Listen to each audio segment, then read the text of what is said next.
Mom, can you hear me? If you can hear me, say bacon question mark? Bacon? What? Bacon. Bacon. Oh, hold up. Let's fix that. Bacon question mark? Bacon.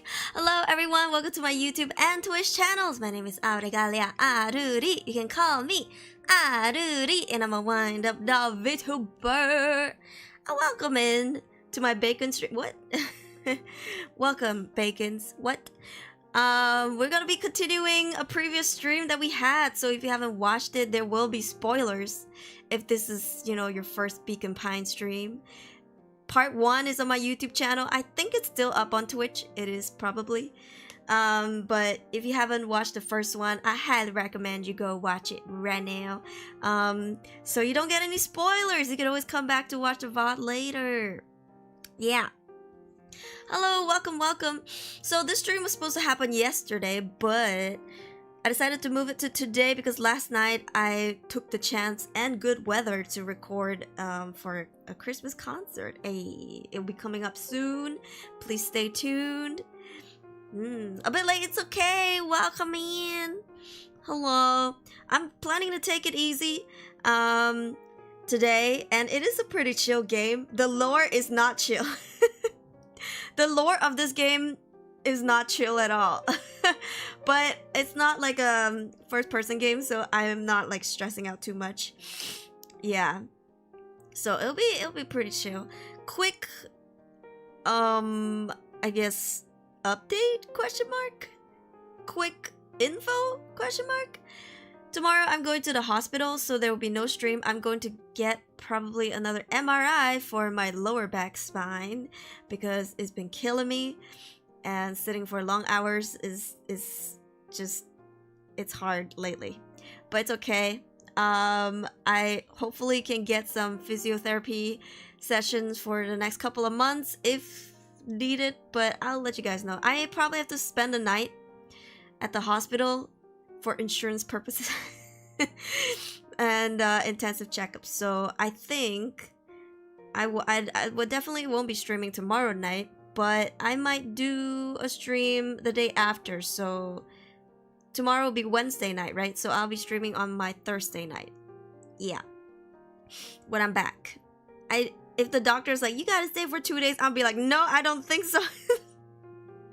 I'm going to object. I'm going to object. I'll be like, I gotta work. But yeah, I definitely will be staying at least one night. I don't think I'll stay for 2 nights. If the doctor says I need to, I'll be like, no, I don't think so. So yeah, it's gonna be alright. I hope so. I mean, it's the same problem as my upper spine. I had my cervical spine had an MRI earlier this year. It's probably the same thing, like the slip disc, like long periods of pressure, because my fat ass, when I'm sitting down, all the pressure is on my spine, my lower back. So yeah, I just need to get it checked up and make sure it's not something bad.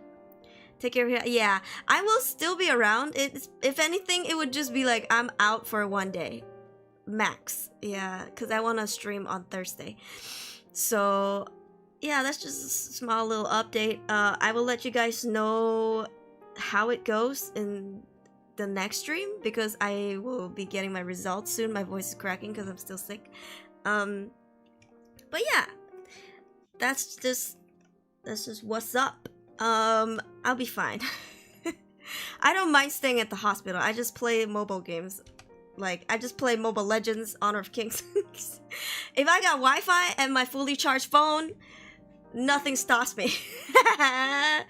So yeah, I'll be fine. It's just one night. If I just stay in a hospital set, it's not a hotel, sir. Go home. Yeah. We have like a requirement for insurance purposes. Like, you need to stay 1 night over at the hospital or something to claim insurance. Yeah, something like that. Thank you for the 7 stream streak. It is not sad. That is like a 1-week streak. Okay. Anyway, thank you guys for checking in anyways. Yeah, if you're watching from the VOD, I hope you guys drop some nice little comments about anything. If you see anything funny or like you have a favorite part of this VOD that you like on YouTube, drop a comment, drop a timestamp. YouTube love timestamps. I don't know why, but like people, when they put a timestamp, their messages get highlighted first. They show up as like top comments. I don't know why. Like it could just be like 0300, just like some random timestamp. But anyway, don't do that. I would really mean a lot to me if you could tell me which part you like the most. Yeah. Research defense, and man, that was intense. Oh my goodness. But at least it's over.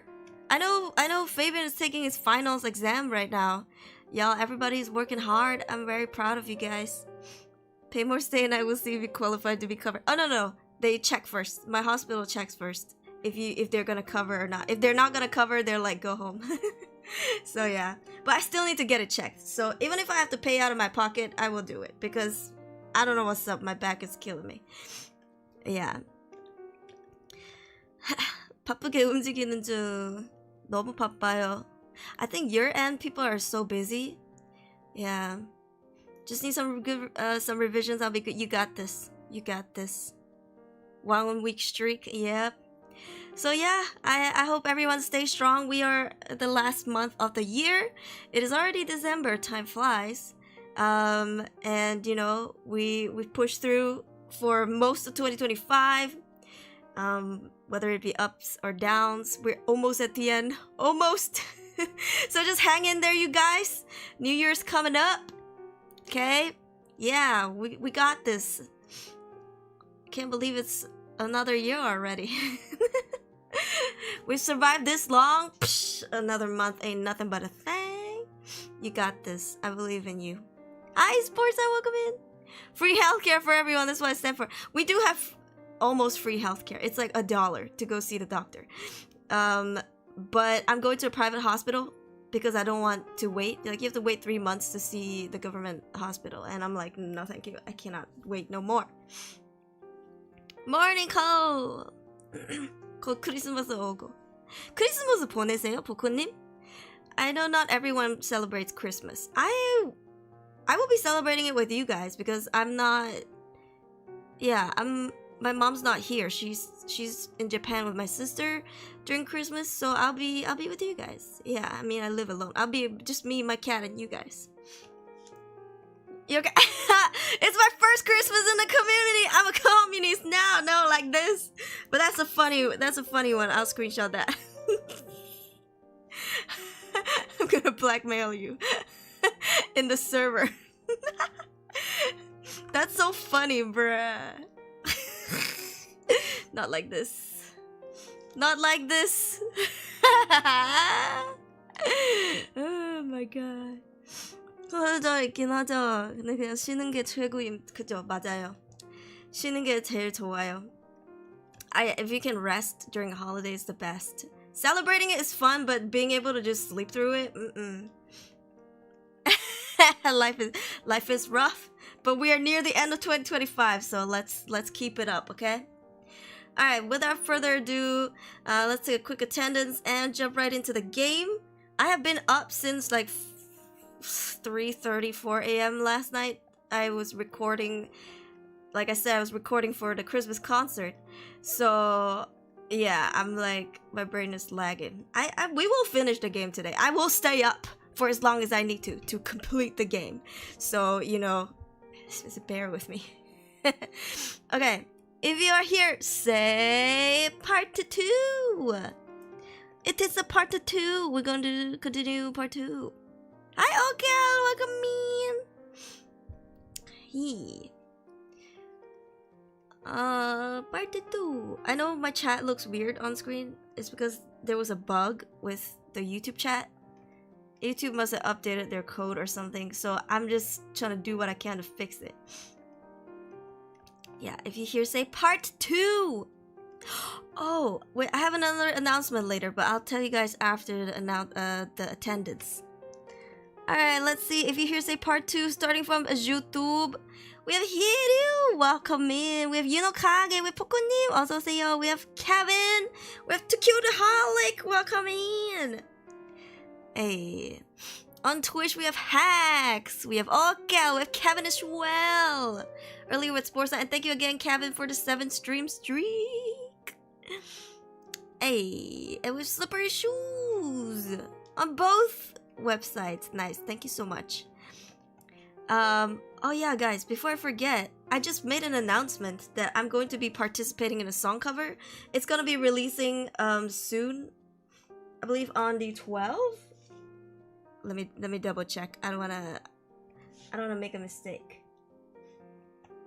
Yeah, on the 12th of December at 9 p.m. GMT plus 8, I made a post about it. I'm going to be well, this song cover will be releasing. It's called Pajama Parties no Uta. So it's the song of pajama parties. It's from this super cute anime called Chikawa. I've never ever made a song cover like this before. There were lyrics, but there were also no lyrics. Am I making sense? The lyrics don't make sense. You will know what I mean when you listen to it next week. Because there were okay, here's the better way to say it. There were lines for me to sing, but there were no meaning. Okay? There were lyrics for me to sing, but they had no meaning.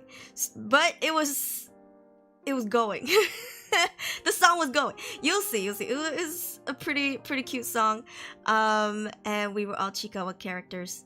Yes. So yeah, I hope you guys stay tuned to this song cover. I added it to my song cover playlist if you guys want to check it out. It will be premiering on Momo-chan's YouTube channel. If you want the link, I better give it to you now before I forget. Go right now. Go turn on the bell notifications, okay? We will be rating this waiting room after the stream on YouTube, so please stay tuned, okay? Thank you for the lurk, Arctic Fang. Yeah. So go turn on the bell notification for this song cover. Honestly, I've never made a cover like I've never sang a song like this in my entire vocal career since I was so young till now. I've never sang a song like this until now. Be it make a song cover of it. Yeah. Your bed is the best bed? What do you mean? Only girls did pajama parties? But yeah, guys had sleepovers too, right? I don't think only girls had pajama parties. I guess pajama parties and sleepovers are different because pajama parties you wear pajamas and then sleepovers you just go and you just sleep. Not everybody has to wear pajamas. I don't know. Maybe it's the same. But yeah, this is gonna premiere on the 12th of December, so stay tuned on 12/12. Very cute song, yeah. I look like a little gremlin, so stay tuned. Hey. Excuse me. Alright. I'm gonna launch the game. I can't wait to find out the rich lore of this game. We've played it halfway through, so yeah, we'll see how it goes. Okay. There's no music? There's no music. Oh, there's now. That's not really music, but... Chapter 6. Oh, here we go. Hold on. My mic. Okay, can you guys hear the game? I forgot how to play. Oh yeah, I can't use my mouse for this game. That's right. Okay, so quick recap. Last time we were at this peaceful town. We had a best friend. And there are different timelines. One of it was, spoiler alert, one of it he was kidnapped and we haven't found him. And the second one was he was not kidnapped, but then a lot of stuff happened.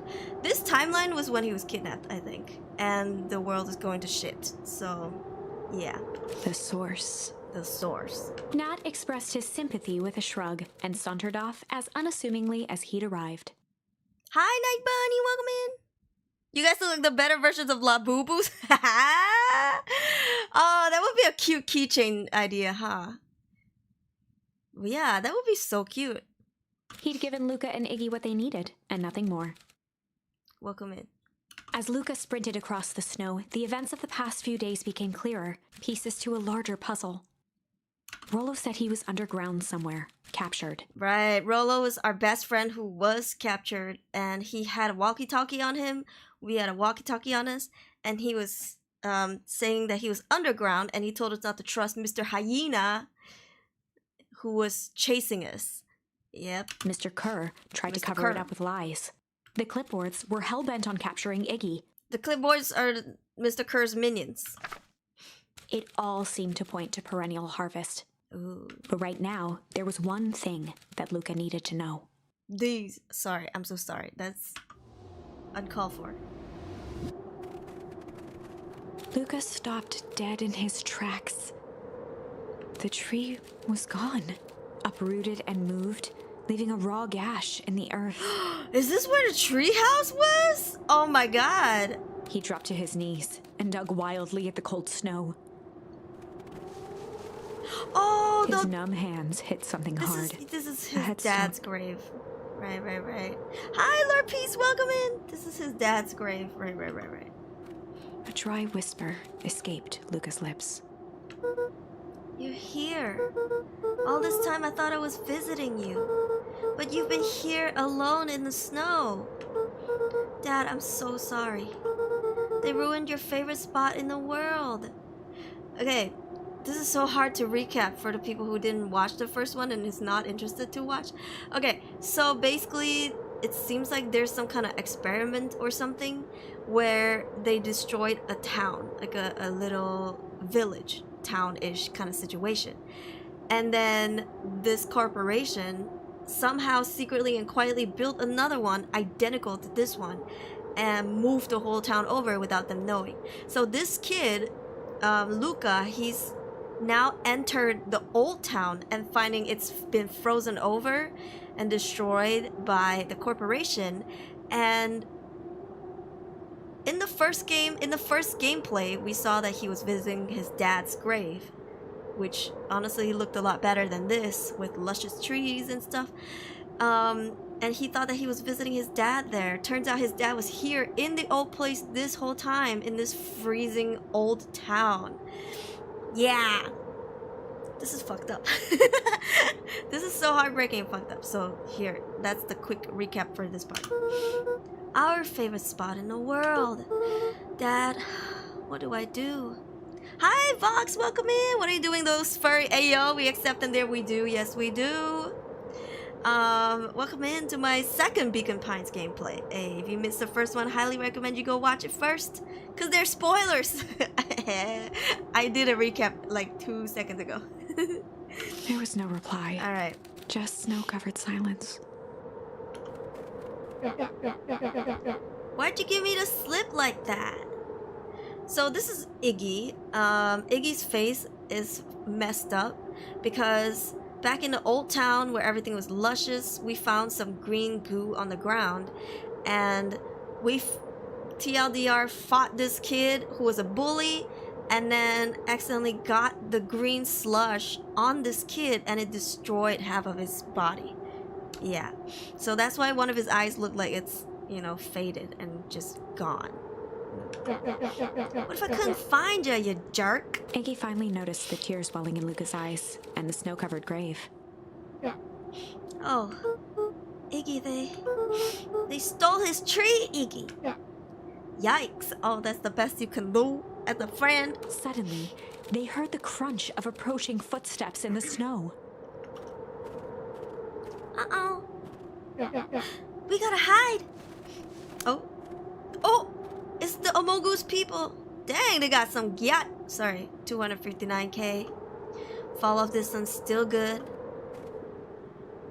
Dude, did you hear me? I said 259. Wouldn't they see footprints in the snow like someone was here? Sorry. You ever think about what we did here? We saved a whole town of people. Doesn't feel like it sometimes. What about everything we left behind? That's the grave of someone with a family. The The people who love them will never know the truth. The truth is overrated. He bent down to scoop up a snowball and lobbed it playfully. Bruh. They should, in theory, right? In theory, right? Unless the two are... Uh-oh. Oh, that's fun. This reminds me of Club Penguin suddenly. Because we used to like... we used to make snowballs in Club Penguin and throw it at our friends and throw it at each other. You ever did that? That's my childhood. Hi, Darius. Welcome in. Hey, how you doing? Don't be such a downer, dude. We took this job to change the world. Yeah. Come on. It's almost lunchtime. Oh, he just like Michael Jackson his way out of there. Haha, weirdo.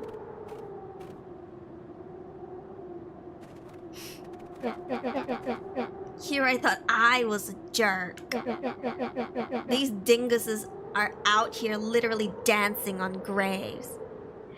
Just mashed potatoes and... Oh, that sounds so good. I'm glad. I hope he had a good meal.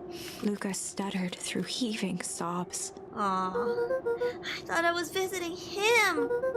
I thought he was with me. Sorry. So extra. Not gonna lie, that's a bad break.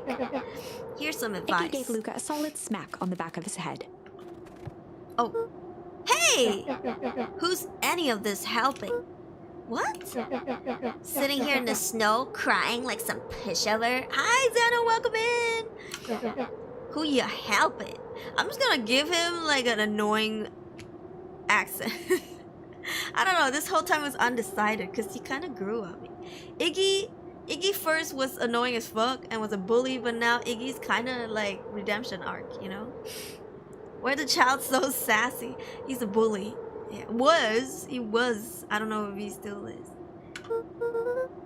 Iggy, look what they did. They lied to everyone. Blah, blah, blah. Luca Van Horn, you're a lot of things, but you ain't no pushover. What did I tell you before? When some jerk comes at ya, acting like a horse's ass, I should stand up for myself. Hell yeah. Kerr and his merry little band of clipboards pull off this switcheroo for a reason, right? That mentions something about a source. Luca wiped his eyes with a sleeve.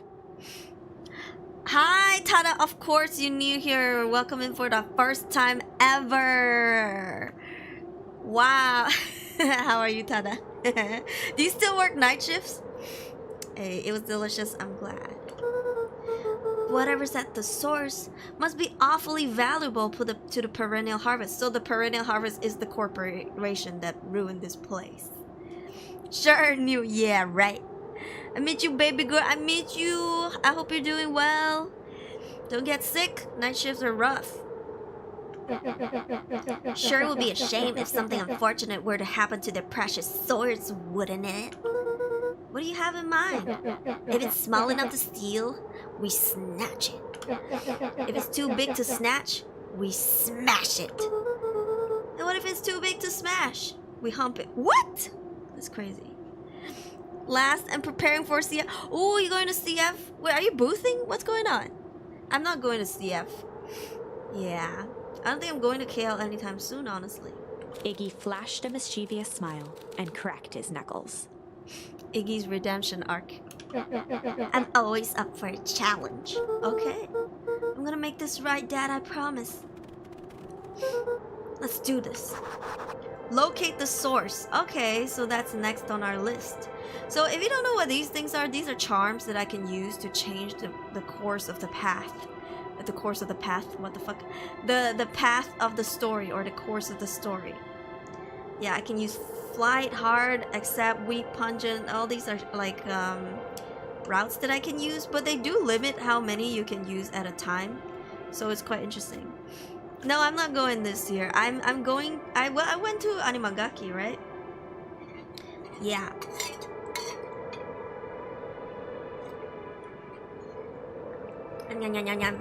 You already charmed us the. It can get awful cold out there in those woods, Luca. Probably best you two stay put and conserve your energy. Help's on the way. Where's Rollo? Where's my mom? Did you kill her? Oh heavens no, do I seem like a killer to you? Oh yeah, this was our best friend was holding the walkie-talkie and now the bad guy got a hang of it. I got a hold of it. I think Kerr has a hold of it. Kerr's the hyena bad guy. Hello YouTube, yeah! Iggy and Luca shared a skeptical look. Well, do I? Aw, shucks, now that hurts my feelings. Screw that guy. Yeah, screw that guy. Papa. Papa. Okay, so I don't think there's any routes for us here. So we gotta go up or go down. Can we go up? No. Can I pat that dog? Hold on, is there anything here? No. So I guess we go down then, yeah? We can't go this way. Can we go this? We can go this way. Oh, hold up. Oh! Oh, that's right. I can pick up a snowball and like hit the signboard. Okay, so I think we can go here. I need to explore to find the charms that I mentioned to you. Like, oh, sorry, not this one. This is the tree where you can change the path. Hi, Pearl DK, welcome in. These charms. I need to explore to find them. Maybe we can go in from here. No? Alright, I guess we're just gonna go. Oh, sorry for a quick drop by. Still missing watching your stream. Have fun exploring. Thank you. Good luck with work. Hey, wait a minute. If this is the original town, then that means... Iggy darted behind a large pine and began digging furiously. He emerged holding a shoebox with a crude skull painted on its lid. Oh my lord. What is Iggy? Is Iggy a cat? a tiger? I don't know what species. What's that? Long story. So a few years back, I came into possession of some premium grade fireworks. Of course you came into possession, you thief. Not the wimpy firecracker stuff they give kids. The good stuff. So why did you bury it under a tree? That's a long part of the story. You and Rolo were doing chores at Rolo Chicken Coop. And you guys pissed me off for some reason or another. Luca rolled his eyes with realization. Shit, you were gonna let it out on us? No, you didn't. Iggy stifled a chuckle. Yep. I just wanted to give you guys a little scare. But like I said, these were some primo fireworks. Looks like a cat, right? Is he like a tiger? Lion? I don't know. What kind of tail? That's like a lion tail, but he doesn't really have a lion mane, I guess. So I might have underestimated things. You blew up the chicken coop? Prefer to think of it as an incendiary redecoration. Sorry, but you should have seen the look on your faces. Rolo got grounded for a month, which is why I needed to stash the evidence and lay low. A ferret? No, we had a ferret. The ferret looked like a ferret. The ears are too pointy. Fennec fox? Nah. Oh, they don't grow their mane before adulthood. Females don't too, right? Females don't have a mane, right? Do you think Iggy's a boy? Iggy could be a boy or a girl. I don't know. So I buried him under that tree. But when I came back for him later, they were gone. I figured some grown-up found him and tossed him. Iggy triumphantly raised the shoebox. Turns out it wasn't the fireworks that got moved. It was us. Unbelievable. Alright, so now Iggy has... Oh, Jesus. Do you think this is a game? Newsflash, boyo. You're not a hero. You're a little brat who's in way over his head. Ew, what the fuck? This is so uncalled for. Hello, foe! Human female defo has manes, though it's well known as a bush. Where? Would you like to know? Sorry, that's wild. He looks like a malnourished lion. You might be. I mean, If a kid is a bully, some shit is going on in their lives. You know, for them to act like that. Maybe his family starves him or something. I don't know. A hero is just someone who refuses to give up. Comics these days are rotting children's brains. Everyone thinks they're a spaceman superhero. I was always partial to Hank Atomic myself. Is that so? Do you really think you have a chance against us? You have no idea how powerful we are. Okay, I added the last part in. Prepare for blast off, loser. Okay, Luca, you got a mouth on you.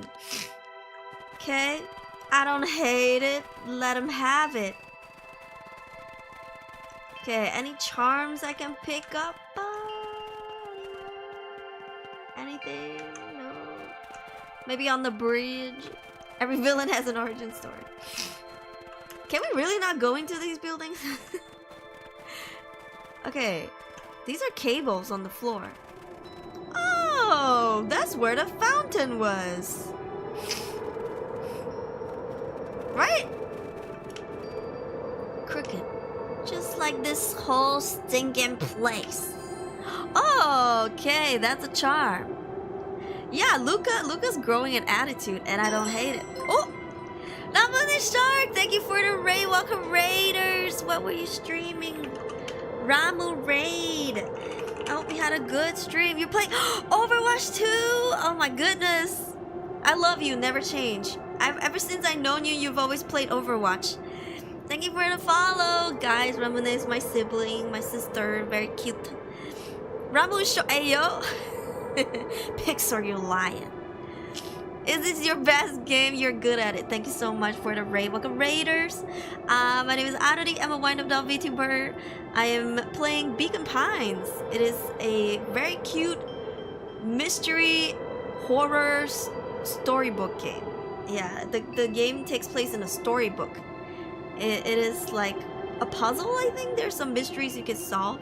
Thank you for the subscribe. Ramo is so stinky. Let's see. Hi, welcome in. Good to see you, Goober. It's been a while. How are you? 44% stinky. I might. You guys can try. But yeah, so it's a very cute game. And yeah, I can't use my mouse for this game. But anyway, welcome in. Give me 1 second. All right. Okay. Oh, this game has very cute furry characters. Look at them. I think they're both 12 years old, but there are some like other characters that are like very cute. They're all so cute. Look at this guy. Look at his. Luca and Iggy inched up to the edge of the hole Stinky with bewilderment in their eyes. These are my kids. Luca and Iggy are now my kids. I hope you meet a furry unk soon. Oh, there were plenty. There were plenty. I mean, they're all animals, right? There was like this. Oh god, what is he, like a dog? Is he like a hound? Oh, it's a she, and then she has like long ears, and she looks so fine. She's like the town's mayor's sister or something like that. Yeah, we should have more furry adventure. I think we do. Right around 3 years straight. I need this bed. So much fun. It was so good to see you. It's so good to see you. Please get some rest. I hope you have sweet, sweet dreams. Hey, thank you so much. You love older women. I love older women. Hag love. And then there was this Unk. I think he's also related to the mayor's family. Yeah, also a sexy wolf guy. Oh, sorry, sexy dog guy. Yeah. What does parasocial mean? I'm a bit slow. I have no idea what it means, so I want to avoid it just in case I accidentally do it. Basically, think that you're gonna marry me or be my man or my woman or whatever, my partner, and think that we have a future together, non-platonically. That is parasocialism. We don't do that. I'm engaged, but thank you very much. We are friends and families here. Yeah, we're besties. Besties! Yeah. But don't worry about it. Just be respectful. Most of the time, parasocial people are just they don't know boundaries. Kind of creepy. Yeah. Wait, you're engaged? I am. I am. I haven't really made a full announcement, but we had like a video on my partner's channel. Yeah, thank you for the follow. Yeah, this ain't Tinder. We're a community of family members here. Don't make it weird. This ain't Alabama. Yeah. Can I be your baby girl? You drew baby girl already. Ramu is here. She's my sister. We literally have the same artist. Ramu is literally my sister. Yeah. You want to see my model? Okay, how about this? Take the sweater off. Oh no, that's my cat. Well, you can see my cat too. Eee, look at my kitty. Yeah, look at my face. We literally, I mean, I'm not a cat, but I mean, I could take off my glasses and my cat ears. I'm a wind-up doll. Yeah. Do I not look like Ramu? We have the same artist. She's my sister. Ramu's my sister. Yeah, Fluffy Cat. Hi, welcome in. Hey, yo, Jung Chow came in to say Alabama. Hello. You look adorable. Thank you. Professional. Anyways, thank you for entertaining my shenanigans. Hello. I still love all of you guys like family. Hi, Sam. Welcome in. Okay, continuing. Arctic air breathed out of the cavern in heaving gusts. You know what? This hole may be big, but every hole is a goal. Echo! Oh, these kids. Whoa! I can see why they wanted to move us all out of town. Oh, sorry, I had to burp. But why would it dig a giant hole? I think this is it. Oh, is this it? Okay, I guess we've located. This is the source? It's a dang hole. Hey, we're not complaining about holes right now. Your sister told me a story about her mom. Our mom? What did she say? Hi, Deanie. It's been a while. How are you? Welcome in. A woonga boonga shenanigans. That hole stinky? Only one way to find out. Wow. How do we smash a hole? Hello?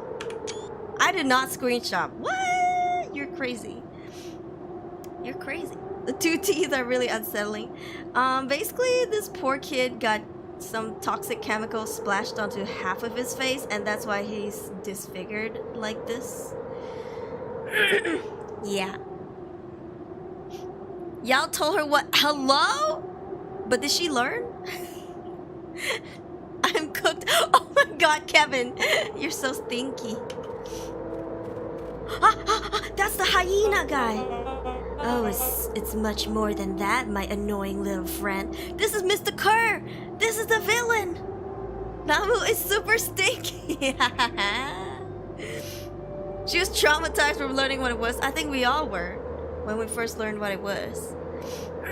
Hey, I'm not gonna, what's the word? I'm not gonna yuck your yum if that's your thing. Good for you. Thank you for the follow. Wild. Yeah, the hyena is classy. What do you mean, why is he so hot? So the hyena works for the corporation called Perennial Harvest. And Perennial Harvest is, of course, a dirty, nasty corporation who destroyed a whole town. Yeah. This is it. This is the bad guy, Mr. Kerr. This is him. Puppy industry. Okay, awesome. Shark Sniffer. That's such a such a valid name for Ramu's fan base. But thank you. Sleep well, sleep well. Yeah, Pepsodent smile. This hyena does not have sharp fangs, which is kind of unsettling, right? Because I think hyenas have sharp teeth. Am I crazy? You know, from watching Lion King, I remember that they did have sharp teeth, so I don't know. Good night, Atu. Kerr! Where's Rollo? Yeah, Rollo, our best friend. I wasn't lying before. He's safe. Well, safer than you two at least. Drats is cold. What? I've never seen Mr. Kerr make this face before. It's kind of derp. They have dog teeth. They do, don't they? That's kind of unsettling.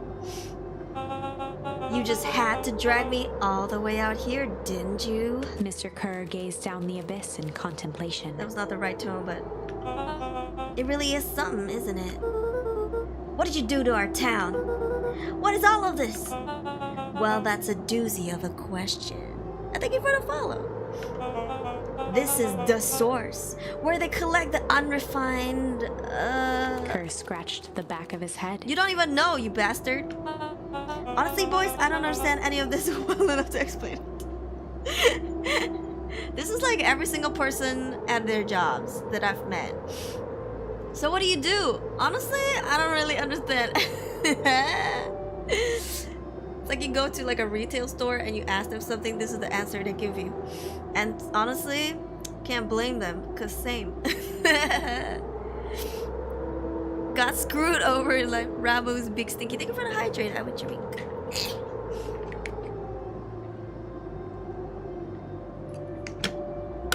But yeah, this is how irresponsible the corporation is. They don't know what they're doing and they destroy the whole town for it. Fact of the matter is, I'm not paid to know. What do you mean you don't know? Aren't you in charge? Oh heavens no. My role is merely to flash a winning smile and manage various complications. Complications like us?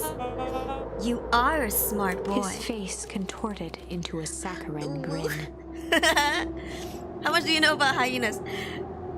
Not much from Lion King. That I can tell you. They have a freaky laugh? Question mark? It really is nothing personal. Some people are destined to strive for greatness, and others are simply obstacles along the way. Seems like you were destined to be a creepy lackey. Oh! Wanna know a fucked up fact? Sure. The point is that we all play our part in life. Mine just happened to be a lead in the role of a lifetime. And you happen to be extras, ready for your curtain call. Wow, this guy got star syndrome. We aren't giving up without a fight. Your smile's not gonna be so winning after we're done with you. Yeah, push him down. Now, boys, there's no need for melodrama. It makes even a professional such as myself embarrassed for you. Let's change the mood a bit. Okay, I'm not up for this. Kerr snapped his fingers. What you gonna do? Scene change, huh? No! There, that's better. What the fuck are they up to? What the fuck are they up to? Deal with them. Iggy turned to Luca with a sly glance. Are they gonna push him that pushes down? Why are you smirking? Because I have a box full of fireworks and you don't. Iggy waved the box into the air, threatening to drop it down the hole. How are you gonna light it, Iggy? This is Sparta! Imagine. And you have to jump with both legs to kick both of them down at the same time. Stop! Let's not do something regrettable. Joke's on you, regret is one of my specialties. Oh bro, child. Out of curiosity, what would happen if I threw these in your precious hole? Language, child. Phrasing. Nothing. Nothing at all. You're a terrible liar. I'll have you know, I'm an exceptional liar. That's not a brag. Hey, yo, female, you give birth through a pee-pee. They kill them or the baby both at the same time giving birth. Bruh, that's like passing what you call those kidney stones. That's messed up. I'm glad I'm not them. Wild. Thanks for the fucked up fact. Wild. Now I wish Mr. Kerr was doing that. What is this? Boop, boop, boop. That's far enough. Iggy plucked a single bottle rocket from the box and held it up with reverence. What you gonna do throwing a firework that's not lit into a hole? it's just gonna land on the ground. Stop, you fool! Call off your goons. After a long pause, Mr. Kerr flung up his hand with frustration. Very well. You all can head back for the night. It's been a long day. I'll handle these two from here. Flammable liquids? Aren't fireworks dry? Are they liquidy? I aim to be that classy too. I'm sure you can be. Look at that hair, so flawless. Mr. Kerr sighed into the frigid air. It's just us now, Iggy. You can put that down. What, like this? With a nonchalant flick, Iggy tossed the firework into the hole. Oh, Iggy! Handle these, bruh. Oh, Iggy. I hate Iggy's guts, but I also love him. Oh, snap. Oh, should we step back or something? Oh. Oh. Oh, shit. Give kiss. Mwah. Thank you so much. Look at Mr. Kerr's face. Oops, I did it again. Too bad his hand slipped. Whoa. Kids will be kids though. With a growl, Kerr leapt at Iggy, crashing through Luca. Oh no. No! Oh! Iggy tried to twist away, but in the struggle they both tumbled over the side. Luca dove forward, bracing Iggy's hand just before it slipped. Oh my goodness! We're just a 12-year-old little His kid! grip was made precarious by the cold, wet snow. Let go of him! He could see Kerr further down, clinging to Iggy's coat. Fart in his face. Oh, you got a tail. You can tickle him, right? I thought I was gonna get a Keith. We don't have enough Keiths to give out, unfortunately. You reckless child! What have you done? What have you done, motherfucker? You came jumping at me! What the hell? Oh, Jesus. Oh, Jesus. Oh my god. Some boxes fell on me. This is what happens when you stream in a freaking storeroom. Give me a sec. Oh, my VTuber model is whack. Alright, fixed. Situation fixed. Luca, listen to me. Hold on tight and use the walkie-talkie to call them back. What channel do I use? It doesn't make a damn difference. They're always listening. Are you okay? I'm okay. The boxer era. It's just a tiny little webcam box falling on my foot. I stream from my storeroom, so there's that. If you do that, the clipboards will just haul us up and snag us both. Bofa, the only way you get out of this is if Kerr's out of the picture. So, you know, tickle his ass. Just let go and save yourself. No, Iggy. If he lets go, we both die. I don't want to die, but seeing the look on your face almost makes it worth it. Almost. Mr. Kerr, you've had a long life. If I was Mr. Kerr, I'd be like, this little shit. Why don't you actually do something selfless and just let go? Rip a nasty one into the hyena's face. Bro, this... Yeah. Use your baby little doe eyes. Mr. Kerr gasped with insult. Mr. Kerr's like, did you just call me old? Hag love? Long life?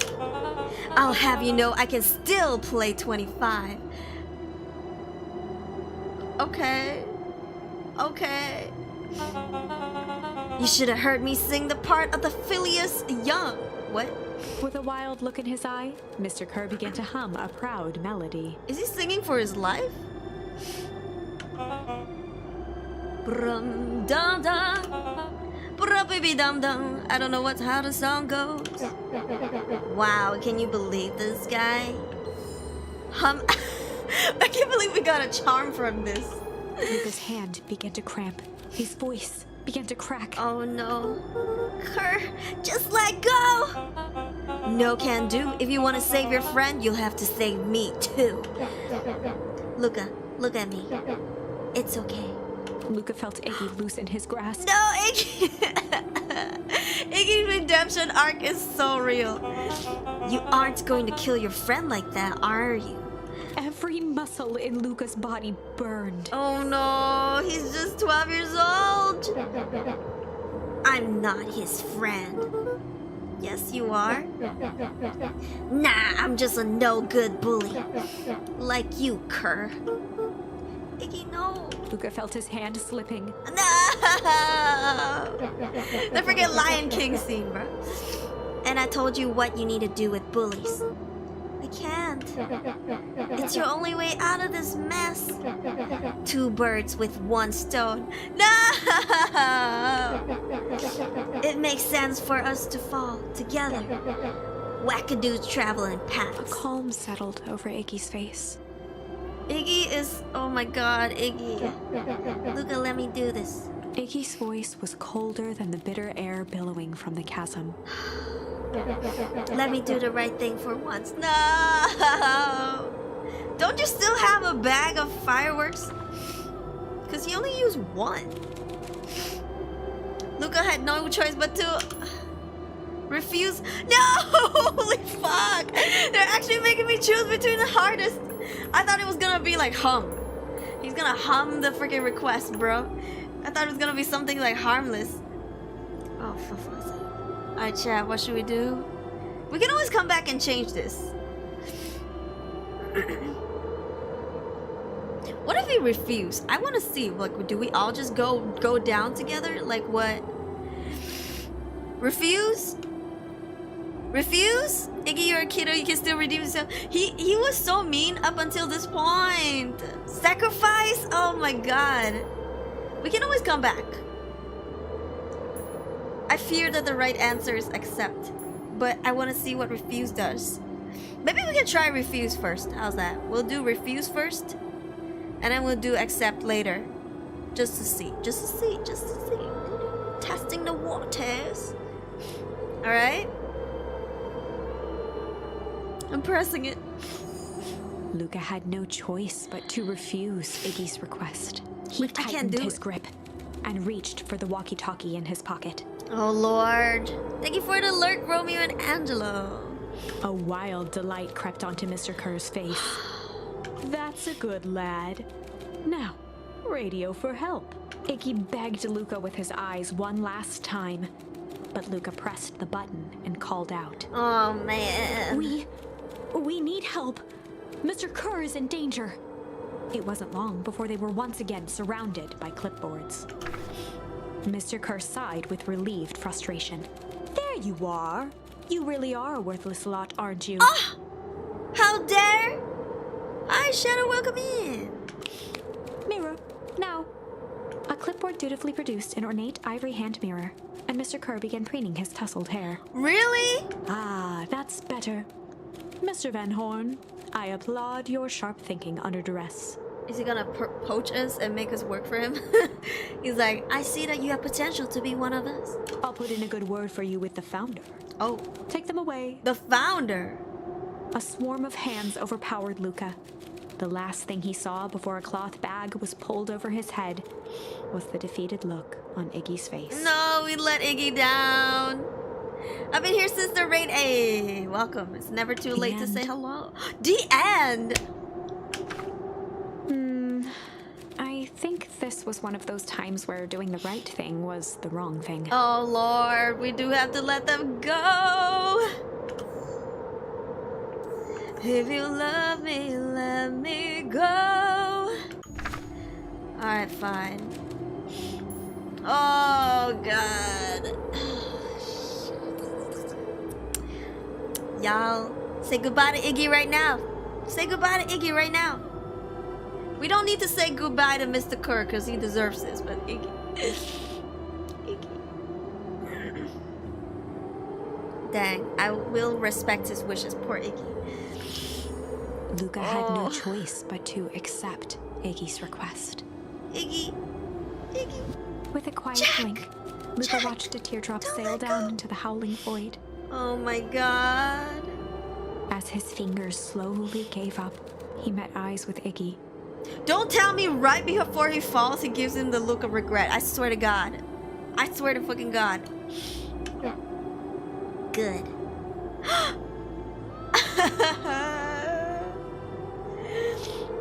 The two silhouettes were swallowed by darkness. Hello, darkness, my old friend. He was half zombie anyways, one leg in a grave, right? That's true, that's true. Half of his body is like mangled. You won't be missed. Oh, poor Iggy though. I don't know. Oh! Oh my god.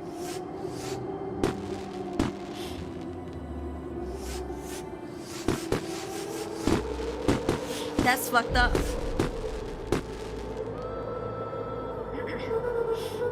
Hell of a goodbye, Iggy. This rat situation is back. Luca, you should really step back. What? Quickly. Oh! Curious. What do you think it is? I think it's a rat. Ah, but of course. Those fireworks of Iggy's must have been just the right amount of energy. We should get out of here before the perennial harvest arrives. Not until you tell me what just happened. Your friend's sacrifice just saved this town. He used his last bag, he did. For a little while, anyway. How? Hold up. Tempus liquamine is a peculiar substance. It can change the relationship between matter and time itself. But doing so requires unfathomable energy. In a closed system, that energy can only come from its surroundings. A useful side product of this property being, by adding precisely the correct amount of energy to it, one can create a cryogenic cascade. So the gunk makes things cold, and the firework makes the whole freeze over? What? Excuse me. I might be too dumb to understand this, but sure. Whatever you say, rat guy. That's one way of putting it, yes. As dumb luck would have it, the fireworks weren't strong enough to generate a runaway reaction. I shudder to think what would have happened in that case. Who the hell is this guy? What if this is the founder? We have some idea what that would look like. It will take them a good while to safely break through and access the source again. If you know all this stuff, why haven't you been helping? I have been, in my way. Okay. Each of us has our role to play. Iggy's role, it turns out, was to buy his precious time. Mine has been to observe and wait. You've been pretty useless. Gee! If that was all of our jobs, goddamn. Sabaton concert. Oh, okay, have fun, stay safe, make sure to wear a mask because, you know, the virus is still going on. Yeah, stay safe and hydrate. Yeah, people keep forgetting to drink water at concerts. Drink lots of water. Have fun. Yeah. Wait for what? You. Hello? Me? Why? What's my role? A fierce twinkle flashed in Nat's eyes. Nat, you gotta chill. Stop, just get to the point. Stop being so cryptic. Luca Van Horn, you're going to save the world. Thank you for the lurk. Confessing you ain't gonna help. So this is what Nat was here to do. Tell Luca that he's gonna save the world. This is all he had to do. He was to observe and wait till this time to tell him, and then he's gonna be useless. He's kind of cute, not gonna lie. With a chuckle, Nat turned and walked west. Dumbfounded, Luca followed behind him, trudging through the snow. every step taking him further away from everyone and everything he knew, and closer to destiny. Okay, where's my best friend? To be continued in Beacon Pines, Pines Harder. Pines Harder? What kind of virus? The love bug. Ooh. Revenge served cold. What? Second time's a charm? Wait, that's it? This ends with a crummy cliffhanger just when it was getting good? Really? I was even starting to like Iggy. Yeah, I was. No way. I refuse to be associated with some never-ending parade of sequels. Let's go back and find something more definitive. Oh, where do we go? Shame. Shit. Oh. Okay. So we only have one path left that we have not gone through, which was this one. I believe this is when we were coming out of Cat. Is that the name? Cat's house? The kitty cat. This cat. And the thunder was either gonna rumble or break. So this seems like the only available choice right now. It's the only thing without a check mark. Yeah. Okay, let's go back. I love her personality so much. Energy and Vtuber bottles very cute. Thank you. Ooh. Stop. Don't compliment me. I don't know how to take a compliment. Thank you. Thank you. That's very kind of you. Alright, let's go back here. Luca began to respond, but the sky answered for him as the clouds above began to break. Luca began to respond, but the sky answered for him as the clouds above began to break, revealing patches of star-filled summer night. Oh! Moonlight filtered down, shimmering in the treetops. Oh, that's nice, because it was gonna rain. It was like almost about to rain. No problem. Yeah. It was gonna rain, so this time it didn't rain. Sure, you can meet Rolo. Oh yeah, we're introducing... What's the name again? Cat? To our best friend. You're not going home? No, I promised Rolo I'll tell him about... Luca stopped himself mid-sentence. Promise you tell him what? Spit it out, bub. We're thick as thieves now. If there's a juicy secret, you've gotta tell me. You guys gotta tell me if you got some juicy secrets. I mean, don't say it in the chat, because then it won't be a secret no more. Gonna go. Hopefully I can catch you next week. Oh yeah, it's in a couple of days, so you know you'll be fine. I stream at the same time every now and then, so yeah. Thank you, rest well. You can come to the treehouse and I'll tell you both what happened. Heck yeah. Oh hell yeah. Oh, can I move now? Oh. After the foul harvest destroyed their wealth and reputation, the Valentines shuttered off their estate from the rest of town. Oh, this is such a cute little house. Look at all these flowers. This place must smell amazing. Luca saw Beck skulking by the gate. Beck, can you not? So you're telling me there's nothing mysterious or creepy about this place? It's mostly boring and empty. I refuse to believe that. Big spiked gate, looming mansion, rich reclusive owners. It even smells shady. You're up to no good, Beck. Beck grabbed the wrought iron bars and shook the gate.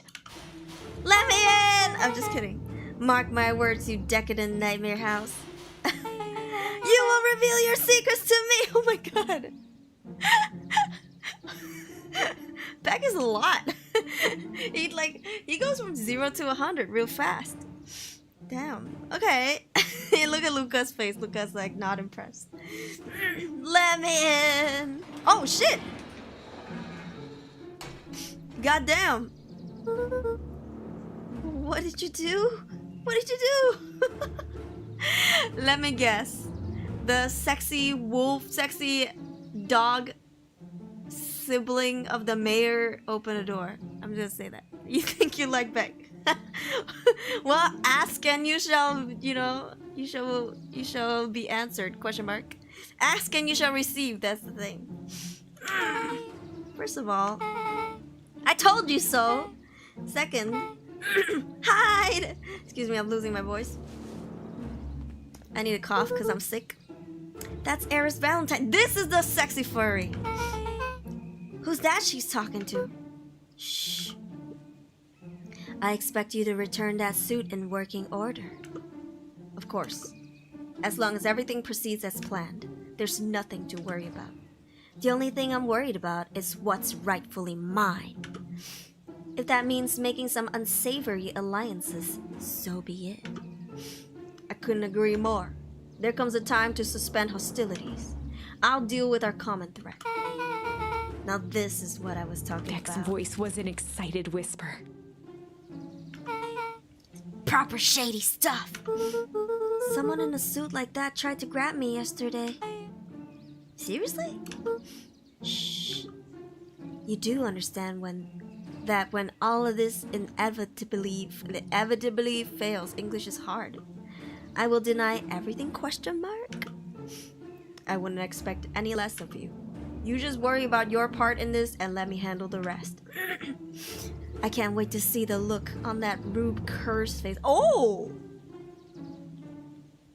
So it seems like the mayor's family has some beef with the corporation? I thought they were working together. Yes, the truth will come to light. I'm still surprised you're so comfortable with the potential collateral damage. If there's one thing I've learned, is that change is painful. Wow, I was expecting shady, but that's just flat out supervillain talk. What is the context? I need to know. This is like watching some people on Twitter like in the middle of a conversation and you have like zero context. If you don't mind me asking, why? Why are you doing all of this? The mysterious figure retracted their mask, hair pushing out from all corners. Hello, face reveal? Vtuber face reveal? Ah! Ah!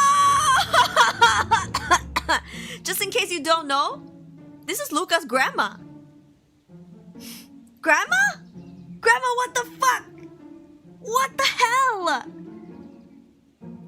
What? This is... my brain cannot process this, but... Family. A chill ran down Luca's spine. Suddenly, Grandma's voice went from super sexy deep to like, I can't talk like this. No, Grandma, you are so hot. I'm screenshotting that. Hello, Hiru, question mark. Blackmailing. You still had the last blackmail. That's crazy. That's crazy, okay? That's crazy talk. But Grandma, why? His vision blurred. Beck stifled a sharp wince, and Luca looked down to see himself wrenching her hand. Oh, sorry, Beck is a female. An answer I can certainly respect. Grandma! Nan tousled her hair back under the face mask. Y'all, times are tough, okay? Economy is fucked up and freaking inflation because Grandma's gotta work. At a factory, no less. In a villain's factory. It's fucked up. Oh! Grandma, your hair is out! Just remember, keep everything nice and normal until the festival. I don't need lessons in rousing suspicion. Gran gave Eris a curt nod and disappeared into the... I refuse to accept this. What the fuck? This is the route we're going with? For the rest of the story? Chapter 5. At least our best friend is not in danger, okay? At least Rolo is safe at the... question mark at the treehouse. What big ears you have. Rude, but also thank you. What? Lucas sat shivering in the bushes, staring at his feet. Oh my god, poor Luca is so traumatized. The only family member he has is working for the bad guys. Thank you for the follow. After checking to make sure the coast was clear, Beck gave him a gentle tug on his sweater.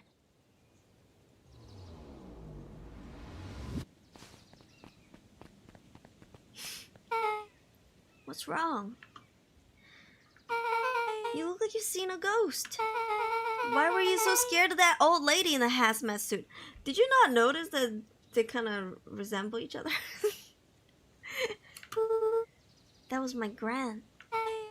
That was your gran? Yeah. Okay, well, I'm sure there's a perfectly reasonable explanation for all of this. Honestly, Beck, ask and you shall receive. Let's just get to the treehouse and figure things out there. Well, I guess your grandma just tried to grab you.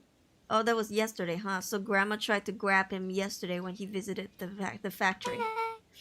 Lead the way. Meet up with Rolo at the treehouse. Oh, Rolo, I have missed you. Grandma. Grandmama. Grandmama, how could you? Play with our feelings like this. Oh, goddamn. Anything I can loot? I can't go here. Can I go here? Can I pat that dog? Oh. For the last time, there's nothing to worry about. Of course not. We're not worried. The clipboard finished writing with a scratchy flourish and looked up. Just dotting our I's and crossing our T's. Well, maybe try minding your P's and Q's. Mr. Nuncreed, arms crossed over his paunch, gave an exhausted sigh. He's also a bad guy. Meemaw doing illegal stuff is a cliche I'll never get tired of. Not Meemaw. Meemaw's the last person who should be bad. Meemaw should be the wholesome saint. You know, Meemaw should be nice. Last time, Mr. Nuncreed shoved us into a freaking telephone booth that teleported us to... Where did we go? Straight to freaking Mr. Kerr. Medea. Give me a second, I need a cough. So Mr. Nuncreed, who was thirsting for our grandma, by the way, is also a bad guy. If there's anything you need knowing, you'll know it. Absolutely. Absolutely. If you watch RuPaul's Drag Race, you'll hear this a lot. Absolutely. If you just sign here, acknowledging everything is accurate, we'll be out of your hair in a flash. Oh, for the love of... He snatched the pad and scribbled his name so hard the pen nearly snapped. Damn. Hi, Fies! Welcome in! There. And would you like my eternal soul as well? No, only your Holy Spirit. Thank you. Thank you for the hydrate. I would drink. I am sick just for the new people who came in. Been sick for a month. The clipboards looked at each other for a moment, almost pondering the possibility. They're gonna write it down. Then broke into laughter as they walked away. Oh, I guess they didn't. Ha ha ha ha ha. Oh no. Avoid this man at all costs. No, no, no, no, no. Do we have to say hello? I don't trust him. Bye. Oh, we didn't say hello to him. Should we?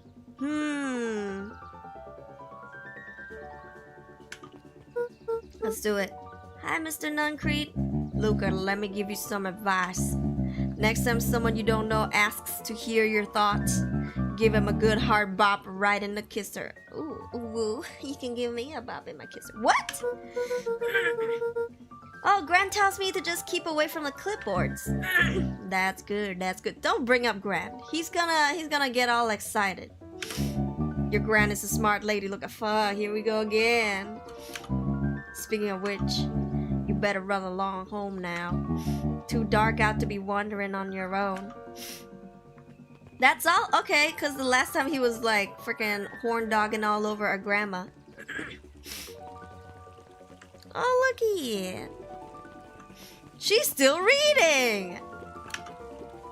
The answers you seek will be revealed to you in due time. The question is the figure in tone. Are you prepared to live with the truth? No. No, we're not. I better not dilly-dally. Gotta get to the treehouse. Okay.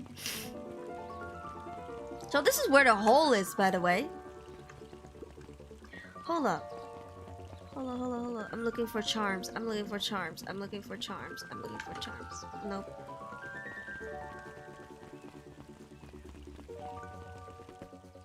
Oh, so I can still come down here, even though we shouldn't dilly-dally. Oh, why did it zoom in?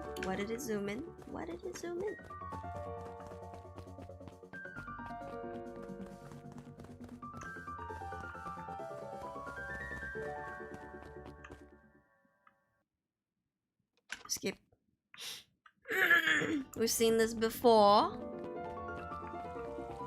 Let's go talk to the part-timers. Hello! Another day, another dollar. See you tomorrow, Z. Have you noticed how all the Perennial Harvest folks order the same drink? Decaf cappuccino with extra foam. Why? I don't know. Just thought it's a little odd. Pretty weird for sure. Well, the customer's always right. See you bright and early tomorrow. I can't wait. Okay, cool. Ooh. Last Chance Diner is still open.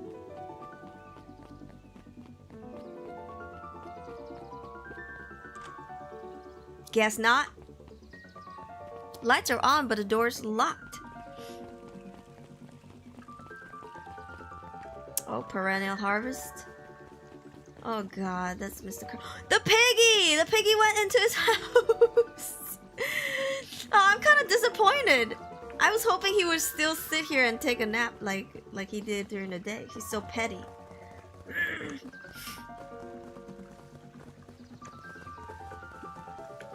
William Kerr and Gus Valentine proudly surveyed the half-covered festival banner. It's all coming together quite nicely. Oh, Jesus. Milky Mew, thank you for the raid. Welcome, Raiders. My name is Aruri, and I'm a wind-up doll Vtuber. What were you streaming? I hope you had a good stream. Milk delivery. I love me some milk. You're playing Tiny Bunny? Oh, is that the black and white visual novel? The horror game? Yeah. Right? Oh my god, I played the first half. It was so good. Yeah. Oh, did you like it? I love that game. The art is so good. Yeah, thank you so much for the raid. I'm Aruri. I'm playing Beacon Pines. It is kind of a cute horror game. That's a visual novel that takes place in a storybook. Yeah, the mystery is thick. This is my second gameplay, so if you want to watch the first one, the VOD is still up on my YouTube channel and on Twitch. Sorry, I'm also sick, so like my voice is dying. Hi, thank you so much for the follow. Hey, follower goal met. Hey, yippee! You look cute. Thank you. Thank you. Milky was below 5,900. Hey, that's awesome. Yeah, this is horror, but I think it's more like it's more psychological horror, if anything. I feel like, cause the plot twist and the mind-bending plot is just it's interesting. I didn't expect this game to go so deep with the lore, but it's awesome. Yeah, had to read the essay before sending the raid message. Sorry, but thank you. Yeah, we're very strict with the chat rules here because we've had some weirdos in here before. So, you know, to create a safe and comfortable space, it's a must. Yeah, I hope you try this game out. Did you finish Tiny Bunny? I gotta finish it. I only played the first half, I think. Or maybe like the first 2 hours of the game, maybe? There were some good jump scares. Hi, Anand! Welcome in! It's been a while. Oh, you only played the first episode! Oh, keep going. You're gonna love it. Yeah, hope you enjoy your Tiny Bunny journey. Yeah! Ah, this brings me back nostalgia. But yeah, if you guys don't want spoilers from this game, I'll see you guys next time. We're like almost done with the game. I think we're down to our last quarter of the gameplay. Yeah. Might have skipped them for the raid message. You just scroll down. Yeah, I think it's in the description. Or what, I don't know what Twitch calls it, but if you scroll down in my profile on Twitch !, you'll be able to find it. Thank you for reading. I appreciate it. Alright, let's continue. Oh, sorry, where's my mouse? The mayor gave there a we go. half-hearted shrug. I'm not so sure about that. I don't know, this mayor seems to have a crush on Mr. Kerr, because this mayor's all blushy.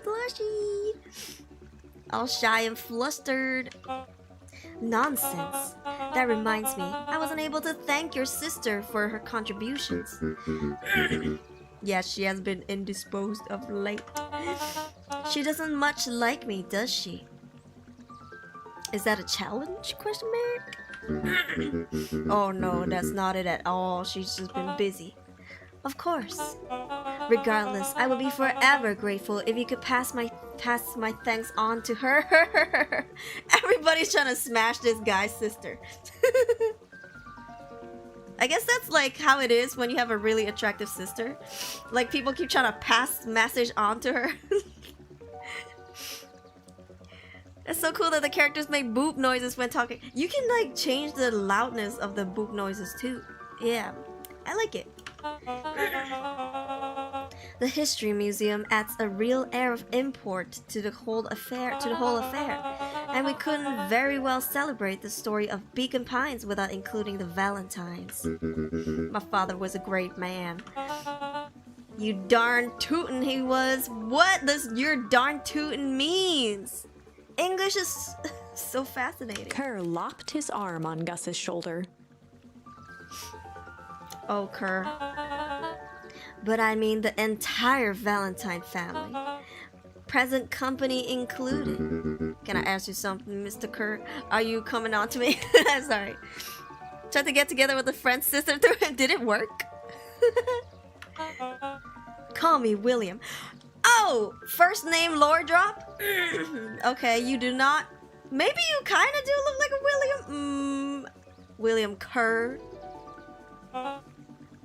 Ask away. William, why are you doing all of this? He's trying to impress your sister, bruh. Gosh, I've never felt one needed a compelling reason to throw a party. Not just a festival. All of this. There's gotta be 100 down on their luck towns out here. Why is Perennial Harvest so invested in helping Beacon Pines? You know what I love most about the agriculture business? Seeds. Hello? My seeds? All you gotta do is ask, baby girl. Sorry, what? Hi, where's it going? Welcome in. It sure is, I think. What part of the world do they use this? I'm from Malaysia, so I've never heard that in my life. He wants your seat, goddamn. Only here for a while. Hope you're doing well, where's it gone? God. Seeds. Yep, little bundles of potential. Hello, context. With a glimmer in his eye, Kerr gestured grandly toward the horizon. You treat a seed right, nurture it, feed it. Hello? And it can grow into something truly special. You're trying to get pregnant, aren't you? Mr. William, you see potential here? Undoubtedly. The seed of greatness is already under our feet. All it needs is a little nudge. And the right leadership, of course. Oh. Good night, Mayor Valentine. Oh, okay, bye-bye. And pray, let's go. I don't think anyone speaks like that in the modern world. That's so bizarre. Okay. So, Mr. Where's your sister? His sister is very attractive. Okay, this way to the treehouse. Oh, this is nice. Yeah, the treehouse is just a little further on from here. So what's your buddy Rolo like? Rolo. Rolo's precious. Not particularly helpful. Sorry, I've just never thought about it. Lots of energy. He's funny even when he's not trying to be. Rolo's a sweetheart. We'll be here for a while most of the time this month, packed full with overtime. Yeah, everyone's doing overtime because New Year's coming up, so the holidays, like people are taking off for the holidays, right? Can we question a sister? We might be able to meet her in a bit. Animal Crossing. Oh, I've only played the game once, so I can't remember. Things have been tough for his family since the fall harvest. It's about damn time you tell me what this fall harvest thing is. We don't even know what this fall harvest thing is. Kind of long story. Hit me with the highlights. Oh, okay. Okay. There used to be a fertilizer company here called Valentine's. Okay. They were kind of a big deal. Ooh, big deal fertilizer. You can fertilize my seed. What the fuck is going on? Who said that? I didn't say that. It was a big deal to us. Their stuff really worked. The farmers loved it. I guess that's how you put a small town on the map. It's like you have this really good company from there, like a really famous brand, and then this whole town could flourish. So Valentine's grew and grew. Beacon Pines pretty much grew around it. Most everyone in town either worked for Sharper Valentine or used his fertilizer. Things were good. I'm sensing a big butt. Ah, big booty. Around 6 years ago, Sharper Valentine suddenly died. Oh, suddenly. Quest not question is slang made from 10 years ago, means trying to get with her. Oh. Oh. Like Riz. In modern terms. Jumbled Japanese, similar to these. Oh, okay. That's cute. Not for my usually year-end, mainly with lesser order. Now they want to ramp up the order twice to peak amount for every month, like in 2 years or something. Are they having a tough time, Razorgun? Trying to woo her. Oh, okay, like rizzing. Okay. And something changed. Uh-oh. Changed how? Could have been a bad batch. Maybe it was in the water or air or soil. Nobody knows. But all the crops died. So Sharper Valentine's was the previous mayor of this town, and when he died, the fall harvest happened. Suddenly. So sus. And everyone blamed the Valentines. Oh shit. The fall harvest. Yeah. Valentine's fertilizer went out of business. Half the town lost their jobs. Sheesh. The next year the crops came back, but something was different. Oh, snap. You plant a crop, do everything right, and it's sort of a crapshoot what happens. And no one knows why? Nope. I take it Rolo's farm got the short end of the stick. Yeah, for some reason their farm was hit harder than others. That sucks. Things have gotten better since Perennial Harvest came to town. The Beacon Pines Reborn initiated. Excuse me. Yep, first thing they did was give the town a deep scrub. Oh, damn. They even put us up in hotels one town over for a week while they decontaminated the groundwater. Jesus, Fabian, you survived. How was your finals? I hope everything went well and you did well. How much did I miss? Lore-wise, a little bit. There was a plot twist. Do you want the spoilers now or do you want to watch it later? Hoping for a passing grade, you got this. You always ace it anyways. Pretty sure you... Okay, you want to spoil? Okay, so... You know the yellow Amogus guy with the big dumpy? Turns out that was Grandma! I can't get over it, bro. It's like a whiplash. Would be a comfy time. Honestly, yes. A deep scrub would be so comfortable. especially the Korean ones with those like really rough cloth. Oh. So I guess this was when they moved the whole town. It doesn't explain the Hiryu. Hiryu, Fabian said, that does explain the big yacht. Y'all, you guys, grandma, I guess grandma is fine, but you know, if that's your thing, good for you. Hack love. Hashtag hack love. We better get going. Okay. Oh, what? Oh, this is the fishing game again. Oh, this time I can use other things to fish. He gets it. I heard they even scrub your balls off in those Korean baths. I don't know about balls because I don't have them, but the last time I was there, they scrub pretty close to the coochie is all I'm saying, okay? They will scrub up and down the crack. Yeah. Usually if you go to like those Thai places that give you like body massages and the scrub, if you get the scrub packaging, they go nowhere near where the sun don't shine, okay? They don't go to the nether regions. They go around it and like, you know, on your thighs, your inner thighs, but like a little lower down. But in Korea, y'all, they like go in on the crack. Yeah. The scrub TM. They're very thorough. Grandma got that big dumpy. Hey. It's like some dark water story. It kind of is. We can fix her. They don't have the obsidian for another portal. That's true. No flint and steel, unfortunately. Luca wrapped a twig of thyme around the hook. Oh, by the way, this backstory. Some fish have refined taste. This is our papa who passed away. This is our memory of our papa. We used to go fishing while he just sat his ass there. Ooh, 5 stream streak. Hey. Oh, frick. I wasn't paying attention. My bad. Luca wrapped a twig of thyme around the... Some fish have refined... I don't know if I want grandma to scrub me down. That's wild. Oh yeah, this is how I play. I was like, for a second, I was like, how do you fish again? I haven't played this game in like 5 days. Thank you for the hydrate.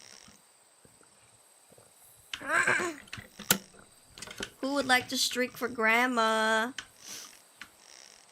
Y'all, there was like at least 2 characters lusting for grandma in this game, right?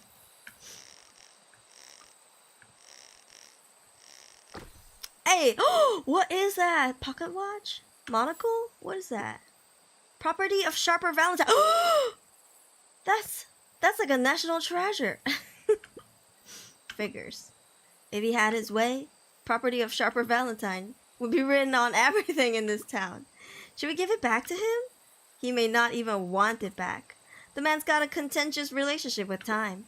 We'll keep it here in case he ever wants to pick it up. So this was when Sharper Valentine was still alive. I guess we did meet him as a kid. Grandma's skilled, of course you want a good scrub for a lot of experience. That's true. That's true. I know you needed it. Thank you so much. I am my vote is Luca gone. tied a bent nail onto the line. If all you have is a hammer... You ain't going fishing. You ain't going fishing with a freaking nail. Yeah. I'm almost old enough to slowly... What do you mean slowly? Oh shit. Oh shit, that was me. That was me. I'm so bad at fishing games. You guys ever paid? You guys ever noticed? If all you have... Like every fishing game I've done, I suck. Okay. We got this. It's nice and easy. You really do need to scrub it. 84% stinky, goddamn. It's time for a bath. It's time for a bath. In Korea, you know what they do? If you go to those like bathhouses, they make you soak first. They tell you go soak for at least 30 minutes before you come to the scrubbing parlor. Oh, a photo. It's a photo of you and Uncle Joseph. Who's that again? Who's Uncle Joseph? Let me see that. Oh, look at those 2 young fools. How did it end up at the bottom of the pond? Who can say? Some things are just hard to explain. I miss Uncle Joseph. How come he doesn't come fishing with us anymore? He's busy with his new job at Valentine's. What's the new job got to do with him fishing with us?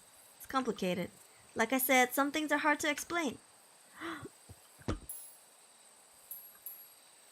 Pool. Luca tied a small magnet to fishing with the law of attraction. We're actually just gonna keep fishing. Granny's here. Hey, yo. Hi, Water Muse. Welcome in. And thank you for the big, what do you call this? Big emojis? I don't know what Twitch is. What do you call those on Twitch? Luca tied fishing with... Oh, here we go. DuPont contaminates the whole world with PFOA. I think the fall harvest happened after Sharper Valentine died, but then the corporation Perennial Harvest came in trying to like save it, but it seems like they made things worse. Oh, a key! Is it for me? What do you think the lock is for this key? Now, why would we want to find that? Because then we would know the secret. Ah, that's no fun. The second we know what it unlocks, it just becomes a boring old key. Right now, this key could unlock anything. Cool. Whoa, Papa's so deep. Damn. Cling. Luca wrapped some tape around the hook. Hey, you never know. You really never know, because I feel like the tape would be floating. But hey, I've never gone fishing, so what do I know? Okay, sleep well, Razor Gun. Thanks for coming. Hi, Lacro. Welcome in. Is that who Grandma works for? She works for Perennial Harvest, yeah. Enjoy the stream. Thank you. Gigantified emotes. They cost money, right? Thank you so much. Oh, what is that? Piece of paper? Just a bunch of big words written on it. Let's see that. We regret to inform you that your application for property rights with respect to the Beacon Pines CBD and surrounding area has been rejected. What? Who's that for? Applicant Valentine Estate. Good. Oh, would you try to buy the place around, the area around this place? Luca placed a sinker on the line. Sometimes the best stuff is at the bottom of the pond. But they couldn't get the permit? Oh, Jesus. Oh, my God. Razor Gun. Holy smokes. Yo, Razor Gun, before you go, you should watch my recent Don't Scream VOD. I think you would have had a field day with that stream. I was freaking out from the game and the jump scares. Excuse you. Thank you, Razor Gun. Rest well. Malice, 80 proof whiskey. 80 proof? A hard liquor for a hard man. That's like the freaking Bacardi 151. You can light that shit up on fire. Damn. Best leave that be. Takes a real piece of work to leave something like that lying around. Yeah, what? But there's a note inside. Okay, we ran out of options, so bye. Okay, let's go to our treehouse. Mission control. Can I go? Meet Rolo. Is he angry? We'll try to find time to watch. Yeah, there were so many times, so many chances to scare me. Rest well, Razor Gun. It's about time. I was about to give up and go home. Who's the new kid? Name's back. You must be Rolo. I see my reputation precedes. Yeah, we love him. Welcome to Mission Control. Rolo waggled his head with pride. You'll find we spared no expense in construction. I've seen worse looking piles of junk. Thanks. Hey, Luca, you know the security concerns we talked about? Yeah. While I was waiting, I made some improvements. Okay. Let me lock this baby down for a little test infiltration. Can't be too safe these days. Oh, what's he gonna do? Thank you for the follow.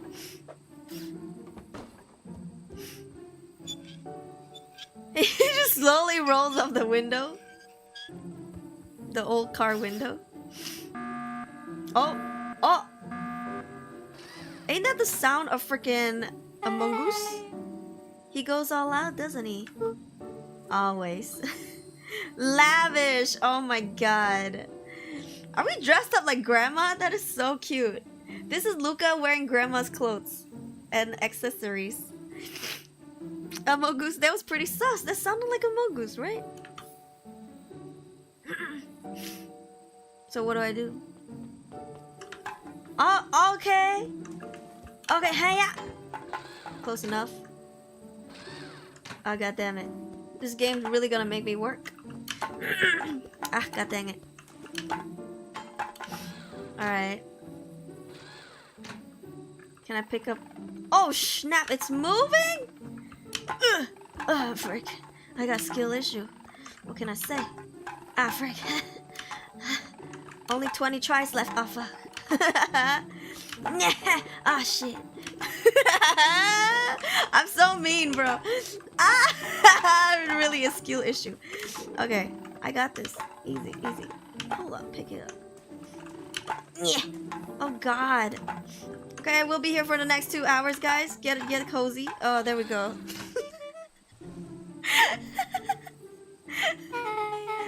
Where'd you guys get all this junk in the first place?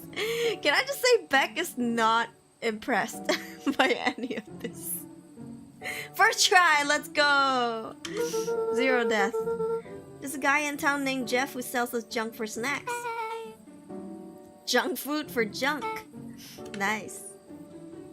Alright, okay. Do we pick this up? Throw it back here? Clean up a little bit? No? Guess not. Alright, that's the best I can do. Not a sweat on her forehead. Easy clap. GG's. GG's nuts. We sussed grandma out, we did, didn't we? Speaking of junk food. Do you have food? I'm so hungry, bro. It's like almost 11 p.m. I shouldn't be eating. I have to wake up early in the morning to go to the hospital, but I'm so hungry. So, pretty sweet security, right? It was imaginative. Imaginative? I'll give you that. Luca, are we sure we can trust the new recruit? I'll vouch for her. Thanks, I guess. Question mark? Okay, Luca, you promised to fill me in about the Valentine warehouse. Luca sucked in a long breath. we about to tell Rolo it's our grandma. If a cannibal eats someone's testicles, can you call it junk food? Only if it includes the penis. What? Who said that? Bruh. So like I said, there was someone there. What were they doing? I don't know, but the place was lit up and active. Maybe they were squatters? I don't think so. It seemed more organized. When the man pulled me in, I saw some sort of equipment running. A man pulled you in? That ain't no man, that's grandma.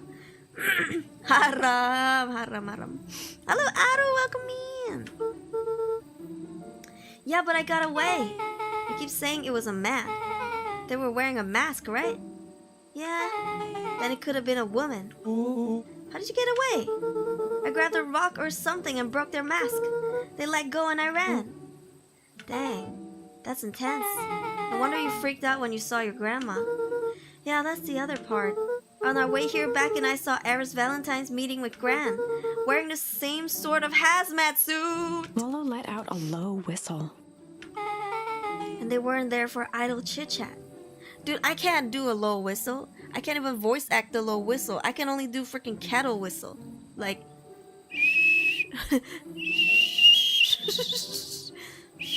how does the low whistle go?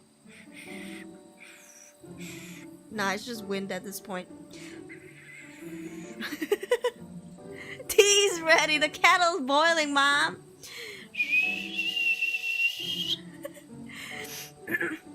I'm an idiot, but I can listen. Yeah, you're still good. You're still good. You're still fine. It was a proper clandestine meetup. So let me get this straight. There's an operation in full swing at the Valentine warehouse. You were almost abducted by a strange man or woman in a protective suit. Yeah, honestly, I think there's like more than one hazmat suit person, so it could be anyone. Heck, it could even be what's his name, Mr. Nunchucks. Were you imitating Herbert the pervert just then? What do you mean? I think I can do phew, phew, phew. I can do it with like my mouth, like saying it. Cute. Bruh. And when you saw your grand in the same suit talking to Eris Valentine's? Pretty much. I'm beginning to think this town is kind of awesome. First day here, so much drama. Rollo and Luca shot back a look. No offense. And so we can logically conclude aliens or alien zombies have infiltrated the town. And their leader is your gran, and she tried to murder you. Child, don't spiral. To a pervert, Dogman was one of the hazmats. Yeah, I think he was built like... Because he had a big dumpy too. Well, he had a dad bod to start with, and he probably has a big dumpy, so... You know what I'm saying? First of all, and for the last time, there are no aliens.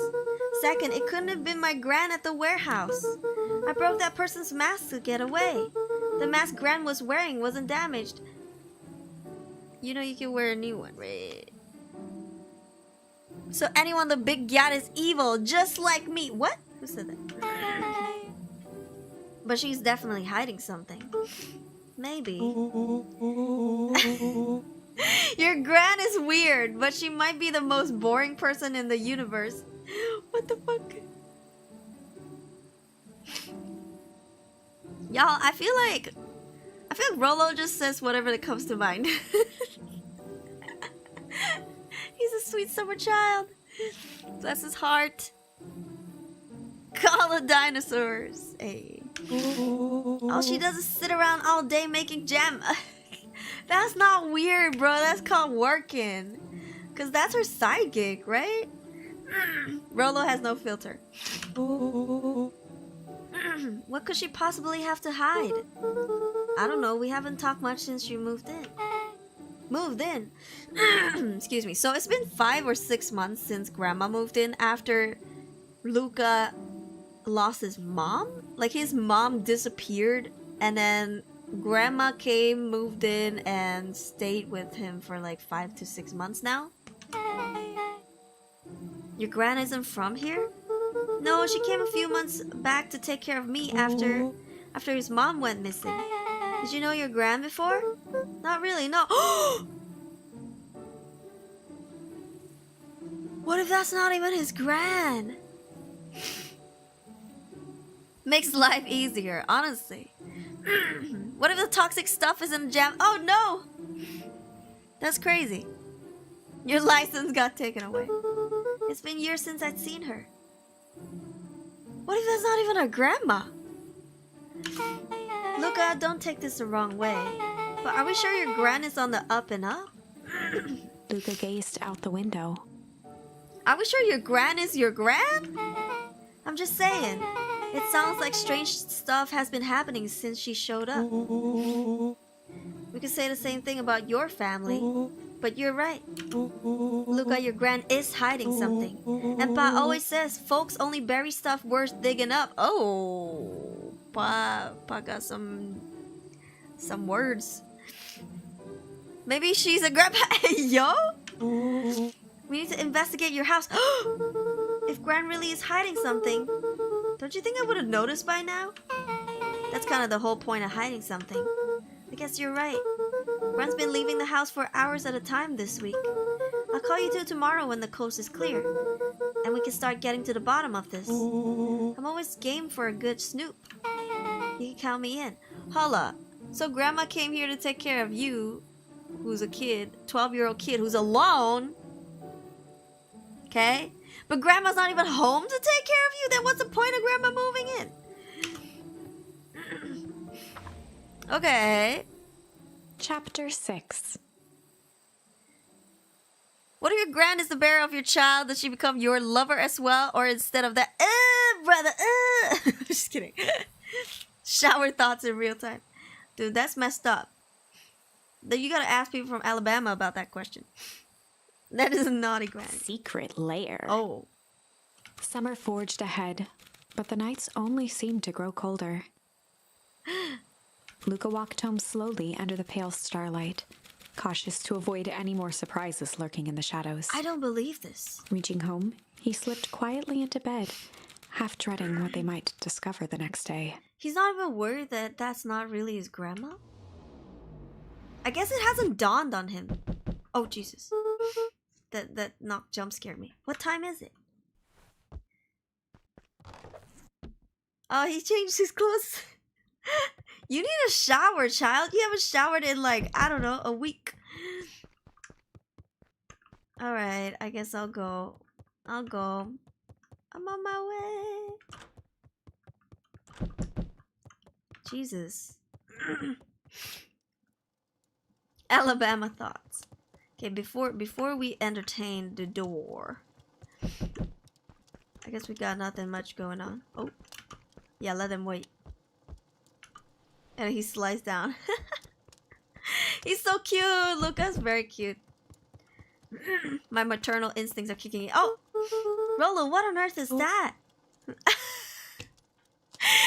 wearing a detective hat. It's so small and cute. It's between his fluffy ears. That ridiculous thing on your head. Hey, Luca, don't judge your friend like that. That's very cute. Oh, this? It helps me think. Okay, you little detective. You're gonna need a lot more of those. Joke all you want. We'll see who's laughing when I crack this case wide open. The coast is clear. Yep, whatever she's been up. Wait. Whatever she's been up to this week, it's been keeping her busy most of the day. Very well. The game is afoot. Luca and Beck rolled their eyes as Rolo strutted across the room. He's such a character. If I were a Gran, where would I hide my deepest, darkest secrets? Perhaps where you might least expect it. Such as... Rolo flung open the cabinet with confidence.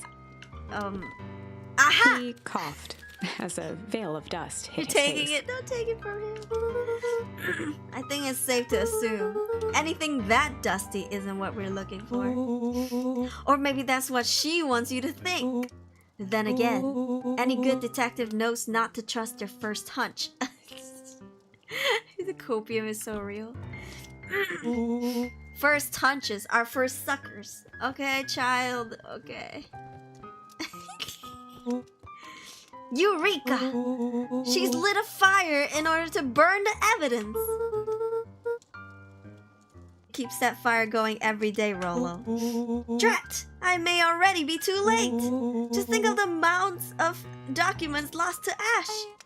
Okay, I'm gonna stop you right there. Can we just think for a moment? Luca, is there anywhere your Gran doesn't want you to go? Yeah, the closet upstairs. So maybe it stands to reason that we should check there first. No dais is locked. Well. Look who stands to reason now. I have no idea where the key is. If it really is important, then she probably keeps it with her. Anywhere else? She has her berry bushes. Who has ever thought, I'm going to take this important thing and huck it in a bush? True. Anything else maybe out of the ordinary? I mean, people bury stuff under like flower beds and plants all the time, right? Urethra! No, not the urethra. If he had said urethra, I would have been like, that is such a Rolo thing to say, though. Like he would mistake another word for this. What are we looking for again? We're looking for like grandma's dirty laundries. Maybe she swallowed the key every day? Goddamn. Well, she is always worried I'll break her fancy dishware in the kitchen. Oh yeah, she has that cabinet. But it doesn't matter anyway, I can't reach the latch. A look of realization crept onto Luca's face. All three kids snapped to glance at each other, then sprinted in turn toward the kitchen. Oh.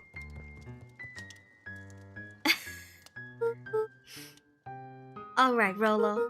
This is your time to shine. Ah, yes. You called upon my expert detective skills, bro, this kid. And now I shall proceed Before he could finish, Luca scrambled up Rolo's back.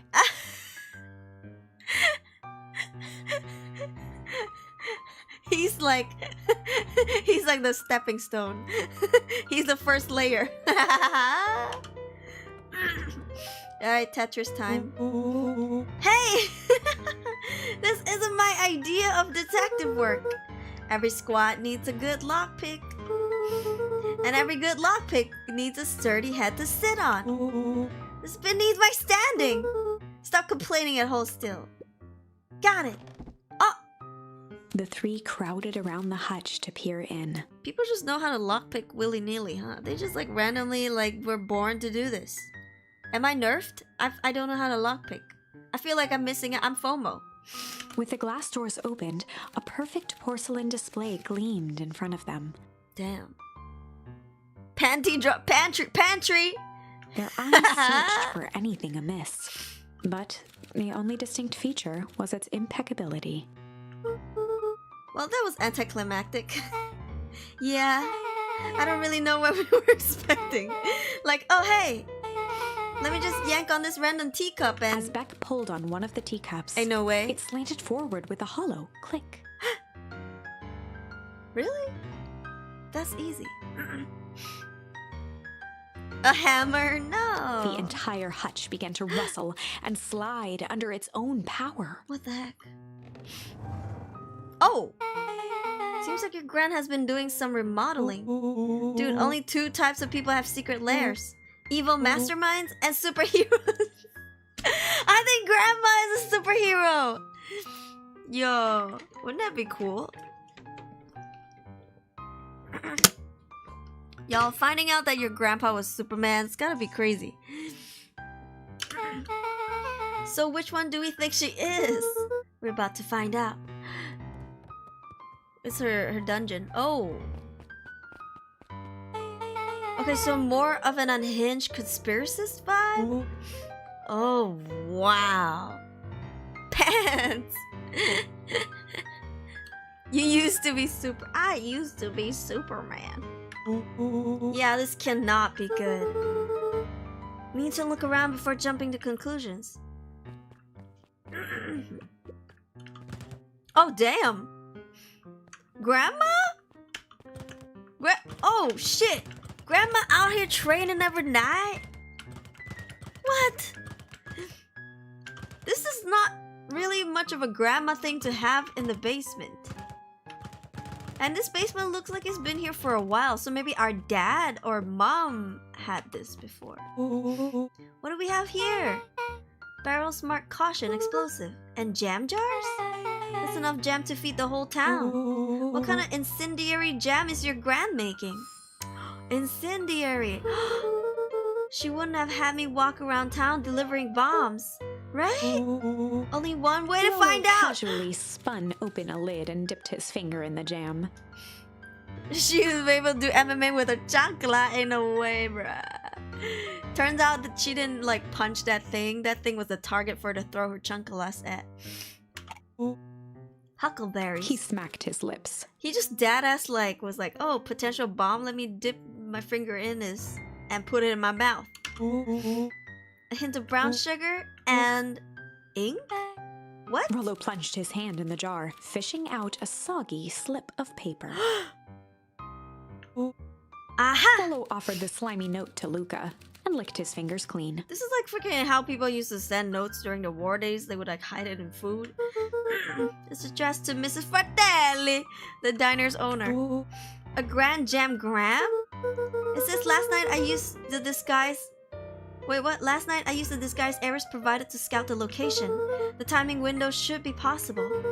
Operation Spark Plug is a go. Oh, so I guess Grandma was pretending to be one of the staff to scout the factory. And she's trying to spark the plug. What? Just like me. Bomb diggity dee. Oh man, are they hiding are they doing a heist? Oh shit. Whatever it is, it can't be good. Wow, Grandma.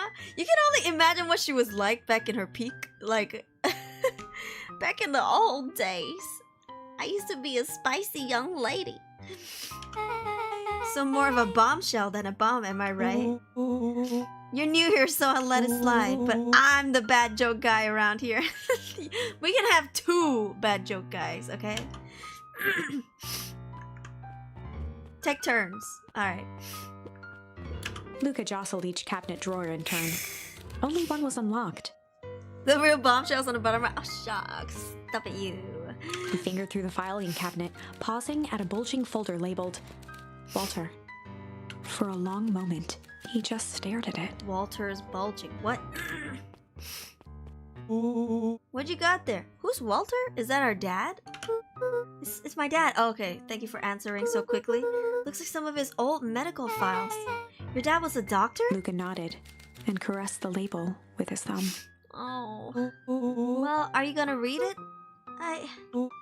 Here, let me help. Rollo swiped the folder from the drawer and began leafing through the pages. I didn't even answer. He whistled to himself, barely looking at the text. He didn't even get to answer, bro. How about you actually read some of it? 1 sec. Dense documents such as this are a lot like cheeseburger. It's best to skip straight to the middle. No!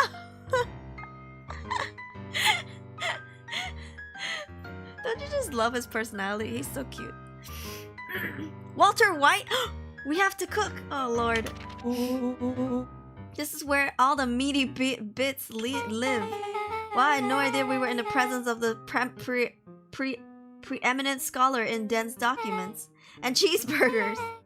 By all means, proceed. Oh, look at the freaking size difference between Rollo and the other two. What is he supposed to be? A lion? Because he kind of looks like a cat. Maybe he's like those freaking big ass cats like Maine Coons. You know? They're like the size of a big dog, right? Rollo is a Rollo. Cat named Lay's cooking. He stopped at a page and mimed, holding up a monocle. Aha, here we are. He held a monocle. He's doing too much. Follow-up examination of Terrence Wilby. The patient shows further signs of paleness and malaise. Body temperature continues to drop. He now describes soreness of muscles and joints. Yo, that sounds like me. Bro, that's like me and my arthritis. This is similar to the symptoms exhibited by Mrs. Wilby just a few days past. There's a virus. He died of aging, bro. Still waiting on lab results from Joseph. Uncle Joseph! Rollo looked up with heightened surprise. See? Creepy. Yeah, that's kind of disturbing. Who's Joseph? That's Mr. Nuncrete's name. Oh! Hold up. Is that not the hardware store guy? Right? The dog, the horn dog that like had a thing for grandma? That's Uncle Joseph? Right? Okay, so we have someone who got close to the mayor to get to his sister. Now we got someone who got close to the son to get to the mother. Uncle? Nah, I don't think they're blood related. Right? I don't think Luca's dad is a dog. No, he's not. He's actually a deer, cause we are like, yeah, a deer. Question mark? Right? Cause we saw him at the flashback. Yeah. I mean, I know in British culture you call even strangers uncles and aunties, or you just call your parents' friends uncle and aunties. Cause we do that in Malaysia too. We're like British educated. Wait. Rollo's finger traced across the page. There's more scribbled in the margins. Could it be contagious? Mr. Wilby claims the tap water at his house has been contaminated. Perhaps environmental? Lab results only raise more questions. Looks like he came back to his report later and made those notes. So it might be related to something else. Rollo scanned through several more pages. What's up, Unc? Exactly. Here, the writing looks shaky. I just couldn't help her. The disease, or whatever it is, progresses so fast. And with his wife passing,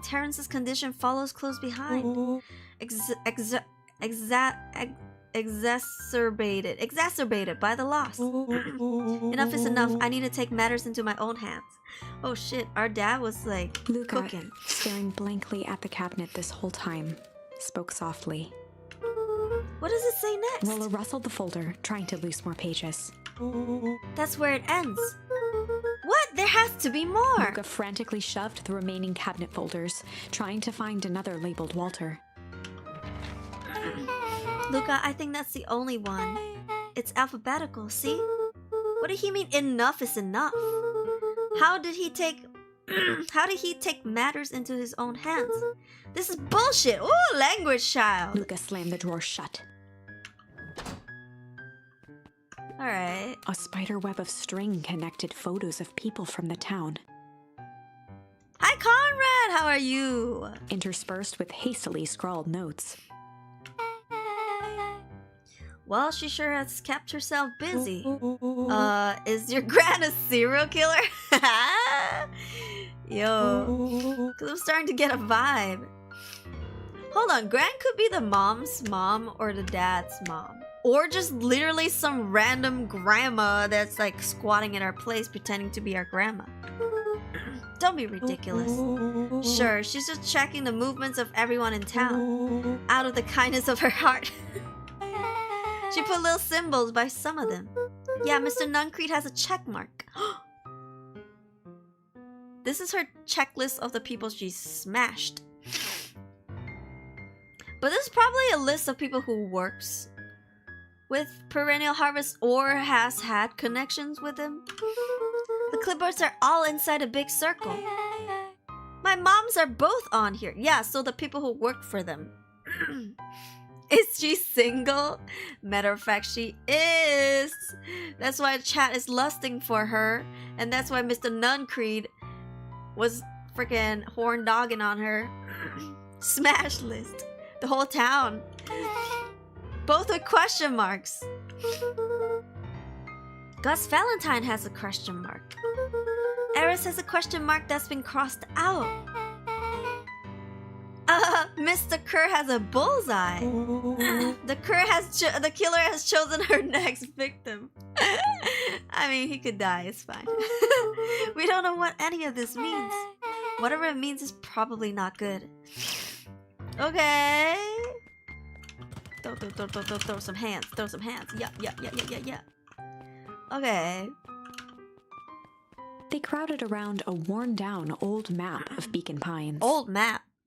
She ain't single for long. Cool. This looks like a treasure map.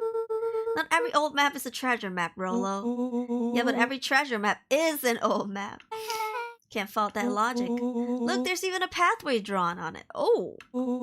It starts at the entrance of town. And if we follow it... Rolo carefully traced the path with his finger. It leads right to... these. Yo mama. He jabbed down at the end point. Town square? That's a fountain in the middle of town. What a weird place to hide treasure.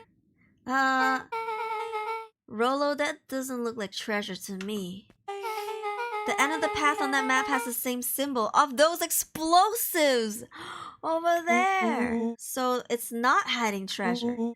A real bummer. Rolo's eyes was on the prize. These mama. Rolo, what's the thing you've been excited about for the past month? The festival. Gulp. Did you just say gulp? It feels like a gulp kind of situation. It's like me saying Lamau IRL out loud.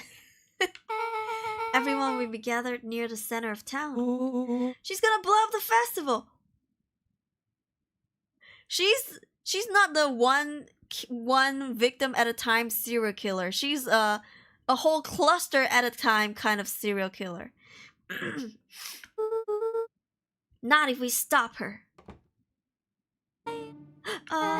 What was that? Luca looked up from the map. Uh-oh. What was that? No, I heard it too. That was the front door. Which means someone just shut the door. Which means someone's upstairs.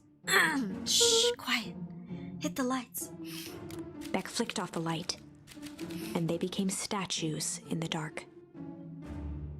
And I don't know nobody. Overhead, creaking floorboards bent under slow, deliberate steps. Imagine if the whole town got blown up and you're the only survivor. Does that not make you look like the sussiest person? Like, hello? The kids looked up, the tilt of their necks following each footfall. Uh-oh.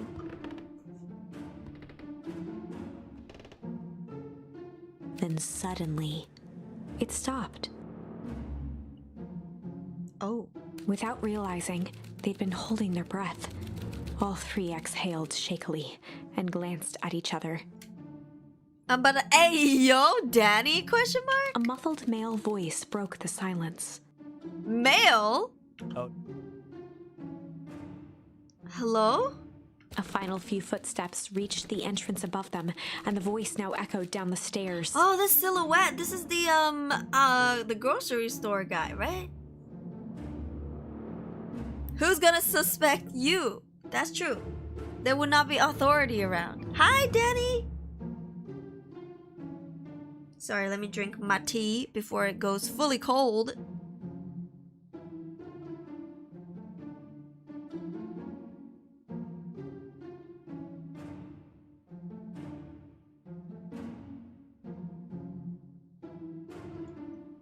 Hi, Devil Monk, welcome in. Game looks cute. It is. It's actually a horror game. You should try it.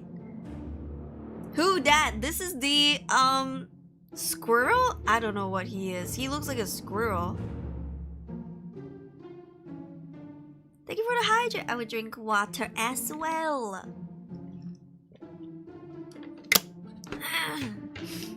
Okay. Oh.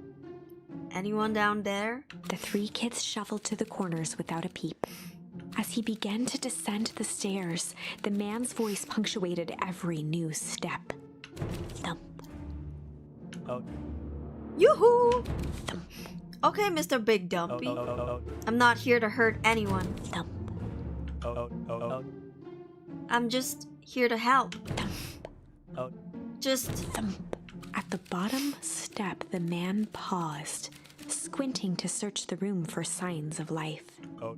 Huh. Oh. Guess it's nothing. Rollo shifted suddenly. Rollo, goddammit, you have one job. Luca gave him an intense, chastising look and whispered through clenched teeth. Rollo, don't. It was too late. Rollo was already inching toward the stairway. He screeched as he charged toward the shadowy figure. Oh shit! Rollo about to throw hands! Rollo's about to jump him. Ain't that his instinct though? If he's like a freaking like... Cause he looks like some kind of feline. So that's like his instinct. He could probably see in the dark. Flaming chicken coop! With all his weight, Rollo tackled the man to the ground. Rollo? Mysterious creepy man? Anyone there? From the dark corner, they saw something move. Oh, snap. Well, I didn't know if I had it in me. But there was only one way to find out. Holy crap, Rollo, that was awesome. Wait, did you just kill that person? Luca scrambled to the hunched figure on the ground. Pressing his fingers to the man's neck, he sighed with relief. You sure clobbered him good, Rollo. He's knocked out As Beck cold. flicked back on the light, Luca and Rollo both gasped in stereo. Mr. Tolliver, you see? I said it. It's the freaking squirrel man. He's in cahoots Chapter with our 7. grandma. He knocked him out cold, he did, Dark Assassin. Don't mess with a kid with a detective hat. The interrogation of Hiram Tolliver. Oh, damn. Still unconscious, Mr. Tolliver slumped heavily in a shoddy old chair.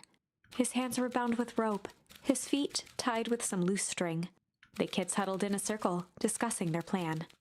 One thing was certain, they couldn't just let Mr. Tolliver go.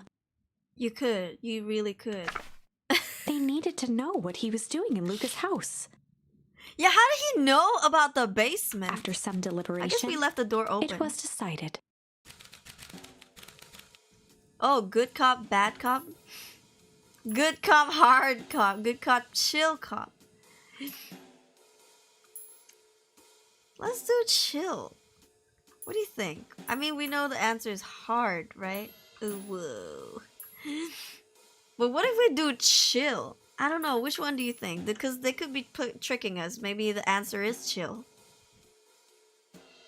He seems like such a bottom. In the first game, in the first gameplay, he was so, ooh, woo, I'm so shy. I'm very socially awkward. Please don't hurt me. You like being hard. Ayo. I saw the isometric room art before I clicked in. This is a very cute game. What did I miss? So, plot twist. Spoiler alert. Grandma wore the suit. It seems like Grandma doesn't like perennial harvest. She's working with the Valentines and the mayor's family to take down the corporation. I'm assuming they're trying to bring the business back because they used to be the one who was, I guess, business owners of like the fertilizers. Is it psychology or reverse psychology? Let's try chill first. All right. They'd run the classic good cop, chill cop interrogation. Is that classic?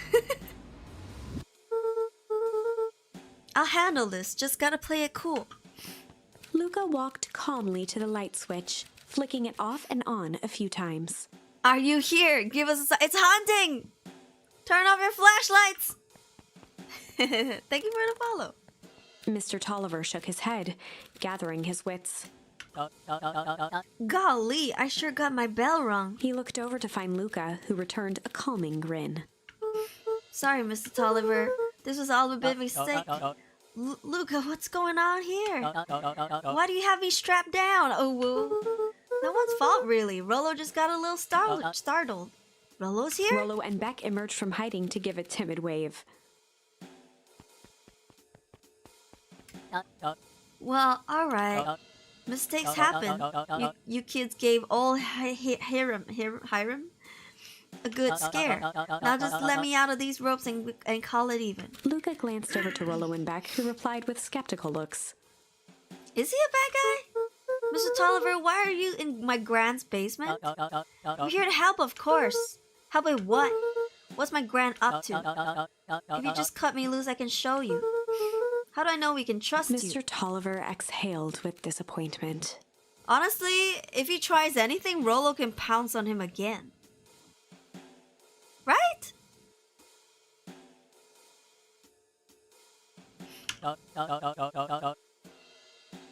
Luca, have I ever done wrong by you?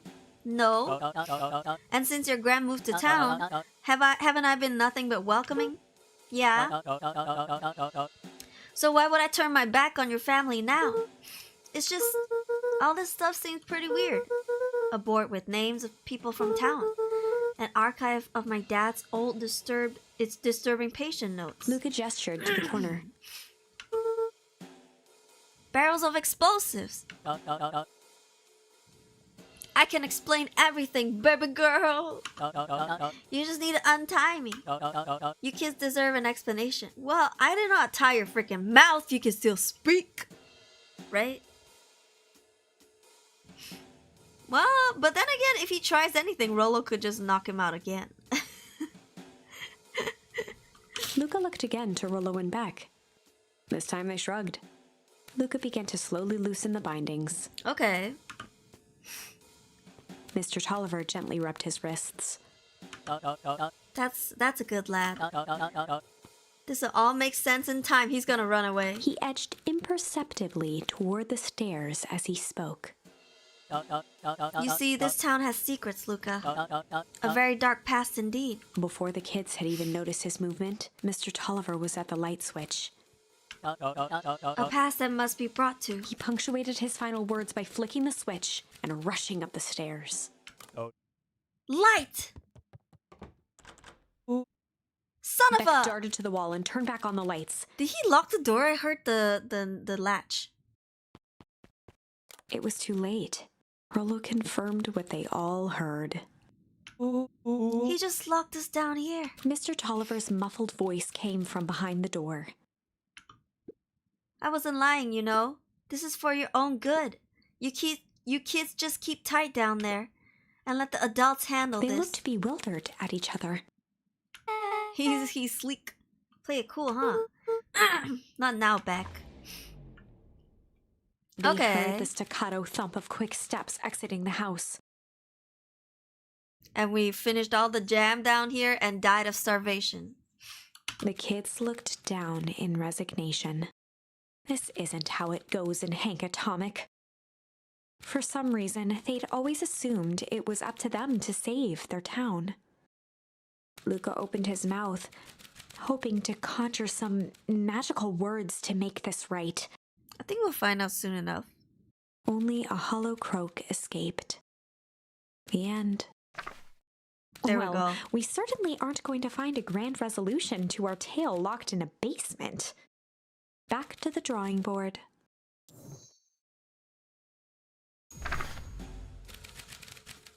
Here, we'll go hard. They'd run the classic Ayo. good cop, hard cop interrogation. Rollo brandished a steely gaze. I've got this. Read about it 100 times. Oh my god, Rolo, are you gonna be the hard cop? Could Rolo just bust the door down? That's so true. He's built like a whole ass tank. He's an absolute unit.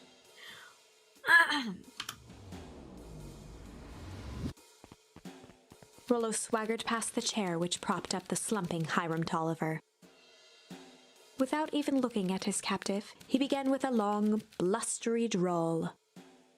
He's just gonna start yapping. Well, Mr. Tolliver. Mr. Tolliver remained motionless. Rollo spun around to face him. Oh, He'd clearly expected to rouse Mr. Tolliver with his booming voice. Rolo.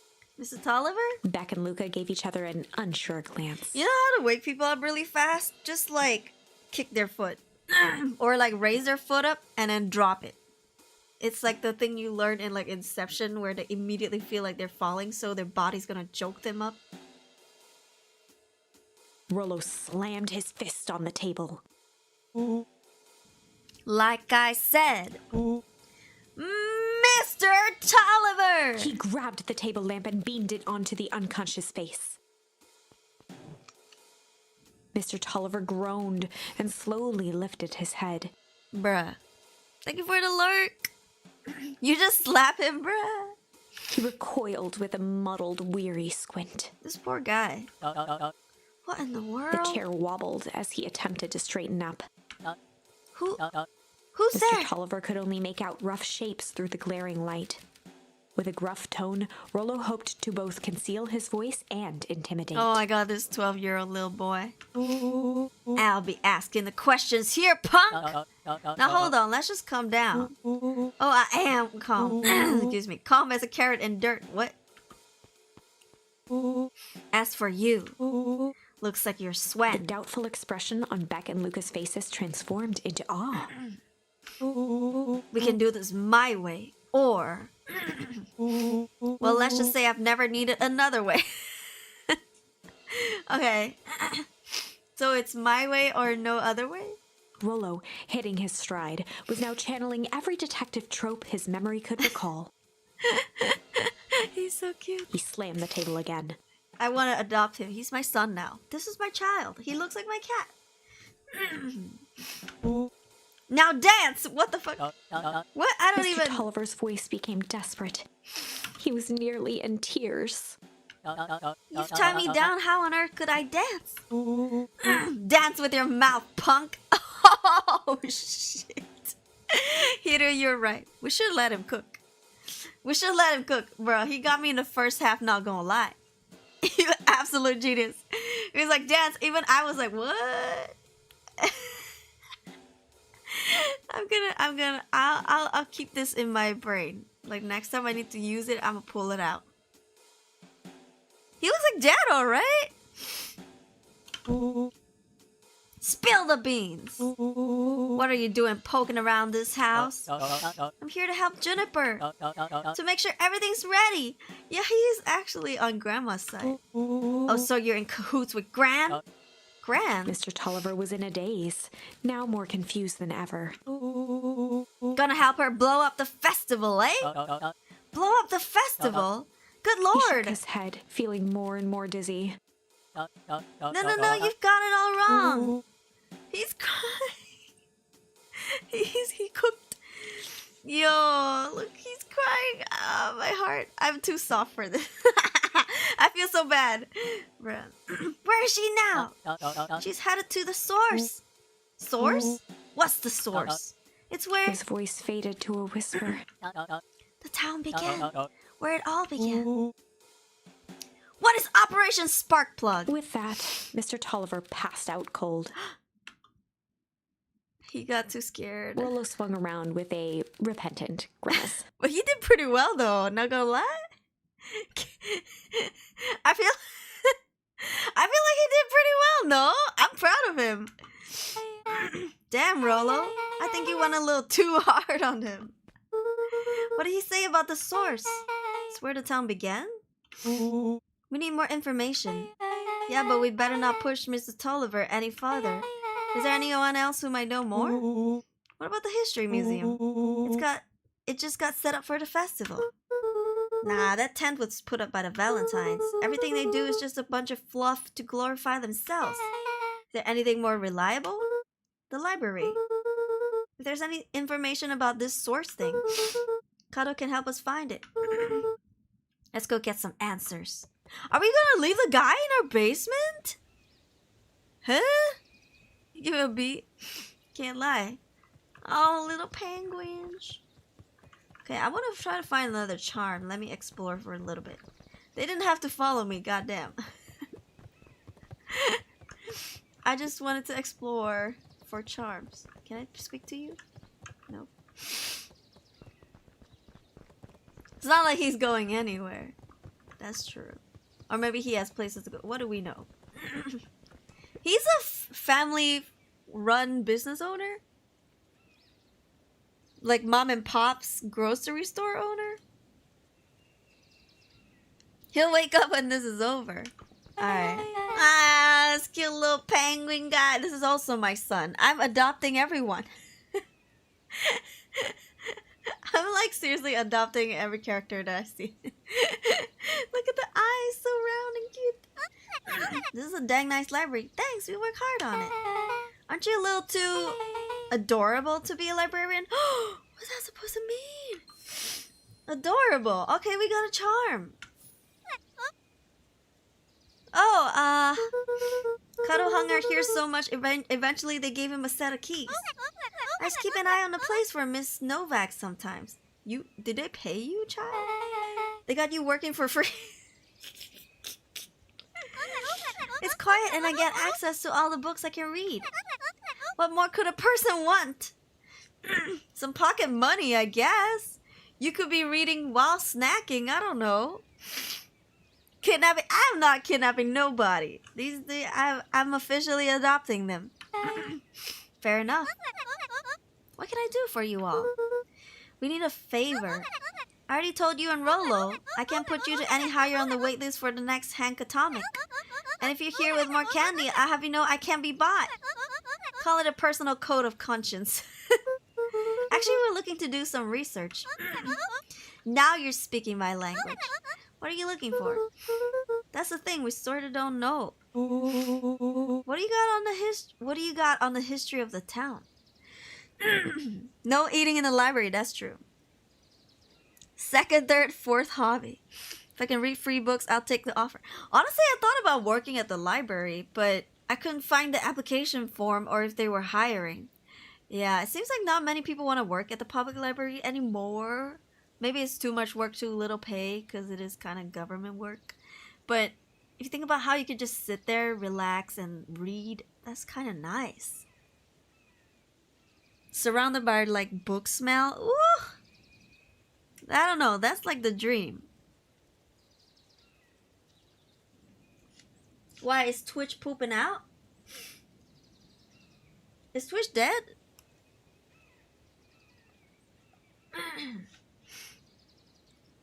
Twitch, are you here? Give us a sign. Got bow fun, bruh. Dario's, I see Dario's on Twitch. I don't know. There's the county record archives. What's in those? Birth, deaths, newspaper clippings, stuff like that. Pretty boring reading. But they do go all the way back to when the town was founded. That sounds like exactly what we need. It fell into the chamber pot. Great, we'll start there. We'll start there, okay. Chapter 8. 6 feet under, 3 towns over. Oh lord. The kids spent the rest of the afternoon combing through dusty piles of old county records, desperately searching for anything that could help them make sense of Mr. Tolliver's cryptic utterance. I think it's just my internet not strong enough. Oh, stream and Twitch jammed on your end too. Is it me? Am I the problem? Am I the problem?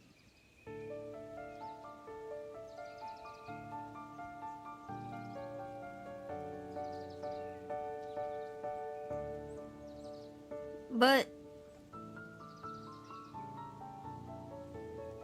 I don't know.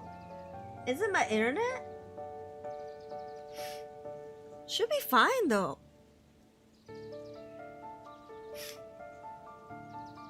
It's okay? Yeah? If, in any case, I'll put this here. Thank you. I pinned it. I think Twitch is twitching again.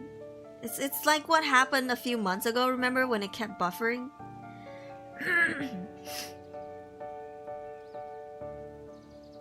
Is it me then? If it's on YouTube? Let me know if it lags on YouTube too, because then maybe it's me. Luca tried to shake the thought of Gran's basement, but his focus wavered. Explosives, messages hidden in jam, dossiers on various town figures, and a corkboard threaded with photos. Gran was the only family he had left. He still couldn't bring himself to believe the worst. What makes you think Gran was your Gran? Shouldn't be you? Okay. But the old map with the symbol of explosives in town square made that difficult. As the sun began to set, the kids were no closer to the truth. If I have to read any more records, my eyeballs are gonna pop. We have to keep digging. If I dig another word, I'm gonna end up in one of those asinine death records. Rollo Cotter lived a full and wonderful life till he read so much boring crud that his brain oozed out of his ears. Rollo shut his book with an assertive nod. If you got a better idea, spit it out. You sound like my sister. Keep pushing your luck, pal. And I won't be boring county records. And it won't be boring county records that kill you. I'll put you in the obituaries myself. Oh, damn, tension. Rollo muttered under his breath. Your county record. Really? That's the best you got? When I'm done with you, you'll be the footnote of in history. Just like... Beck slammed her finger down on the open page before glancing down to read. J. Hartford here. I'd love to see you try. Hey. We're a little tired here. Let's just take a minute and... Something tickled the back of Luca's mind. Wait, what was that name back? In the orbit? In the obit? J. Hartford. From the Brookville Tribune 8 years ago. That can't be right. What is it? J. Hartford. That's my grand's... Oh! That's my grand's name, Juniper Hartford. Grandma's dead. Grandma's dead. Who the fuck is this old lady in our house? Maybe there were 2 J. Hartfords?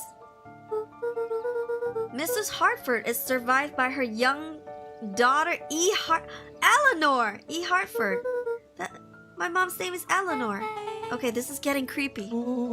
If your grand is 6 feet under 3 towns over, then who am I living with? Oh, shit. The question hung in the air. Bruh, is it just me? Because I got goosebumps. Alright, gang, I gotta close up for the night. Beck rubbed her eyes. How late is it? Almost 10. Oh, dang. Oh, crap. Pa's gonna kill me. I gotta go. Yeah, my parents will be worried sick. Okay, let's meet up as early as we can at the festival tomorrow. What are you gonna do about the unconscious man in your basement? I'll think of something. Grandma isn't grandma. Luca's heart was pounding as he approached the house. Yeah, who the fuck is he living with? If he was lucky, Gran, or whoever it was, hadn't gotten back yet. And of course, there was Mr. Tolliver tied up and unconscious in the basement. You don't think Grandma would have gone to the basement the first thing she did when she gets home? You know?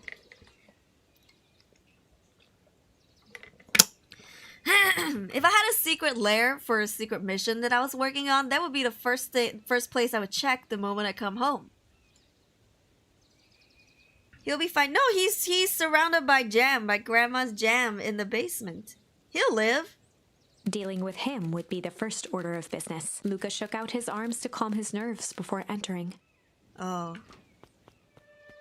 Oh God, Grandma's home. He held perfectly still, tempering his breath, and listened closely. She was asleep.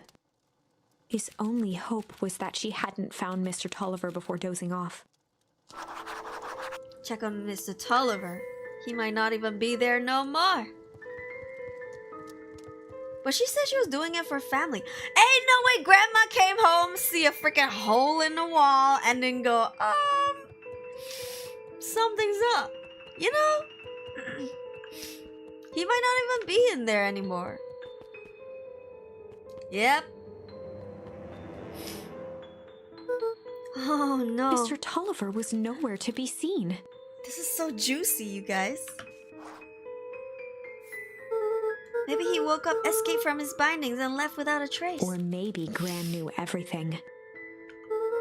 What do I do? Luca's hungry stomach groaned. Not realizing it, he'd gone the entire day without eating. Okay, I can figure this out. Just need a little brain food. Just go to sleep, bro. Luca rushed over to the pile of jam jars, unscrewed one, and shoveled a handful into his mouth. I'm afraid your jam delivery will be delayed. He flipped the lid to read the label. Mr. Nuncreep, hee hee. Okay, now I can think. So if Gran knows we tied up Mr. Tolliver, I'm screwed. If she doesn't know, then I need to play it cool. I guess the only option is to go to bed and act as if nothing is wrong. Gran will think Mr. Tolliver finished what he was sent to do and left when he was done. Go to sleep. Oh, really? Bro, the music is amazing. We have to be quiet.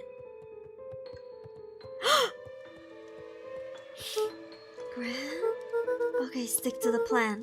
Go to bed and play it cool. Oh, she's waiting. As Luca climbed the final stair, the emotion of the day dragged heavily on him. With each consecutive step, his legs weakened. This is so his stride scary began to falter. for a kid. He tried to grab for the railing to steady himself. Something was wrong. Oh, it's the jam. Come on, legs. Just a few more steps. Oh! Luca groaned and tried to move. His limbs might as well have been bolted to the ground. Oh my God. Through numb lips, he mumbled just before falling asleep. The germ?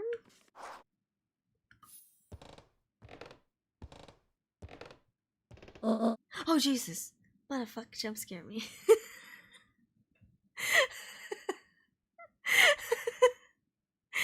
I didn't think she would come up with a ha out of nowhere. Sweet boy. What did you get yourself into? You're not even my grandma. Rest now. Let me handle everything. What if we're the ones in the basement now? Oh, she brought us back to bed. Did we oversleep? Chapter 9.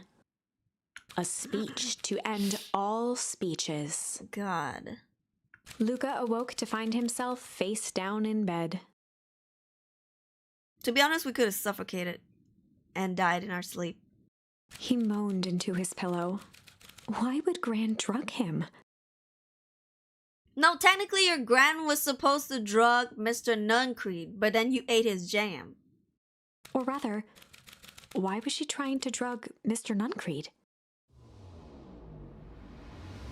Shaking the questions from his woozy head, Luca snapped back to the matter at hand. The festival!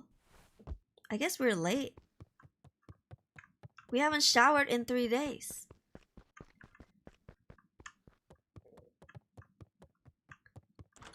Alright, I didn't even figure that. I thought I'd just try anyways.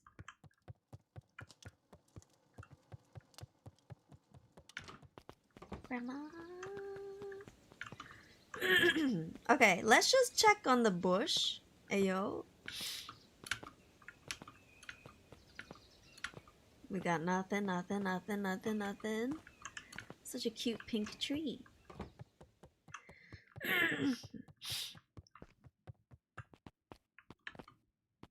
Okay, so far nothing has changed.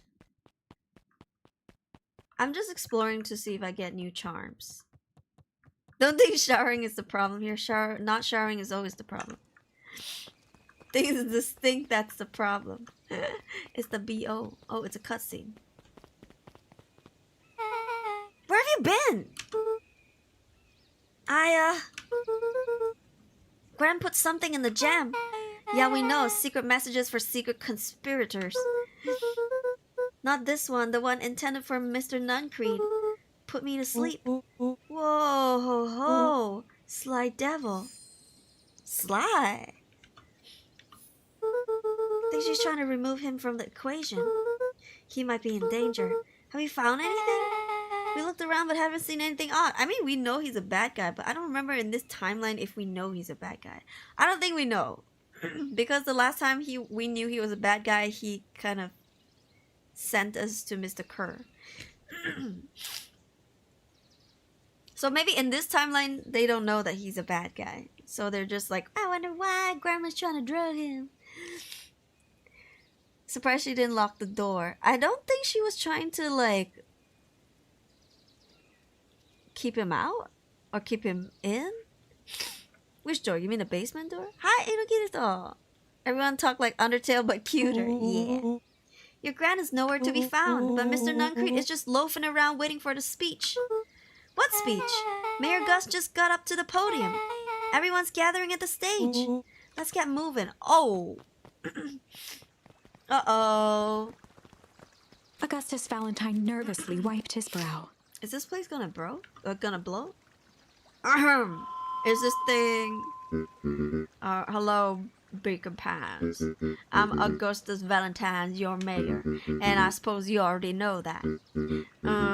Oh yes, before we get started, I just want to take a moment to recognize someone who couldn't be here today. This town wouldn't be where it is today without my father, Sharper Valentine. So I thought we could begin with a round of applause befitting such a great man. 3 claps, that's all he gets. Even that's more than the old codger deserved. Gus cleared his throat and awkwardly loosened his tie. I freaking love this sloth guy, can I just say? Right, where was I? William Kerr bounded on the stage with the energy of a preacher at a big tent revival. Of course, the attention whore has stolen the microphone. Gus Valentine, everyone. He gave Gus a hearty slap on the back and motioned him off the stage. Let's hear it for our mayor. Let's see how many claps he gets. That's like two claps. That's a he, yeah. What a great turnout. Ah, heck, I didn't prepare anything. But I suppose I could say a few words. Would be ashamed to waste such a beautiful podium. Mr. Kerr pulled a thick stack of note cards out from his vest. Motherfucker, you say you didn't prepare anything. Community, conviction, commitment. Oh, so it's just each word on each card. There are things we celebrate at Perennial Harvest. For us, these are the pillars of the bridge to a better tomorrow. But I think it's time to add a new pillar. Change. Change is a powerful thing. It's inexorable, unavoidable, and undeniable. And I am dadgum thankful for it. What the fuck? What is a dadgum? Where's the mom gum? Change is the reason we're all together today. It's hard for me to believe that it was only 4 years ago when fate brought me here. A simple business trip, which brought me to a small town, which would change my life forever. Mr. Kerr took a moment to survey the crowd. Are people just not paying attention? You know what? He wiped away a single tear. Oh, of course. Oh my god, look at the rabbit next to my head. Oh, it's a family of bunnies. And they look so cute. Sorry, I got distracted. From the second I set foot in Beacon Pines, something about this place has held me captive. You see, change represents opportunity. Hi, Lagai, welcome in. It represents potential. It was change that helped me recognize the potential of this place. Motherfucker, just speaking in circles. To see that the people of this town, despite suffering great loss, still held onto the things that made them special. He thumped the podium to emphasize each word. Community, conviction, commitment. Change. Oh, so the CCCC. Mr. Kerr nodded confidently, biting his lip. Ugh. I don't want to imagine him biting his lip. The crowd was silent, in rapt attention. Fate made a perfect match that day. Nothing is more important to you all than community. And perennial harvest is a community first and foremost. Motherfuckers sound like a cult. Mr. Kerr methodically made eye contact with each section of the crowd. The only way you made it through the foul harvest was an unshakable conviction. A conviction that a better tomorrow was just over the horizon. Perennial Harvest was founded on the conviction that we are the horizon. This festival is a symbol of our commitment to each other. His voice began to build to a crescendo. We now walk hand in hand into a future we will shape together. And that is what change is all about. Grabbing the future by its nutsack, by the scruff of the neck, and making things happen. Change is a choice. I'm tickled pink, ayo, that we will all be making that choice together. How great is that? Just imagine what we can accomplish. Earthquake! What was The crowd that? began to look around nervously. Don't worry, a little thunder isn't going to ruin this day. Everyone remain calm. Mr. Kerr quickly flicked through his note cards. Where was I? Through all of my travels, I have learned one true thing. One always reaps what they sow. We have all planted a lot of good in this town. And so it is with a happy heart that I can proclaim. He raised his hands up to the heavens. It is a fucking cult, innit? Our harvest awaits!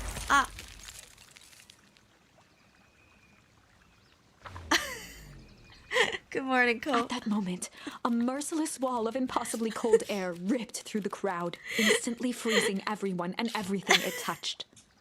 For a man like William Kerr, this was a fitting way for things to end. Bro, that was kind of comical, no? Is it just me? Am I going to hell? On a stage, with an entire town frozen in rapt attention for the rest of time. The end.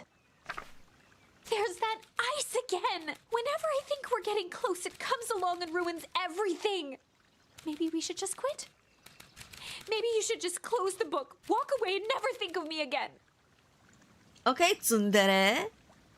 No, I don't mean that. Is what I thought. We got a little closer this time. We just need to try again. Please.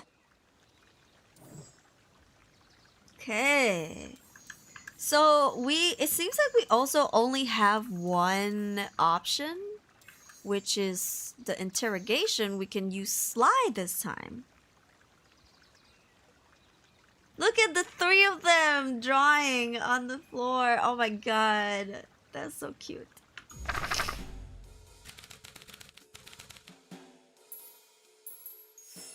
They'd run the classic good cop, sly cop interrogation.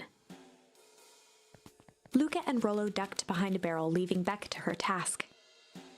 Oh, she's the sly one?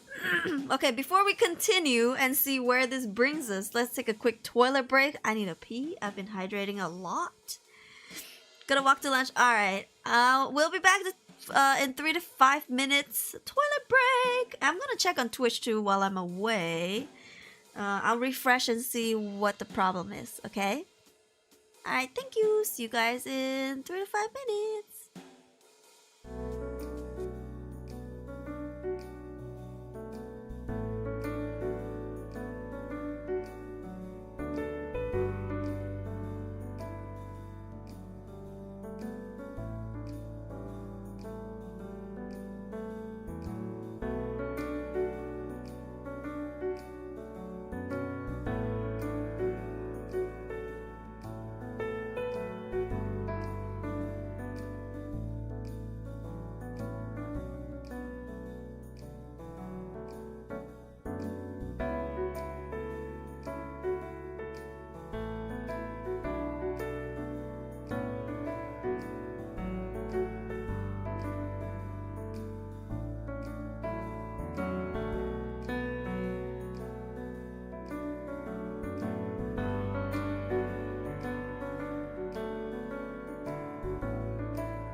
Okay, I'm back.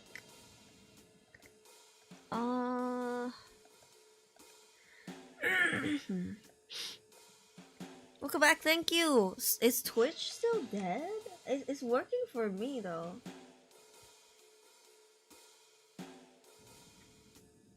How'd the slide stuff go? We didn't go through it. I just went for a toilet break. I think Twitch should be up right now. It says the stream is excellent. I don't know. Let's see. Yeah, it might be messed up again in a bit. I don't know. For now it looks good. Alright, anyways. Twitch Fabian awakens. Yeah, since the stream is excellent. Alright, let's continue on. With a few crisp snaps, she roused Mr. Tolliver. Whoa. What's going on here? You're that module girl. Please call me back. Sorry about all this. Mr. Tolliver looked down and shifted a bit, testing his restraints. It seems there's been a mix-up. So you didn't miss anything? Yeah, no. You see, I'm down here for the same reason you are. Juniper sent you here? Beth caught herself before letting the surprise manifest on her face. Oh. She'd already gotten him to reveal his relation to Gran. This was gonna be easy. Is it? You know how Juniper is with her precautions. Operation Sparkplug has us all on edge. I guess she thought you needed some backup. But she sent a child? What better way to avoid prying eyes? Who would suspect a kid? I suppose that makes sense. Mr. Tolliver wriggled a bit in his restraints. Yeah, why are you tying up your friend? Well, someone who's supposed to be on your side. Oh, I'm so sorry. Beck quickly removed the ropes. There we go. That had to be uncomfortable. A little, yeah.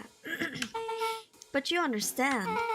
We'll never know who to trust in this town. Mr. Tolliver rubbed the growing knot Oh, we never on know his who forehead. to trust in this town. Very true. So it turns out we're both here to... Beck twirled her hand, as if to prompt Mr. Tolliver to finish her thought. destroy the evidence. Oh! Of what? Beck shook her head and clicked her tongue. Yep, the old gal is nothing if not thorough. Mr. Tolliver let out an amused huff in agreement. She sure is. Can't blame her though.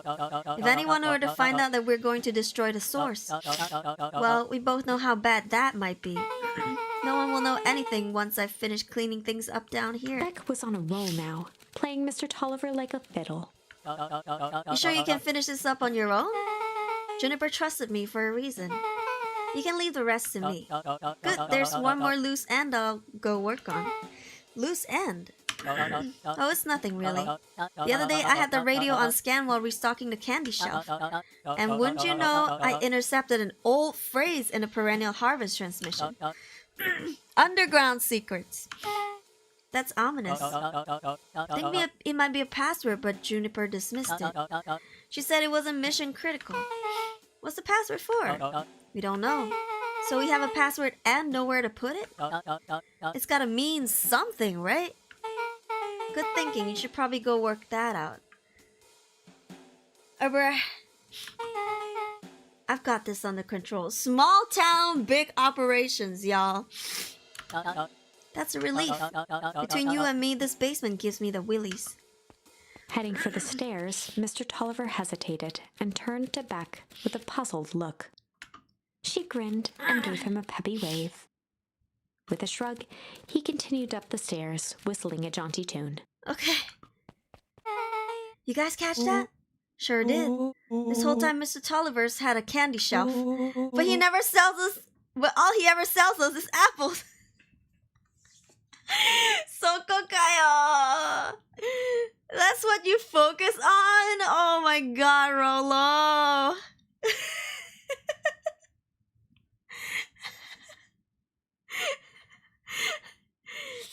We all need a friend like Rolo in life, you know? You know? That's what he focused on. I'm sure after he heard that freaking sentence, everything else was a blur. He just stopped focusing. He was just like, candy shelf? Beck blinked slowly in disappointment. I love Rolo. He's the best character for me. He's my favorite character. The password Rolo. Well, sure, but once things are back to normal, I'll be having a word with Mr. Tolliver about that candy shelf. Fine. In the meantime, I've got an idea. She turned to the table and began tearing small scraps of paper. He said he heard a password on the radio. A good spy transmission is never what it seems. Beck marked each scrap of paper. Oh, and Jesus. leaned back. Fabian, thank you for 1 biddy. So they say there's a bomb being made in old Sam's toy shop. It's gonna be deported soon. Sam has a toy shop? I thought he sold pharmacy supplies. Exactly. What's really funny was when I was in middle school, I was in like a tuition class for like, it's like a Malay tuition class, so we learned the language. And the teacher was like, highlight the important words to summarize. Highlight the important words in this in this, what's that word? Basically in this article or something like that, and then just like summarize it. So we were supposed to like use a highlighter and highlight the important parts and then just like shorten it, basically summarizing it. And this friend would summarize like things that are not important, kind of like Rolo. And I'll never forget it. That was a good laugh. Yeah, this, like, if I think about fond memories like this, makes me miss studying again, because it was so funny. She was out of topic. You know, we have like a karangan, right? Like a, what do you call that? Essay? Okay, that's the right word. We have an like our teacher would give us an essay, and then you would have to like highlight and summarize it. And main points are usually the first sentence of paragraph. It was just so funny. You never know. I love this friend. I lost contact with her. I don't know where she went. Yeah, but damn. She kind of reminds me of Rolo in this aspect. We just need to find a hidden meaning. Okay. What's another word for underground? Buried, covered. Could it be a cover up? Maybe it's one of those each letter is a number thingies. So U would be 21. N would be 14. D would be D's nuts! Sorry. Ooh, it's an anagram.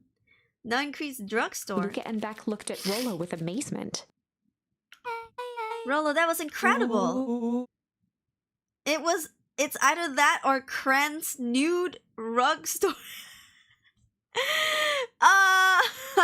Where's that? Asking for a friend? Yeah, I think you were right the first time. How did you do that?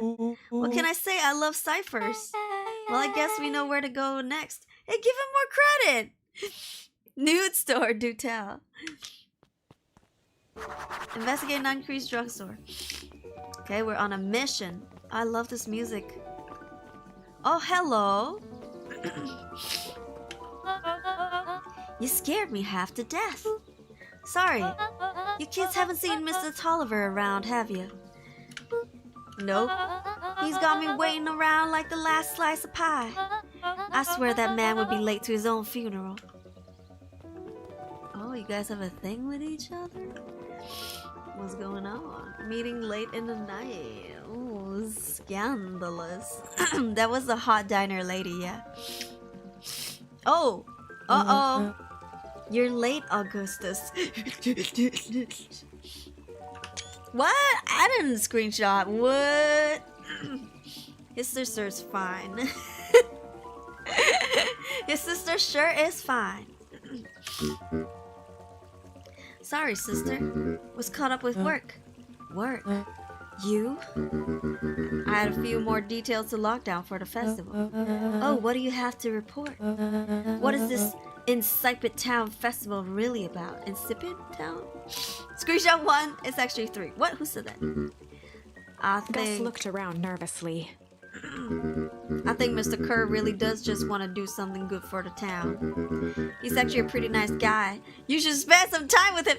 Bro, he's getting close to you to get close to your sister, okay? Don't fall for it. I didn't pull strings installing you as mayor so that you could make friends. Your job is to help me figure out what Kerr and Perennial Harvest's true intentions are with this town. We have a responsibility. This is our father's town. Was. Excuse me? This was our father's town. He's gone, Eris, and he isn't coming back. Father left us with nothing but problems. Mr. Kerr came here and offered to help us. We accepted that help. We didn't agree to them turning Father's warehouse into a toxic dumping ground. That's just temporary arrangement. The glow can be seen from our damn backyard. They're dumping their nasty little secrets on us. When this all inevitably goes wrong, who do you think will be blamed? Eris's cry hung in the air. We have a new choice to make now, sister. This town's gonna change whether we like it or not. Are we going to choose to be a part of that future, or be forgotten in the past? It's a shame. Father named you Augustus, but you will always just be a Gus. Good night, Eris. Oh shit, she does not respect her brother because she don't think he's capable. Ooh! She's against the thing. She's trying to like jeopardize, yeah, Perennial Harvest. She's working with grandma. Gus or a wuss? A wuss. I'll see you at breakfast tomorrow. Well, well, well. It's getting late, children. Bye. Fine lady. Hello, you still reading up in here? Knowledge, he spat with a sneer. There exists a gulf between knowing something and being able to do a damn thing about it. I do hate it when the villain makes a good point. Let's go talk to the dog. The horn dog. Where the fuck am I? Thank you for the follow. Oh my god, there's a little pupper. I think this is the kid that the lady that we just saw, Eris, she took in this kid in order to... So, okay. If you don't remember, in the last one, someone said that Eris and Gus needs to take in this child. I forgot his name. And take care of him in order to get his inheritance. That was the requirement. Yeah, forgot his name. Solomon stood proudly at the entrance to the drugstore, holding a brown bag overflowing with black licorice. Hey, Solomon. We're looking for Mr. Nuncrete. Is he still in there? I'm afraid not. Then where'd you get the candy from?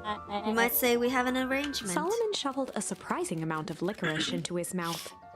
Child, it's too late for you to be eating so many sweet stuff. So much sweet stuff, you're gonna get so hyper. He looks so uninterested. But he looks so cute. Sometimes it's the small pleasures in life. Though we might not always have family to rely on, licorice has never let me down. Well, I can't say licorice would be my first choice, but whatever floats your boat. You can tell a lot about a person by their choice of confection. Oh yeah, I guess. I like sour gobs. I'm certain you do. What's that supposed to mean? I've always wondered why Mr. Nuncrete kept licorice in stock. You must eat enough of it to make it worthwhile. There are many ways to earn loyalty. For some, it's as easy, excuse me, it's as easy as cold hard cash.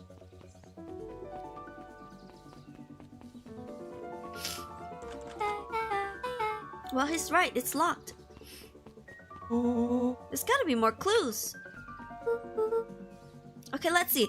There is a bird on the roof. I don't know if that helps. Next to the sign, I see a bird.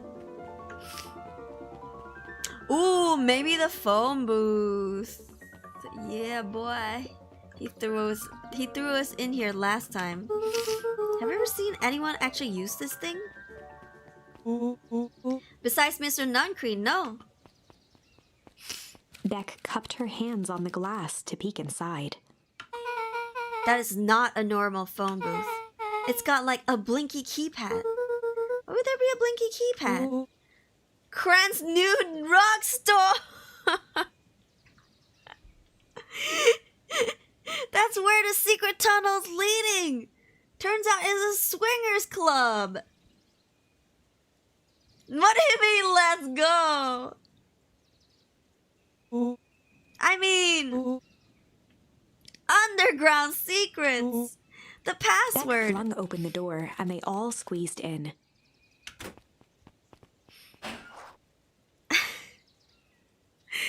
To the rugs, to the nude store! Alright, let's see here. Luca cracked his knuckles and entered the letters into the keypad.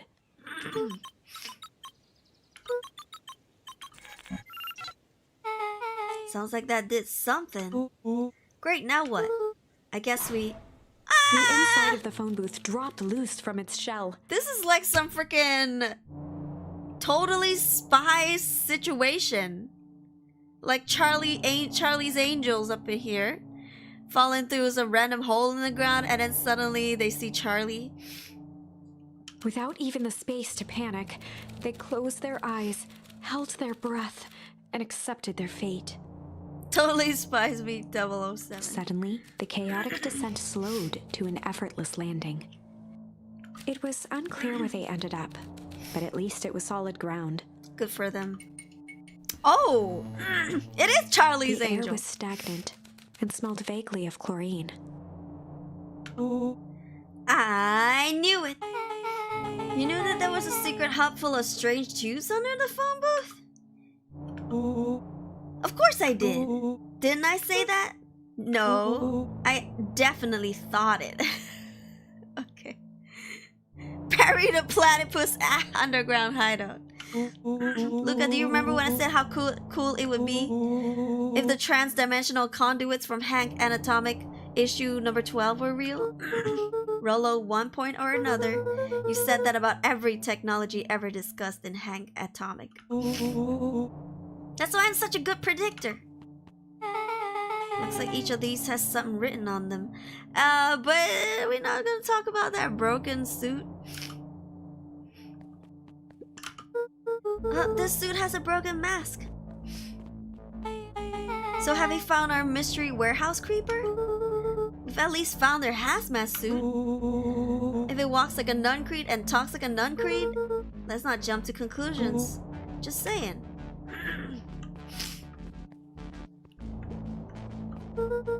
Mining Operations Alpha. The horn dog was the Amungus. You guys have mines here? Not that I know of. The town is all farms and fertilizer. And a series of tubes. But always says you can only trust a miner up to the point when they hit gold. Not sure how that wisdom applies in this exact situation. That's the thing about Pa, you don't always realize what he means until it's too late.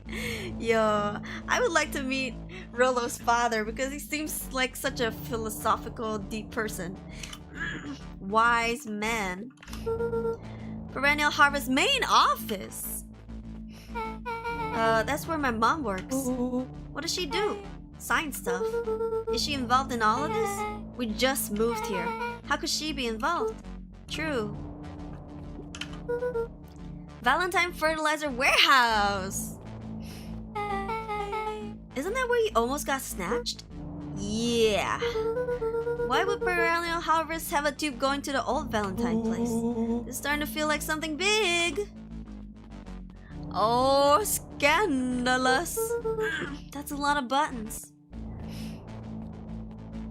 This is like freaking an escape room. Stand aside, Earthlings. I've read enough Hank Atomic to know my way around sci-fi tech. Rollo's hands hovered over the field of blinking buttons. He's gonna press all of it. Eeny, meeny, miny. Oh shit! Rollo, what did you do? Nothing! I didn't even mow yet! Oh shit. What was that? Hide! Where? There's nothing but weird tubes down here. Just get back. Oh! Mr. Nuncrete. Shit.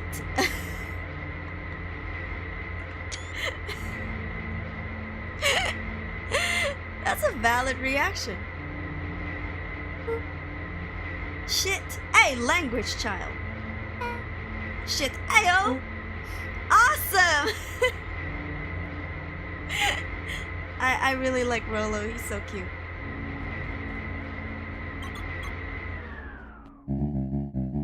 You all need to come with me now.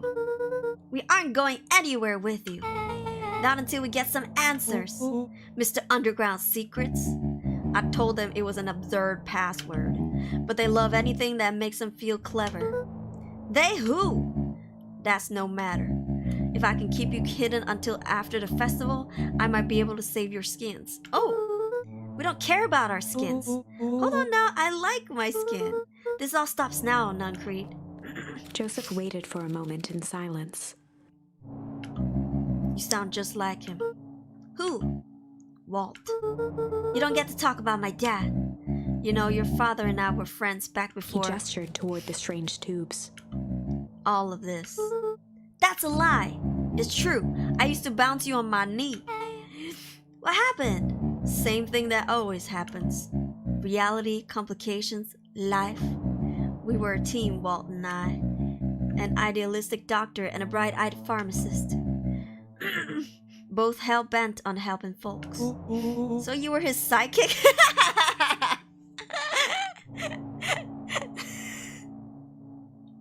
I love how his first thought was that this guy was the sidekick and not Luca's dad.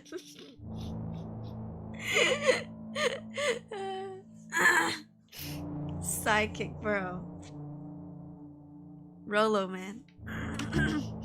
No. We were partners. Howdy, partner. He helped the patients and I helped him. Yep, total sidekick. He was my sidekick, okay? I'm the main bitch. Bring the road worst. He's so funny. He got no filter. I love it. Nuncrete let out a growl of a sigh. Luca, I need you to notice. I need someone to notice. One day Sharper Valentine comes to us. Says he's got an opportunity. He found something he didn't quite understand. And he was willing to pay us both handsomely to help him understand it. And my dad said no. Your dad and I both believed in helping people. But the thing I could never get him to understand was, it's a lot easier to help others if you help yourself now and then. Classic sidekick into villain plotline. Oh, Rolla, you're not helping nobody right now. I love this kid. It's so funny. I love how you just ignored him. Walt loved being righteous, almost more than he loved his family. He was wrong about one thing, though. When he begged me not to take Valentine's offer, he said, Joseph, if a person says yes one time to Sharper Valentine, he'll make sure they keep on saying yes to him until he's dead and gone. Until the day he's dead and gone. He shook his head wistfully. And Papa was right, wasn't he? Not now, bro. Rollo is... Sharper's long gone, but he still got me saying yes. Ooh. Is there a point to this sob story? These kids are just like, I'm bored. Not really, no. Just an old man trying to delay what needs doing. Nuncrete took a menacing step towards the children. I tried to keep you safe. I tried to keep you and Juniper out of this. But you forced my hand. Luca began to laugh. What? You really don't know. My gran isn't out of this. She's been scheming right under your nose. Oh, child, don't give away all the secrets. Oh, Jesus. Thank you, Phoebe, for 1 minute. Hi, Nashi. These kids don't have the attention span for your monologue. Get straight to the point. Yeah, these are freaking TikTok kids, okay? They can't sit here and listen to your conversation. Why would you tell the bad guys what your grandma's been plotting, dude? Shut the fuck up. Juniper? Seems like she's been planning on crashing the house.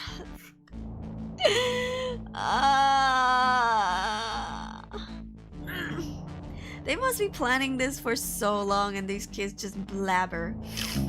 She's going to disrupt the festival? Why would she? The color drained from Nuncreed's face. How does she know? Apparently she knows a lot of things. What? Let's just say this isn't the only underground lair we've busted into today. And honestly, hers is way cooler. Yeah, they're supposed to let villains, bro. What are they telling the villains to plan? She's got maps and explosives and bad intentions, big man. Nuncreed grabbed Luca by the shoulders. His eyes were frantic. You need to tell me what she's gonna do right now. She doesn't understand what it is she's messing with. Tell me now, she's in danger, boy. I don't know. She had a map with a mark on a fountain in town square. The fountain, but why would... A jolt of realization struck Mr. Nuncreed. She knows about the source. What the heck is the source? If she tries to destroy the source, it could catalyze. And, dear God, she's going to freeze us all. Oh! So, is she trying to hurt us or what's she trying to do? We're going to the mining place? You all need to run. Run where? Away. Oh, as far away from this town as you can get. Head west and don't look back. Journey to the west? That did not go how I expected. I love how you just jumped down and got sucked in backwards. So, we're totally following him, right? Totally. See you on the other side. We're following him. You good? Yep. I love this town. Oh, I thought she wasn't gonna follow. Chapter 8. Is he a good guy or a bad guy? I don't know. The cold, hard Yeah, truth. I said it. The cold, hard truth? Beck leapt up, allowing the suction to yank her into the dark. Dimness eclipsed around her like the shutter of a camera as she seemed to cover great distance in mere moments. Her only points of reference were glints of upcoming turns, which approached with frightening speed, only to carom her gracefully along. She heard the tinny, distant echoes of Rollo's glee. Once she stopped fighting against it, the ride was impossibly smooth. Then, all of a sudden, as if minutes had passed in an instant, light blazed into view. Oh, we're in the new town. The old A town. burst of wintry air snuffed across her face, and she was flung out into the cold.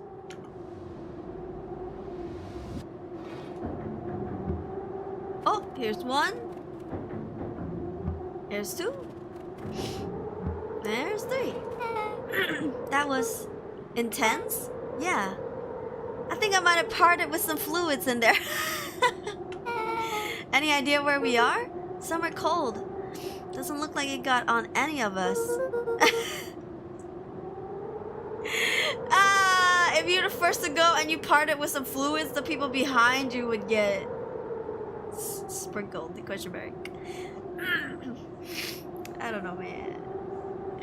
I feel like Rollo would be cold here. Maybe not. He's kind of furry. He's thick fur. So where did it all go? This place sucks. Why would anyone even want to blow up something out here? Rollo's out of this conversation, by the way. He checked out. Only one way to find out, I suppose. We gotta catch up to Nuncreed. I think he went this way. Alright, I guess we go.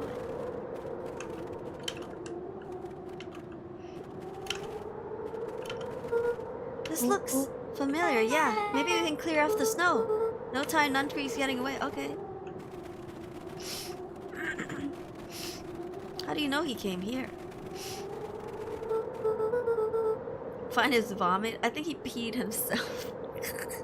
Are we there yet? This is starting to feel really familiar. I may not be the most well-versed on all things Beacon Pines, but this does look like some sort of frozen replica of town. Ah, I got it. It's so obvious now. Mr. Nuncrete is an alien. He's trying to make the alien thing work. He's trying to manifest the alien thing. It's a carbon copy. Yeah. Rollo, stick with me here. His species can only live in sub-zero temperatures. Oh boy, here we go. The source is their base camp dimension, so naturally they keep it cold.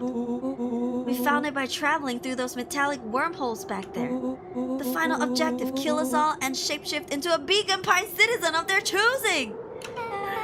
You never really had me, but you very much lost me there.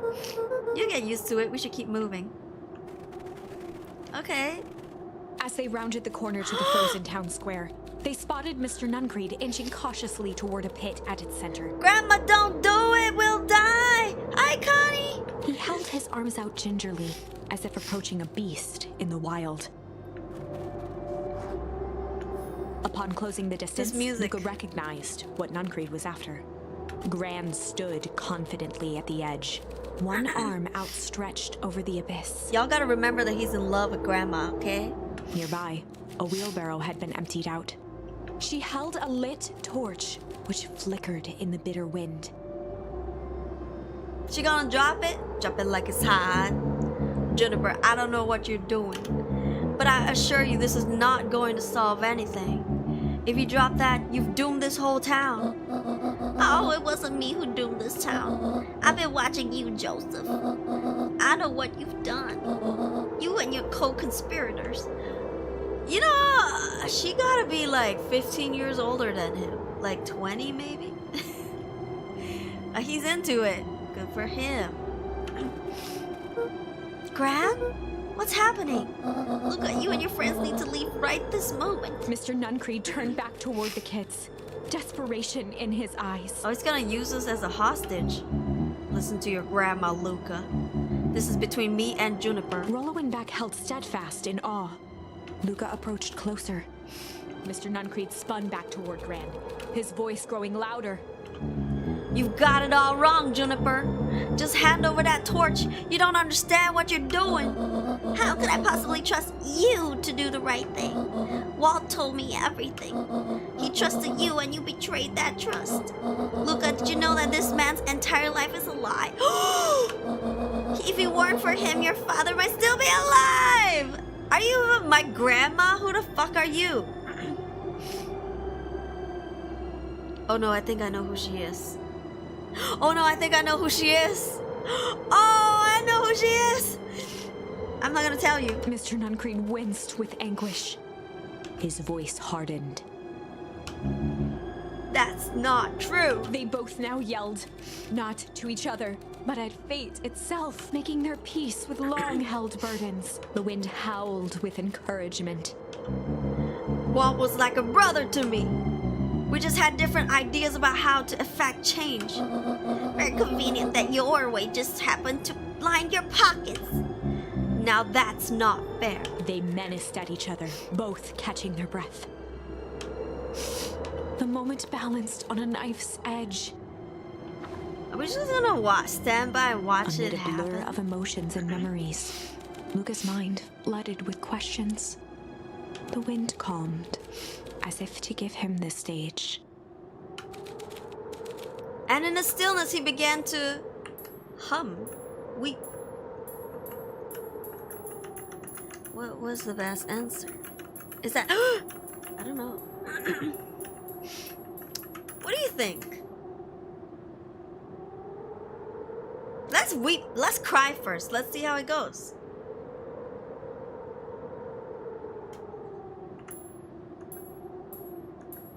I feel like maybe we need to hum. Make them sing a Christmas song. I'm dreaming of a white Christmas.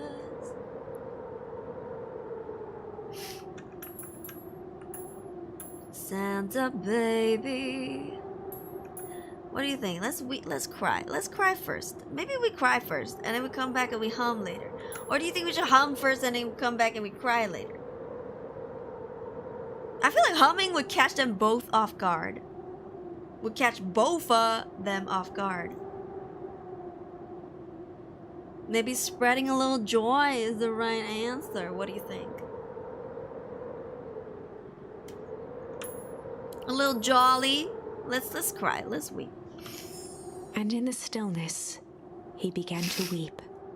Because what else can a child do at this point, right? It was all just too much. Falling to his knees, Luca whimpered softly. The tears crystallized as they hit the snow. Gran stared at Luca for a moment with warm sympathy, remembering why this was all necessary. Oh, Hi, Via! Aku bobo di sini boleh. Sleep well, makasih udah mampir. This all makes sense soon, Luca. Then everything can go back to normal. I promise. She stiffened up and brandished the torch at Mr. Nuncreed. You can't hide behind those people any longer, Joseph. Once their precious source is destroyed, we'll see where their loyalties fall. Juniper, don't. Ignoring his final plea, Gran flung the torch into the deep darkness. She's gonna plunge us all into the cold. She smiled and exhaled in relief. Mr. Nuncreed moaned in resignation. The torch echoed as it ricocheted down the hole, punctuated with a thunderous thud. No, honestly, if I was Mr. Nuncreed and I know that I'll be frozen in ice forever, I would quickly be in the pose that I want to be for the rest of my life. You know what I mean? I would be quickly fixing the way I look and stand so that I wouldn't just be kneeling on the ground like that, frozen forever. Why doesn't he just explain the situation? I know, maybe she's just not listening. Just bends over and moon the people before you freeze. Bruh. That's so bad. Hi, Fluffies. And what kind of pose would that be? I don't know. I'd probably strut, like do a drag queen pose or something, like, you know, something fabulous. Like maybe snap my finger mid-air or something that, and it just like freeze over. Yassify the pose. I don't know. Here comes. You see, Joseph, I've learned one very important lesson in life. If you want things to change, then you must be willing to... She wouldn't finish her sentence. Before Gran could finish, the ground shook her to silence. She gonna fall in, isn't she? Nope, she backed up.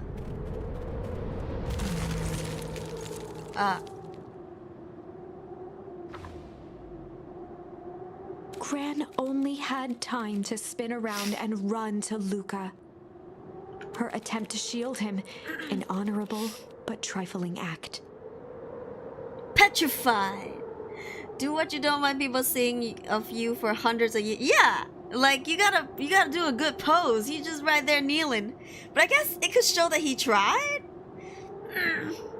No, that's just cold. Unflinching love, pitted against an unthinking horror. Bruh. There was no contest. Her warm embrace froze in an instant. We could dab. You could dab. You could mew. You know, you could do the whoa. You could do the nay. You could do like a cute cat pose. You know? That is where they remain, fixed in place, forever.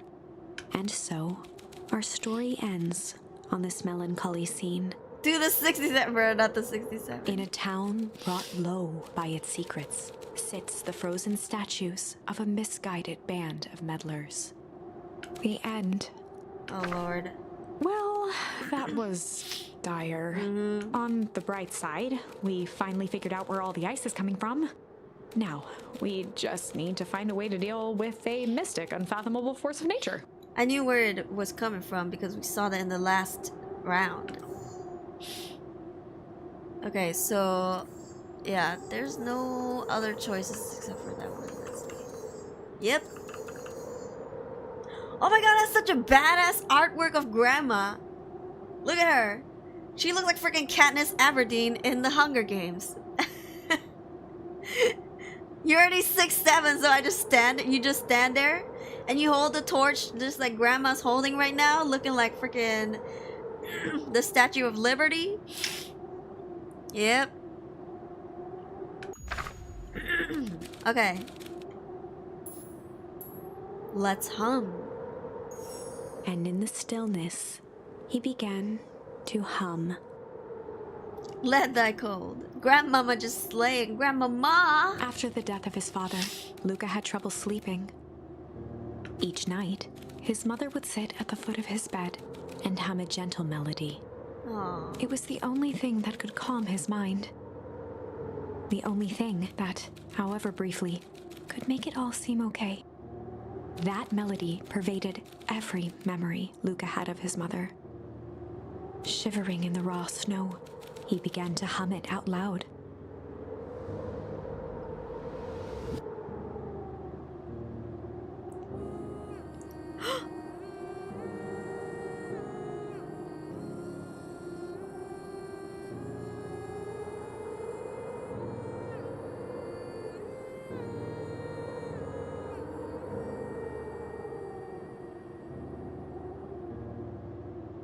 Gran lowered the torch, listening closely.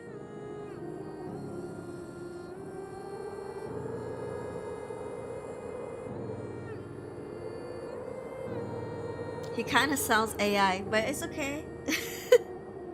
I don't think it is, but cute though. As recognition slowly set in, her heart sank. Those countless nights of consolation, the incomparable loss they shared together. She let the torch fall to the snow and sizzle out. Is she? A few steps toward Luca was all she could bear before dropping to the snow herself. Oh. It's her old bones, in it. Through a flood of tears, she began to hum along, note for note.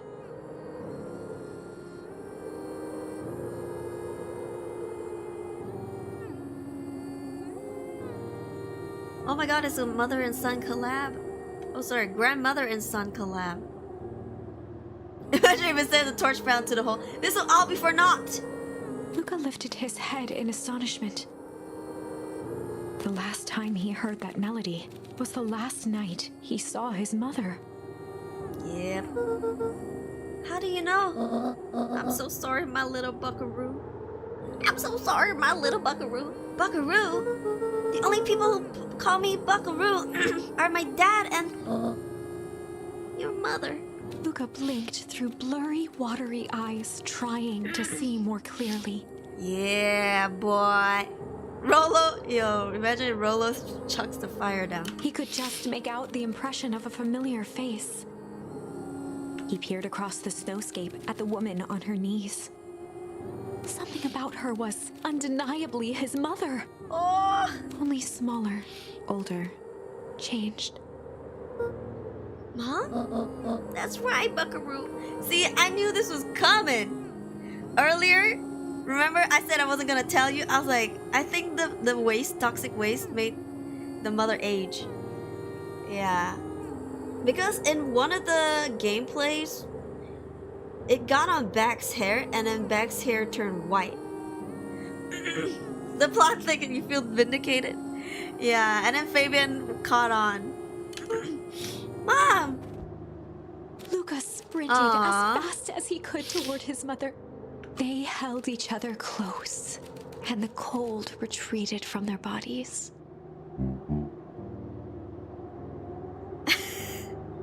Oh, Mr. Nutcreed. Eleanor, this whole time, he's been lusting over his bestie's wife instead of his bestie's mother. He wanted to smash that though. Yo. Eleanor? I thought you were gone. You should have known I would never abandon my son. Eleanor looked down at Luca, tightening her embrace in an appeal for forgiveness. How? You're a smart man, Joseph. I thought you'd have pieced it together by now. You were exposed. Mom, I don't understand any of this. What happened to you? Where did you go? Why did you leave? I never left you. I was always right here, Luca. Why did you lie to me? It tore me up, Luca, but I did it to keep you safe. I thought that getting answers would help us both move on. But the more I discovered, the more I realized the danger we were in. Until perennial harvest was stopped, it was better if everyone thought I was gone. You could have trusted me. There are bad people, Luca. They won't stop until they get what they want. And they don't care who gets hurt in the process. Then what do? We have to stop them. Joseph slumped into the cold, wet snow. The love of his life turned out to be a sham. That can't be stopped. This is too big. That's what she said. I tried beating them at their own game. I'm done fighting fire with fire. For the first time in a long time, her voice felt like her own again. Oh, suddenly she became young? No more lies. I see now there's a better way to stop perennial harvest. The cold, hard truth. Luca gazed down at Nuncreed with pity. He looked small. Joseph stared into the snow as if searching it for answers. Come on, everyone. We've got a party to crash. Oh, we're gonna party it up with Grandma and her old bones. Sorry, her bones. Well, her bones are old. But her soul is young. You don't understand. He always wins. Chapter 9. The Devil You Know. Oh. 7 months ago, Eleanor Van Horn crept down the maze of sterile hallways under perennial harvest. She stopped in front of the large steel door marked Deep Engineering. Our mother. You just gonna sit there. He's just gonna sit there. Like a defeated person. No turning back now. She raised a trembling hand. The stolen keycard worked as promised, and the door buzzed open with mechanical efficiency. She was immediately hit with the smell of disinfectant. It was some sort of laboratory. In one corner was a desk covered in papers. Across the room stood a tall metal pod with hoses protruding from its base. She rushed to the desk and began shifting through the piles of papers. They were experiment reports on something called Tempus liquamen. There were dozens of them, every one stamped failed. Eleanor heard the sharp echo of footsteps approaching. She was out of time. Her eyes scanned the room, eventually landing on the strange pod. Muttering a curse under her breath, she dashed over and dove inside. Oh God. And that is what change is all about. Oh, Grandma's running, grabbing the future by the scruff and of the neck and making things happen. Change is a choice. I'm tickled pink that we will all be making that choice together. How great is that? This man is a liar. Excuse me? I will not. Move aside, bitch. This town has a dangerous secret and perennial harvest only exists to keep it hidden. Nonsense. They picked up the whole damn town and moved it right under our noses.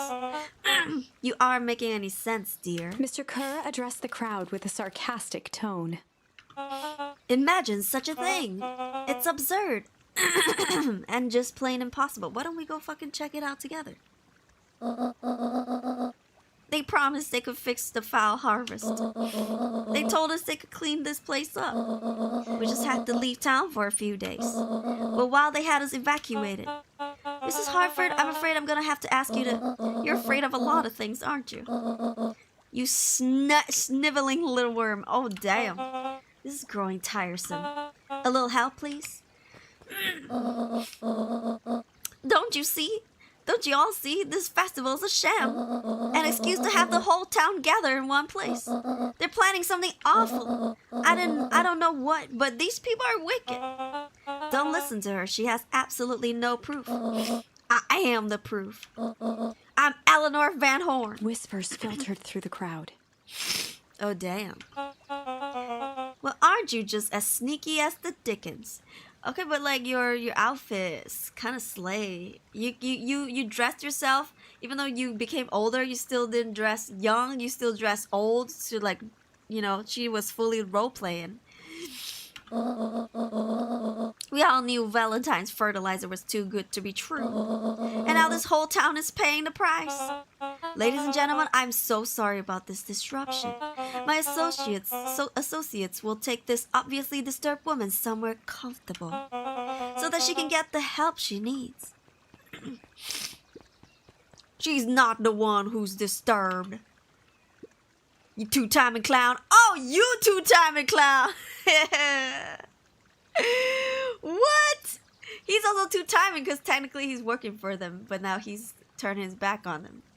Ooh, spicy. You all know that there's something wrong with this town. It was just easier to look the other way. The truth is,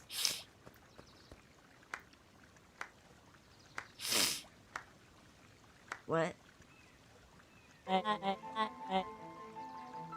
Oh hell no! This fucking kid.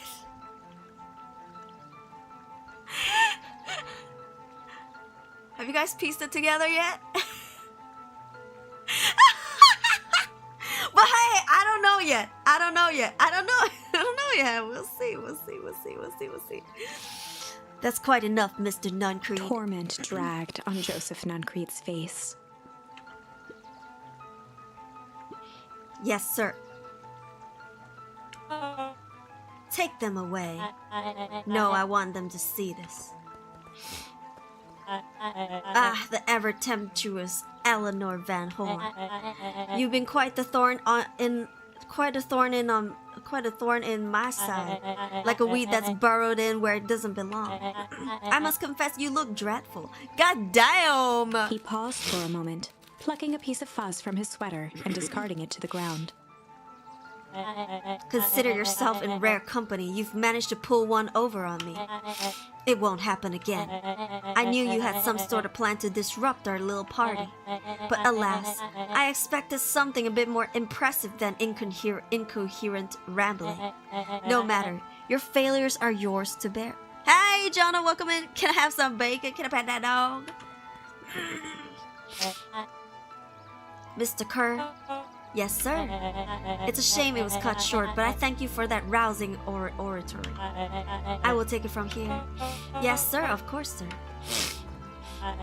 You have done quality work for me, William. You can look forward to the recompense we agreed upon. Kerr gave a bow of deference. Founder, you are most gracious.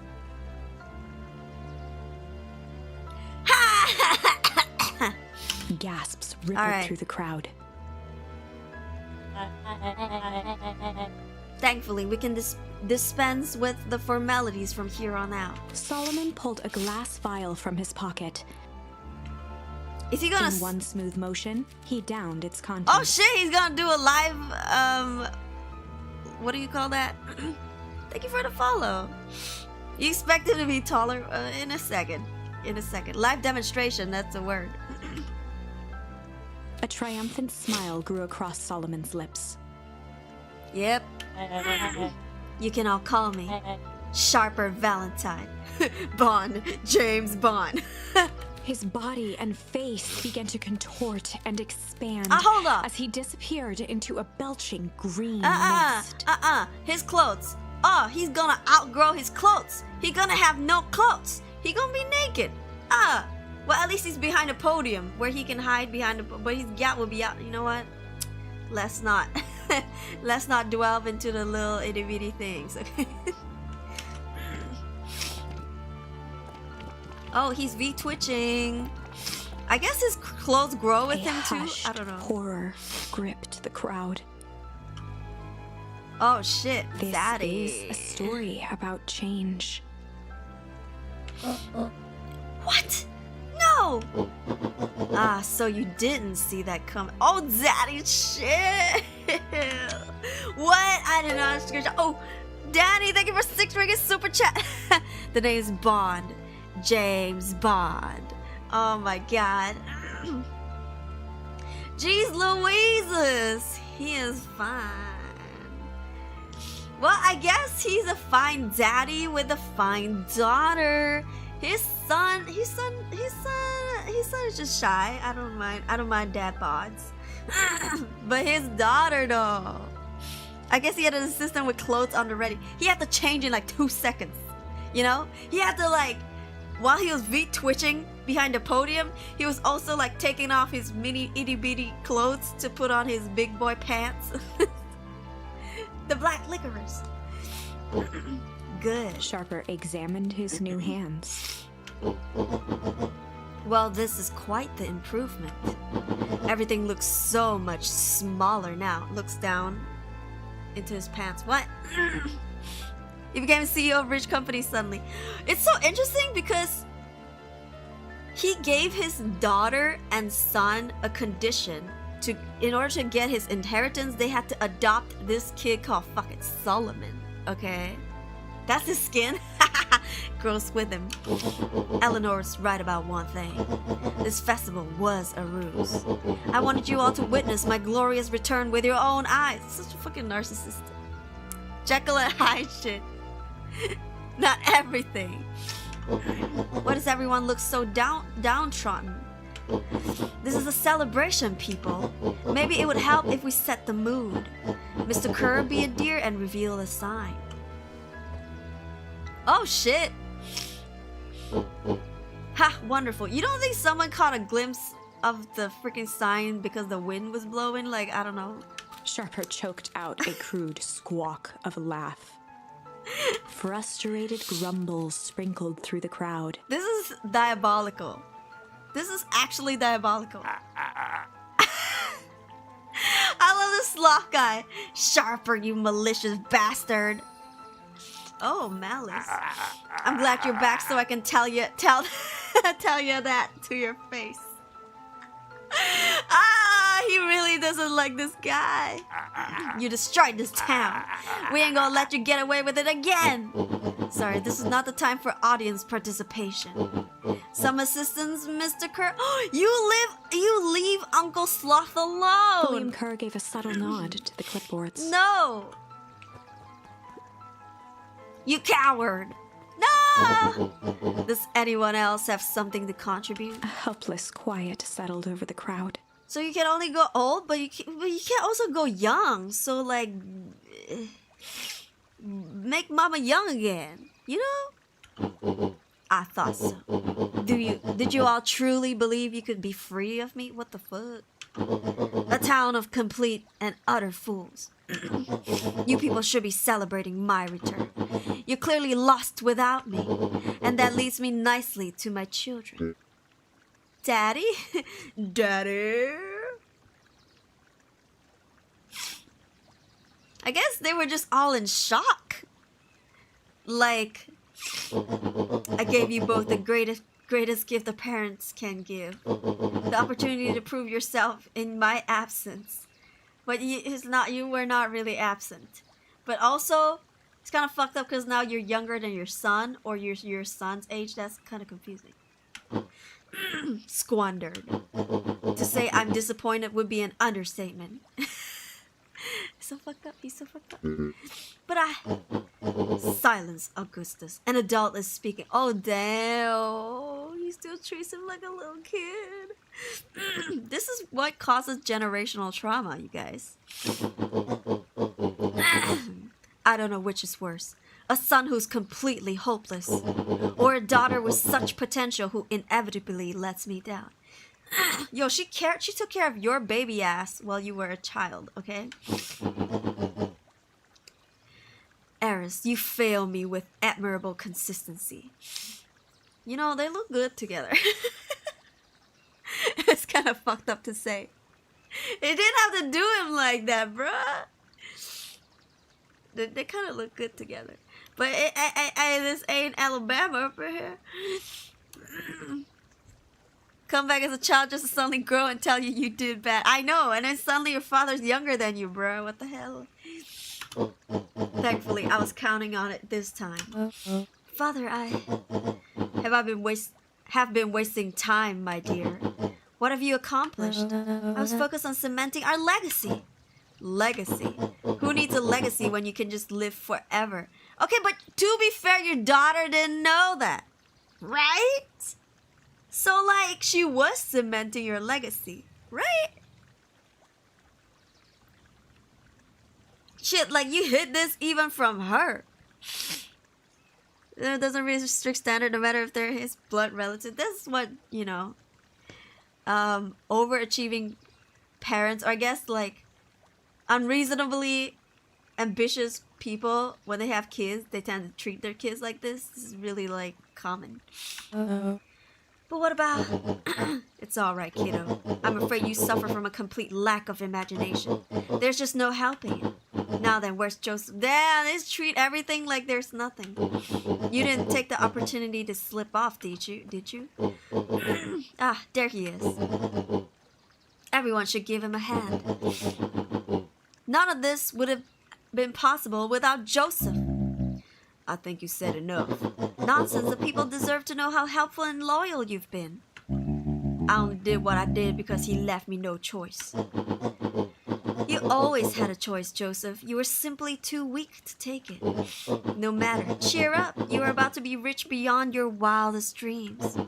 You should follow Mr. Kerr's example. What? Okay, did you give Joseph a share of this magical potion? Also, can I just side comment? That pig. He's still sleeping. Next to all the boxes and balloons. He's just not in this moment. He's just missing out on... You just know it's gonna piss this guy off if he knows that he's making all this big speech and there's one guy just sleeping. He's just doing his own thing. Not budging, not moving from his chair. Just sleeping. When I found him, he was in a sorrier state than any of you. Sometimes sleeping is the answer. Something sleeping is goated. Hi, Waffle. Welcome in. Bro's just chilling. He is. Welcome in. An aging actor, desperate to recapture his youth.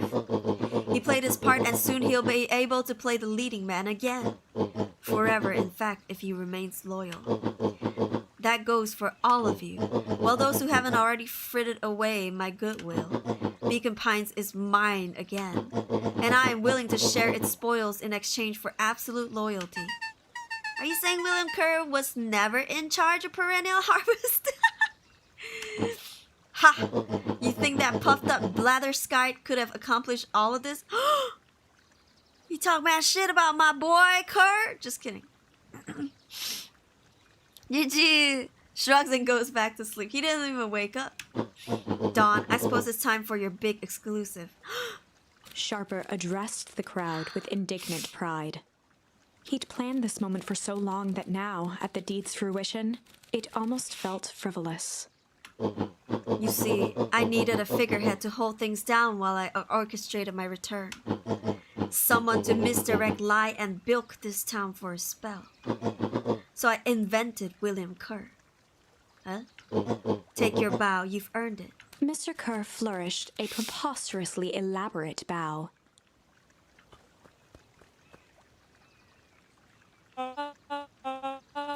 Patrick C. Montesquieu, Thespian extraordinaire at your service. What does that mean? Is he an actor? Founder, I just want to thank you again for this opportunity. It was truly the role of a lifetime. Wait. So this Bill Kerr was a patsy the whole time? This Bill Kerr was a patsy this whole time? He wasn't even a Kerr? Rolo. I freaking love Rolo. Now that your secret is out in the open, what's to stop this town from rising up against you? Oh, that's the delicious part. Fear. Thanks to our clipboards, I know what each and every person in this town fears most. And I will make those fears manifest for anyone who steps out of line. The choice is simple. I'm not afraid of you. Ha, the young hero. I've kept a keen eye on you, boy. You and your friends made a habit of disrupting my plans. What a pity. If things would have gone a bit differently, you might have had your moment of triumph. But that's fate for you. You can't do this! Oh, but I can. I have won. Never underestimate what a great man can do given time. And now time is my plaything. Okay. You ain't death from Puss in Boots. I mean, if death is what you fear, that's what he's gonna shove down your throat. Perhaps the most expensive thing I've ever bought, but well worth it. Ha! Sharper coughed up one final laugh and cracked his knuckles. Enough chit-chat. Let's get to work, shall we? And They really be so chit-chatting. Sharper set about remaking the town in his own image. Can I throw a tomato at him? Yes. The fertilizer factory soon reopened for business. Sales rose steadily as more and more farmers across the countryside began to swear by its miraculous properties.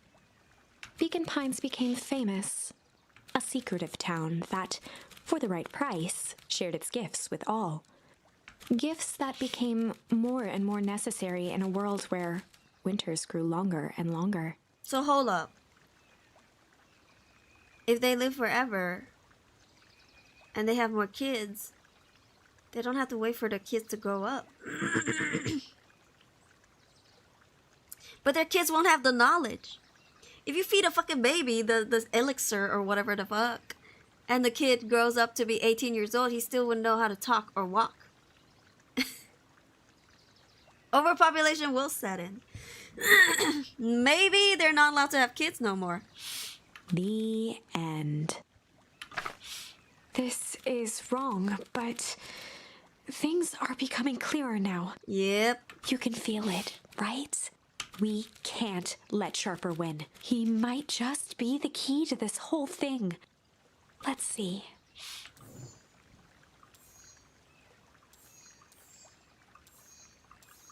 Ooh, malice.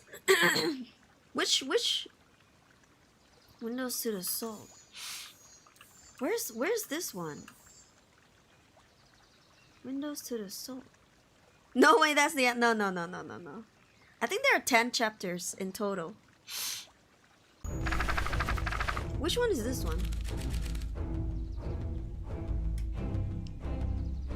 Oh, I think this was when he found out what was going on, and then this was before Mr. Nuncrete threw him into the phone booth. Yeah, that was where he shoved us into the booth. There was a malice lurking behind those Hi, JD. eyes, like a trap ready to spring. Luca felt the weight of Nuncrete's hand on his shoulder. Something wasn't right. He didn't know why, but something was telling Luca to get out of there. I just want this all to be over. Of course, I'm sure it will all work out soon enough. I should get going. I told Roxy I'd check on Rollo at the treehouse. Luca twisted free of Nuncrete's grasp. Of course. Luca, you know your dad and I were good friends back in the day. You can come to me with anything. Anything at all. Okay, but my papa died because of you, motherfucker. Well, at this point, Luca doesn't know that. How tragic, yeah. Oh, look if it ain't Mr. Mayor and his cute little pants. He looked down and muttered in a gruff voice, Mama always told me my problems would look smaller once I grow up. But my problems always seem to grow right along with me. Heavens, I sense big trouble ahead. Beat him up. You can punt him. He's like the puntable size right now.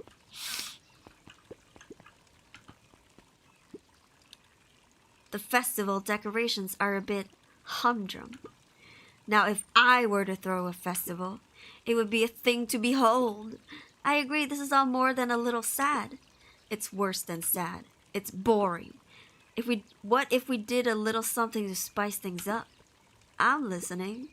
You know that festival sign waiting to be unveiled?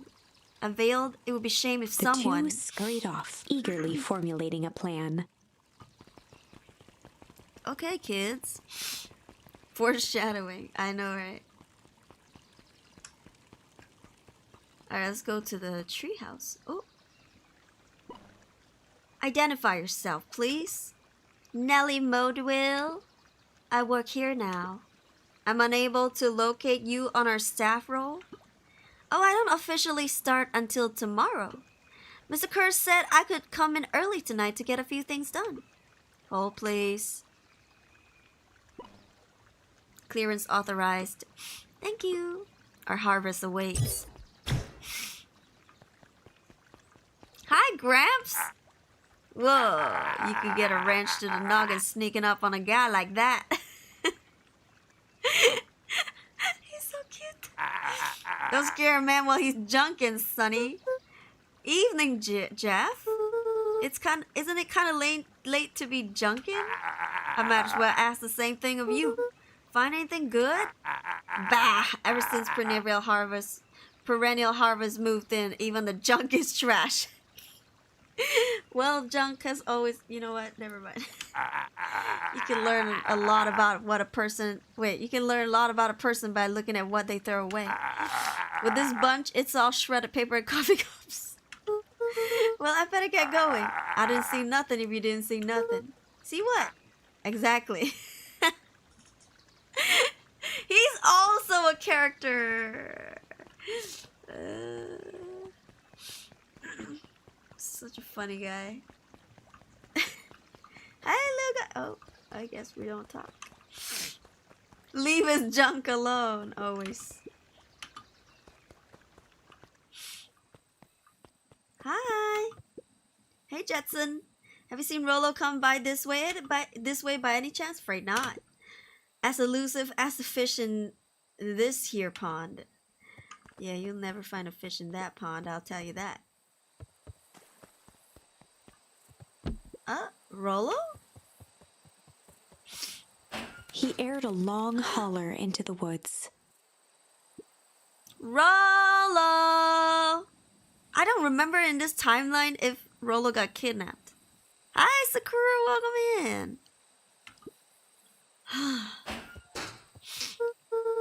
Rolo, wherever you are, I hope you're okay. Luca felt his eyes getting heavy and plopped into the beanbag.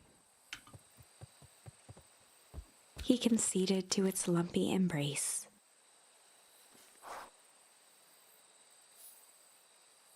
Oh, he's fallen asleep. Once again, Luca found himself in a vast black expanse. This time, he knew exactly where to go. He took a single confident step forward. The world flickered and pulsed. He found himself standing in front of the frigid air of a blazing campfire. The source. He plopped down cross-legged and gazed into the cold flame, waiting. Soon enough, the fire began to die out, popping sporadically, until all that was left was a single ember. Luca stood up and dusted himself off. He plucked the glowing ember from the cold ash, examined it, and slid it into his pocket. A keepsake. The voice of his father spoke behind him. You made me proud, Buckaroo. Aww. Luca turned to face him. Dad, what is this place? A warm grin grew across his father's face. A place where everything that has been and everything that could be all wait together. Motherfucker's so cryptic. Luca found himself staring at his father's face, trying as hard as he could to memorize every single detail. Wait? For what? Another voice spoke out as Luca's doppelganger stepped forward. That's up to you. Without knowing why, So confusing. Luca began to weep. Is any of this real? Are you real? Luca's father bent down to smudge away a tear. Of course. Aww. I'm as real as the part of you that misses me. Aww. Luca turned to look at the older version of himself. And you? The doppelganger choked back tears. I'm as real as the part of you that's angry he's gone. Does that make sense? Through his tears, Luca laughed. I think so. His father pulled him in for an embrace. Time to go, buckaroo. Luca was startled from his dream by a banging on the floor. Who's gone? His dad passed away. His mom went missing. Well, we just figured out where his mom went. But in this timeline, he just knows that his mom went missing. Are you in A there? commanding voice rumbled from below. Just as Luca sprang to lock the entry hatch, the door knocked open. Oh shit. Chapter 5. 5. Dangers big and small. Luca stumbled back. He heard the rope ladder creak under significant weight. Oh yeah, Beck got great hair. Time to wake up, samurai. Thanks for just Keeping his eyes fixed on the hatch, he inched backward to the balcony. As his hand grasped the door handle, Luca froze.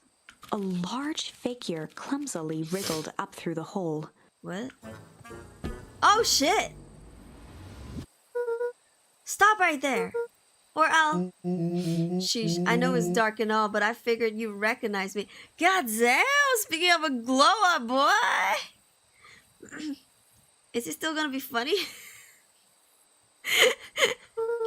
Who are The you? large figure cocked its head inquisitively. He kind of looks like he could be his sister's boyfriend. Stop now or I'll clobber you with a baseball bat. Whoa, take it easy. Look, you need to get your eyes checked. It's me, Rolo. Nice try, but I know you aren't Rolo. You're like one of his random uncles.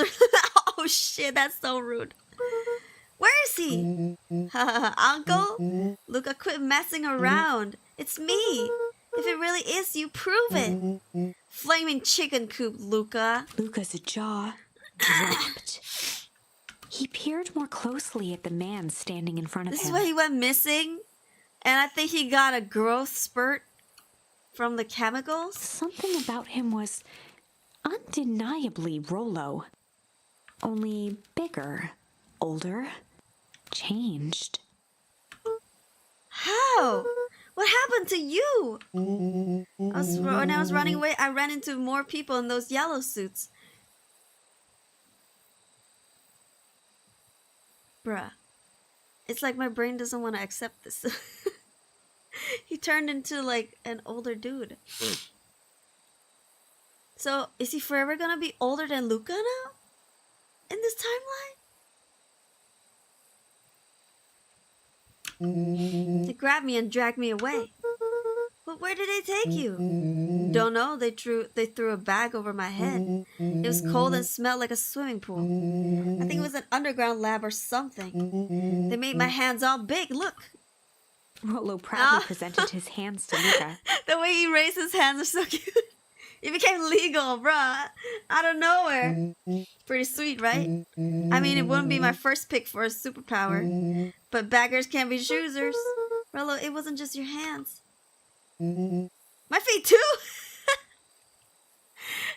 I mean, there's gotta be a way to change him back because the mayor became younger. He became like Solomon was a kid. So you could like reverse the aging and you can like speed it up. So I'm sure we can turn him back if let's see if this timeline works out. No, I don't think he realized. So that's why he's realizing now. Dang, Pa just made me new shoes. Wait, Luca, why are you so small? Luca moved to the side and pointed Rolo to his reflection in the balcony window. What the? His hands shot up to his face. Holy Toledo! Rolo, what did they do to you? They made me drink some sort of green crud. Ugh. Actually, it wasn't too bad. It kind of tasted like licorice. I passed out and woke up like this. And then I sorta smashed open my cage and escaped. Well, you smashed open a cage? Kinda. Kids are like focused on the wrong things. At least I think I did. It's all a bit of a blur. They had you in a cage? Who are these people? I don't know who did this to you, but we're gonna fix it. Fix it? This is awesome! But I'm just glad you're safe now. Luca, you don't need to worry about me. Sure, I got snatched, but look at it this way. I got snatched. I know where snatched people go. We may finally have a lead on what happened to your family. Maybe you're right, but this all seems dangerous. Danger, ha! Rollo shadowboxed a few jabs. He's so excited. And asked about what kind of dog it was after bringing it up. So true. I'll take him all on. Oh, shit. Hey, fellas, what's up? Why do you have blue hair? I thought you had white hair. With a yelp, Rollo dove behind Luca. Ah! Take cover! Did I come at a bad time? Who the fuck are you? Just kidding. Who the heck are you? This is Beck. Sorry, something truly bizarre just happened and I need help. I don't know where else to go. So you're just hanging out here with your large adult friend? No, this is my buddy Rollo. This is your missing friend? One and the same. He seems a little old. I'll have you know this is a recent development. What the heck does that mean? Oh, I'm sorry, you're the one who showed up out of nowhere. So we'll be asking the questions here. That's fair. How did you find us? Your silly little treehouse? I think you mean our silly little mission control. I hate to break it to you, but your secret path isn't so secret. And I could hear your racket from a mile away. See, Luca, this is why we need to improve security around here. Not now, Rollo. Becky said something bizarre happened. Excuse me. Yeah, but... She shot a nervous glance at Rollo. Anything you can say around me, you can say around Rollo. This has been a weird day all around, hasn't it? Yep. Beck's eyes narrowed. Okay, so it all started when I made it back home. My first order of business was to try and salvage my hair. So I dyed it with some stuff from the chemistry set my mom gave me. Okay, just need to play it cool and hope no one notices. Notices what? Oh, nothing. I was just... Come over here and let me have a look. Oh, honey, what in the world did you do to your hair? Now, this is the ferret, by the way, the mother. I just kind of felt like a change. This is going to take forever to grow out. You're the one who said that change was a good thing, right? I was talking about your mother's new job. I was talking about us moving. Well, I guess I just took your lesson to heart. Ilona tried to put on a smile. But before I forget, I came up here to tell you that Nellie had to go into work. Tonight? Her and Mr. Kerr decided it would be good for her to get some things done before tomorrow. That Kerr guy seems like a grade A creep. Beck! He is! Him and his weird cult of personality. You know, I noticed that she doesn't say your mom. Or like mom. Or I guess other mom. This could be confusing. Maybe that's why she used her name, huh? You are not going to ruin this job for Nellie. It means too much to her. Oh, I know exactly how much it means to her. It means enough for her to exile her daughter to this podunk town. This place sucks. The people are weird. You just don't know them yet. It's always cold. We're in the mountains. You'll get used to it. I can't even pick up a single decent station on the radio. Well, your mom is like a freaking snow ferret, so I don't think she cares if it's cold or not. It's all banjo music and farm reports. Hey, I'm not gonna complain about banjo music. You know, I grew up in a town not that different from this one. Is that why you're better at talking to plants than people? Oh! Touche! Okay, so here's what we're gonna do. First of all, you're grounded. What? In the morning, I'll have Nellie come and see what we can do about fixing your hair. You need to look presentable for the festival. But not another She peep. sighed, and after a moment, looked down at Beck sympathetically. I know moving is hard, honey. But that doesn't mean you have to make yourself miserable all the time. Other people seem to have that covered for me. Oh, and if you decide to rebel by dyeing your hair more. She flashed a sly grin and tousled Beck's hair. Rebel? Oh, rebel, sorry. That's the right pronunciation, huh? She flashed like a tux. I'll just shave it off for you. Oh! I mean, think of how rebellious you look then. Very funny. Thank you. Good night, sweetie. Good night, Mom. Wait. First of all, this town does not suck. Second, you need help because you got grounded? No. I'm sorry you got in trouble. It's my fault your hair got screwed up in the first place. Don't worry about it. I actually kind of like this look. Wait, can we get back to the story now? The next part is the important bit. Just get to the damn point. I have this radio I upgraded with my mom and I was too angry to sleep. So I tried to dial in something worth listening to.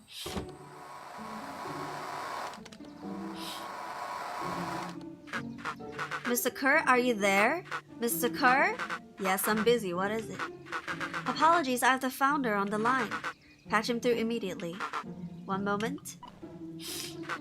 Hello, sir. It's so nice to hear from you. Skip the pleasantries. What's your report on our new lead researcher of deep engineering? Nellie Moatwheel seems to be integrating nicely. At this very moment, she's working to help us meet our deadline. She offered to work overtime before I even had the chance to suggest it. Excellent. And you have faith that she's capable of finishing the work left by her predecessor? Her work must be complete before the festival. I will make sure she stays day and night until it's accomplished. Good, you know how I feel about loose ends. Yes, sir. Once she has finished the work, we need to make a determination regarding her. Regarding her long-term prospects in the company. Immediately, sir? I usually have more time to fully bring people into the fold. We're in the endgame, Bill. After your failures with Dr. Prescott, I can't afford to take any risks. Of course, sir. So Dr. Prescott was the dead body, the tag. You know, there's a name tag on the dead body that was dumped on top of us in a dumpster in the first gameplay. Yeah, that doctor died, so... Excuse me. No loose ends, sir.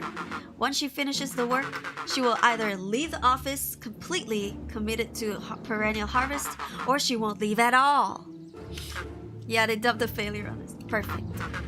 Sir, if I might suggest, maybe we should delay just for a bit. Oh? It's just we seem to be rushing to hit this festival deadline, and rushing into things has caused some issues in the past. I see. Please understand that I just want what's best for you. I am eternally grateful for all you've done for me. Bill, I'll make this very clear for you. I brought you in to make things run smoothly, not to have opinions. Of course, sir. Chin up, Bill. You're only a few days away from having everything you ever dreamed of. Yes, sir. Thank you, sir. Whoa. Yeah. Just so we're clear, when they said loose ends, they were talking about murder, right? Like actually killing someone. Capital murder. So the troublemaker. Yep. Luca gave Rollo a quick elbow to the ribs. Who's this founder? I was hoping you guys would know. Nah, as far as we know, Kurt is the top banana at Perennial Harvest. He sounded scared of this founder guy. So we have an even topper banana on the field. He may have looks he may have looked older, but his mind is still the same old Rollo. What the hell is my mom caught up in? Has she talked about the job much? Not really. She said she was going to come in and continue the work of someone she respected. Look, do you think that body at the warehouse was the person Beck's mom came to replace? That would make sense. Beck, it seems like Nellie's predecessor got loose-ended. I'm getting that impression. Okay, so we need to get your mom out of there before the festival happens. He's still young on the inside. He's a man-child. Man-child. That's 2 days away. Won't you just come home afterward? The creep on the radio said they were gonna hold her there until then. So if she's not coming out, we gotta go in and get her. Beck flicked a large sheet of paper out of her pocket and slammed it on the floor. Maybe this'll help. You have blueprints? Well, it's really just a welcome mat for my mom's PH orientation day. It just shows the layout. Sure looks like blueprints to me. Look, here's the reception area. There's a big room marked Founder's Office. It even has the exits marked. Guys. We have a deadline. We have an objective. We have blueprints. You realize what this is, right? Rollo started to wiggle with excitement. When he's excited, he like tippy-tappies. I think we're heisting. This is officially a heist. It's freaking Spy Kids is what it is. Oh, JK, Rollo's not a kid no more. The heist. They spent the night's end huddled around that small map, formulating a plan to infiltrate the headquarters of Perennial Harvest. Same old. It would be no small feat. A modern facility equipped with all manner of technology, not to mention the swarm of clipboards that would most certainly be scattered throughout. By the time the sun began to peek through the car window used as a makeshift balcony door, all were in agreement. This could just work. The final day before the festival would be used to prepare. They'd need to pool every resource at their disposal, pull every favor with a thread.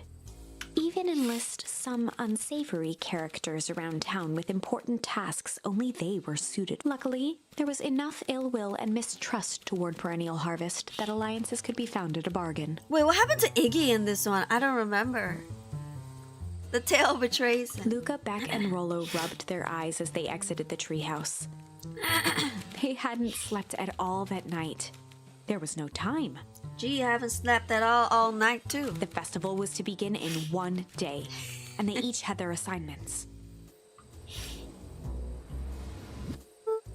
Alright, quick recap. Rollo, you're gonna talk to Roxy. Cordially. Without her and Fitz, this whole thing could go bust. Me, Cordial is my middle name. He's the one who splashed Beck's hair. But he didn't get it on himself, right? Wasn't even in that location. He exists. Iggy is the bully. He's been a bully from the start.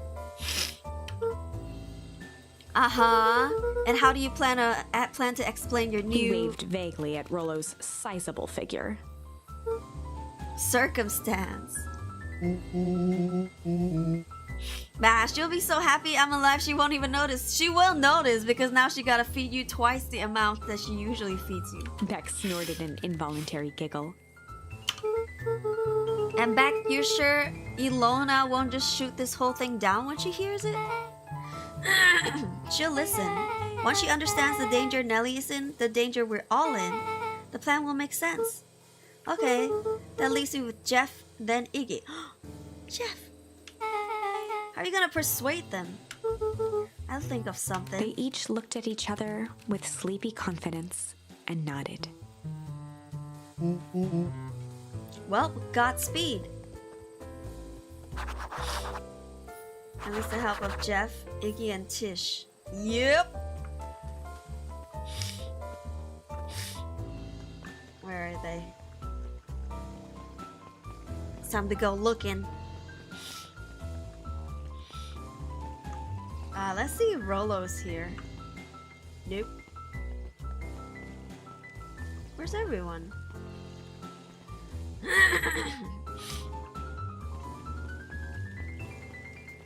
Oh shit, I forgot a place. Here.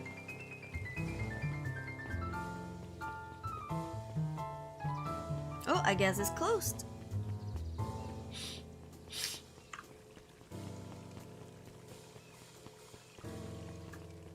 Oh, there he is. Hey, Jeff. What can I do you for?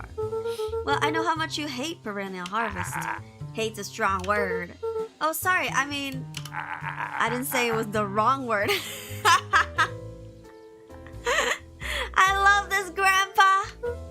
Gotcha. So we're gonna break into their headquarters, and I thought you might be able to help. Jeff wheezed out a long snicker. The piano is nice. Hee hee. You see, I knew you kids were alright. Great, so you'll The help? joy in Jeff's face drained instantly. Not a chance. But give me one good reason I should risk my aiding and abetting you rascal. Looking into the sullen eyes of his would-be accomplice, Luca blurted out the first word that came to mind. Junk. Hide, shit, fight, crooked. Junk, junk, junk. Junk. Yeah, what of it? Sonny, I've got more junk than a king has copper. Ain't interested. Oh shit, Luca okay. wasn't ready to give up, so he shouted out again. Hide, shit, fight, crooked. What do you think he wants? He wants to fight? He might want to fight.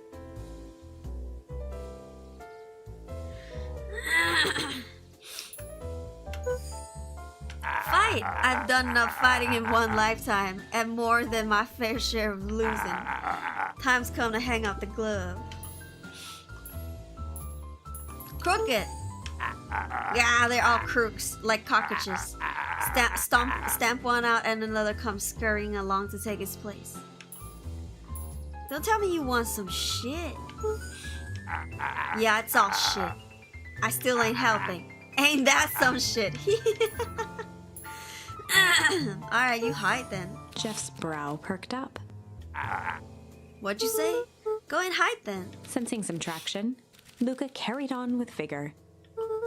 Let a bunch of kids do what needs to be done. Oh, yo. Yeah, push his buttons. Too funny a story. We're not afraid. Jeff's scowl faded with a sigh. Say what you will about old Jeff, and they all do. But you'll never hear them say I hide from nothing. One good stomp of the foot was all Jeff needed to drive his point home. What was it that you kids needed? Some sort of disguise. I've got just the thing. And while we're at it, that crate should come in handy. This ain't gonna be free, you know. I'm thinking 5 bags of sour gobs should cover it. Put it on my tab. Luca offered out his open hand to seal the deal. Pulls out every Pokemon card. With a firm and dusty grip, Jeff reciprocated. Alright, I guess we have a deal. Done. Swing by first thing in the morning. Alright, so we have Jeff on our side. I guess now we're looking for Tish and Iggy. Oh, there we go. Hey Tish, look who it is. Luca, are you here to try and tickle us to death again? Look, just hear me out. Iggy raised an eyebrow suspiciously. We're listening. Iggy, I know we've both been giant bags of shit to each other. Iggy gave a reluctant shrug. You're not wrong. But lately, life has been kinda hard, crooked, strange.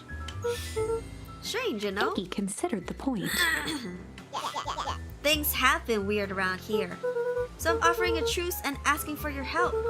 What do you say we break, we pool, we hide? What? What do you say we break or pool?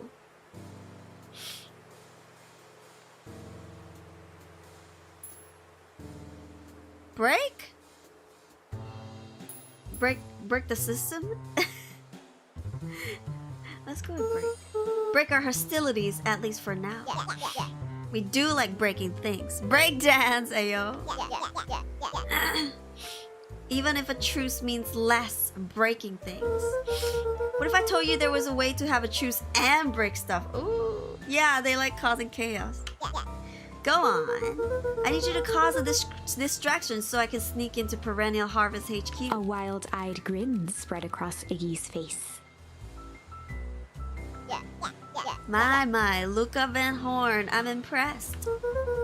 After all of this is done, maybe you and Tish can come hang out at the treehouse sometime. Ah! Iggy glanced over to Tish, who nodded in agreement. Aw, cause he did say that he always wanted to go to the treehouse. Double chest in the bottom right. Oh, hi, Yash. Yep, indeed. Yeah. Fine. Yeah.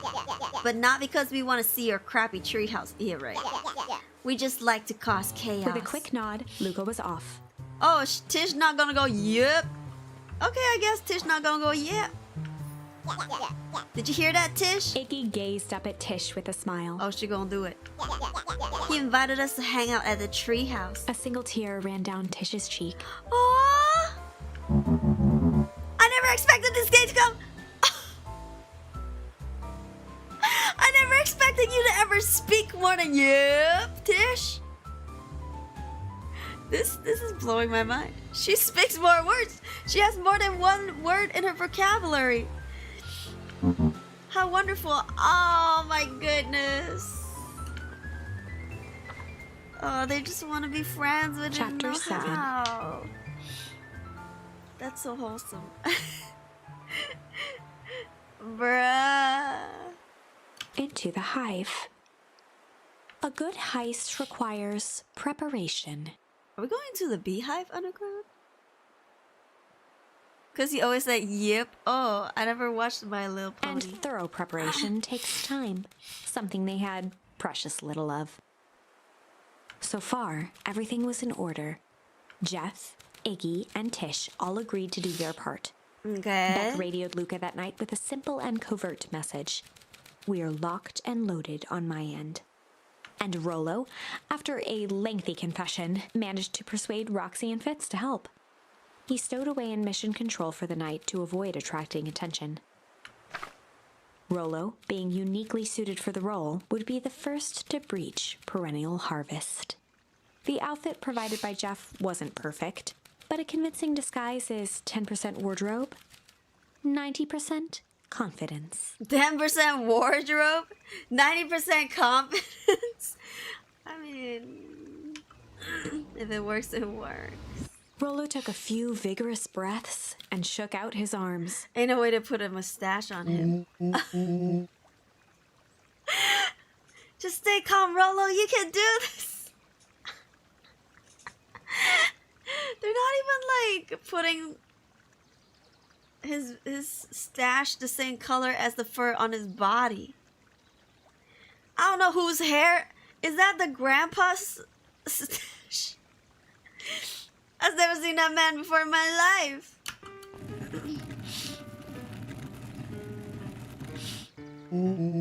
Got your delivery here. Delivery? I don't have anything in my notes about a delivery. One moment. Do you really think you're maintenance? Honestly, that would have been a brilliant idea. I'm so sorry, but there's no delivery scheduled for this morning. Right. He had to think quick. That's because this goes directly to the founder. He asked that it be kept secret. Rollo sighed, adjusting his tool belt. You know how the founder can be. I suppose we can leave this one off the records. Our harvest awaits, and such. With a stroke of his mustache, Rollo proceeded into the perennial harvest headquarters. Okay. Our harvest awaits. Oh shit, this is the first time we've seen the inside of perennial harvest. Package here for the founder. Oh, I didn't hear anything about... Yes, this is a need-to-know kind of thing. I'll just check. He stammered and flipped through the pages of his clipboard. This goes directly to the founder. I don't have time to fill you in. Oh, I see. If you could just complete this form. Rollo interrupted with urgency in his voice. Every time with the forms. Look, if you want to explain to the founder why I'm late, well, it's your funeral. I'm sorry. What did you say your name was again? I'm... Rollo panicked. Our harvest awaits.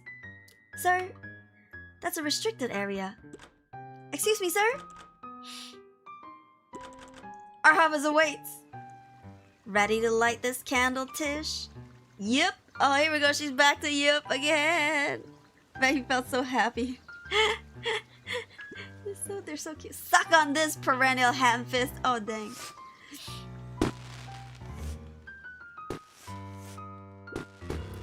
What was that? The distraction was enough for Rollo to regain his confidence. Just open the damn door. I've got a job to do. The clipboard fumbled around in a frenzy. I should check on that noise. Oh, come on. Just buzz me in already. Okay.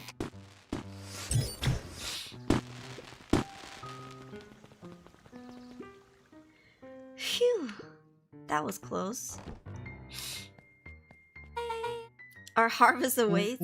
Hey, I figure. When in doubt, stick with the classics. Well, that was a close one. But you pulled it off. Nice work, Rollo. Alright, everyone knows what to do? Yep, deep engineering is to the north. I'll go with Beck, in case you need some muscle. Okay. I'll head east to the founder's office. You two be safe. Bye. Locate the founder's office. Water? That's odd. There's not even any cups for the water. Oh shit. That one had a carpet. Should I just keep going to the no carpets? That one had a carpet. Oh, here we go. Fancy man with his fancy carpet. Solomon stopped in his tracks. Luca? What are you doing here? It's a long story. Are you okay? A veneer of confusion flashed across Solomon's face. His words rushed out dramatically.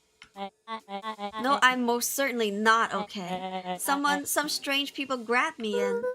Were they in hazmat suits? Yes, how did you know? They brought me here and locked me up when they were distracted. I ran. Ah! Dang, okay, you should stick with me. We got a plan. Solomon's facade briefly faltered. Oh, fuck. Thank you for the follow. Oh, Noira, thank you for the raid. Welcome, Raiders. What were you streaming? Sorry, let me give you a shout out. Ayo.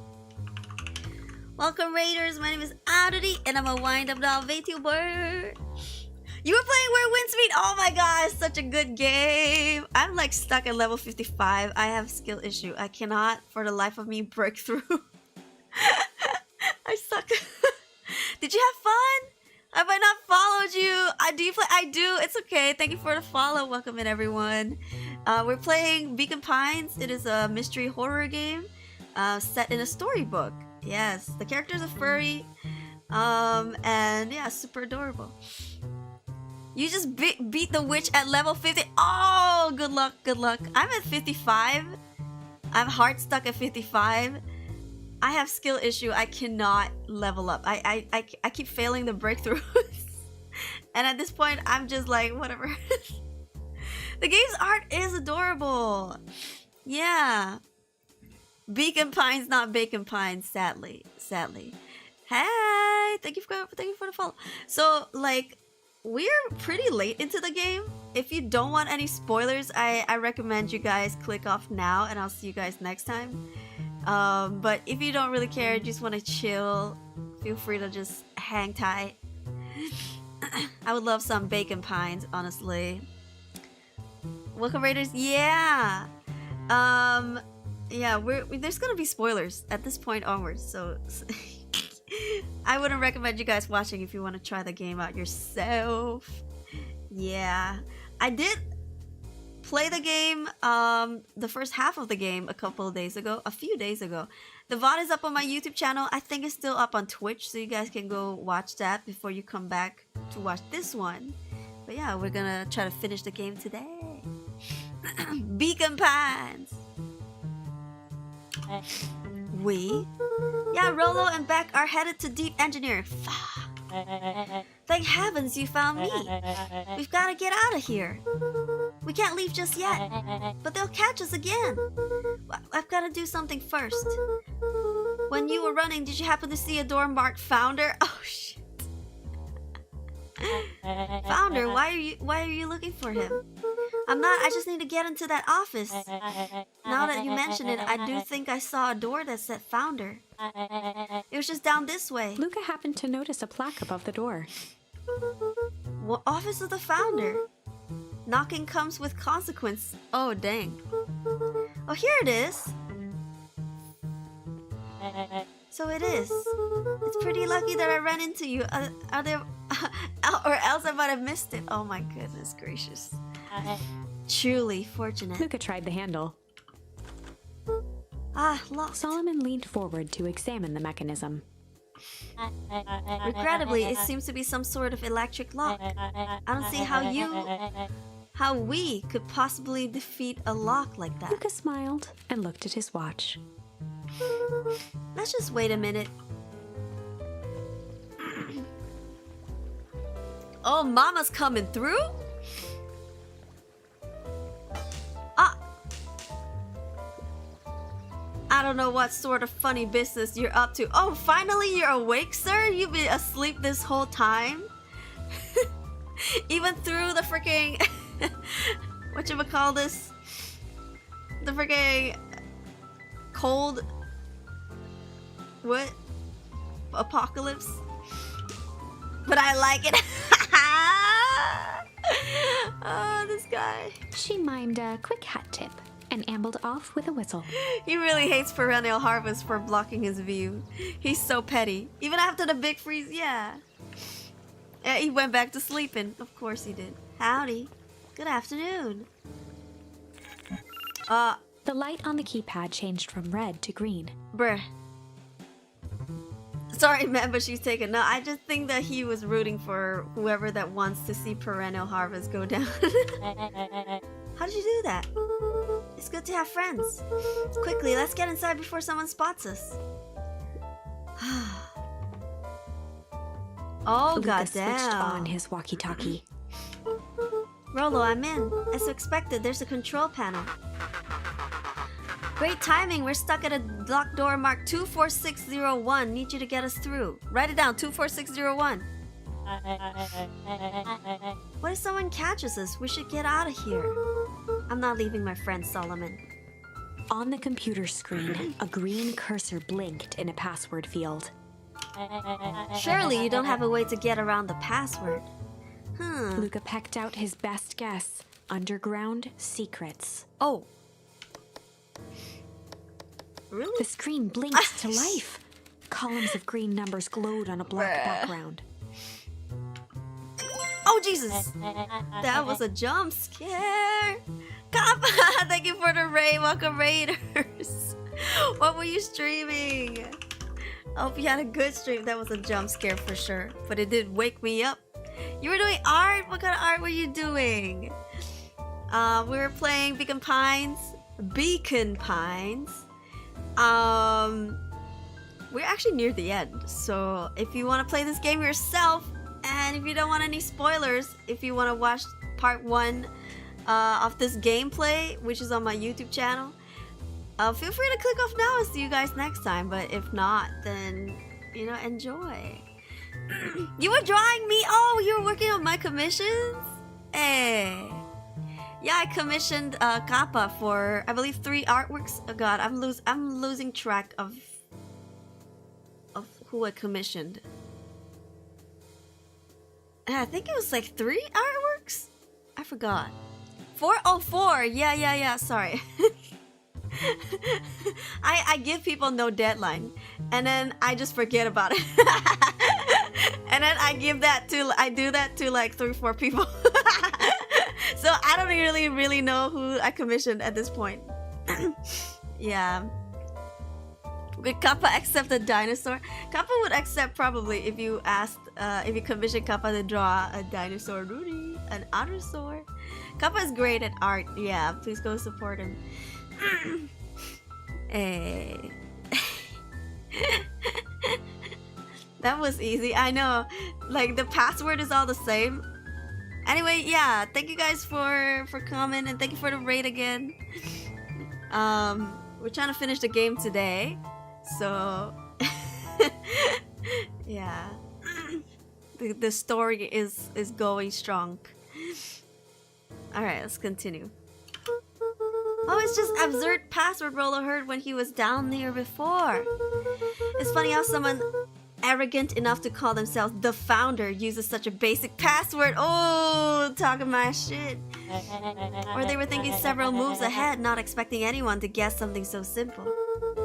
These villain types always end up outsmarting themselves. Solomon's jaw clenched into a half smile.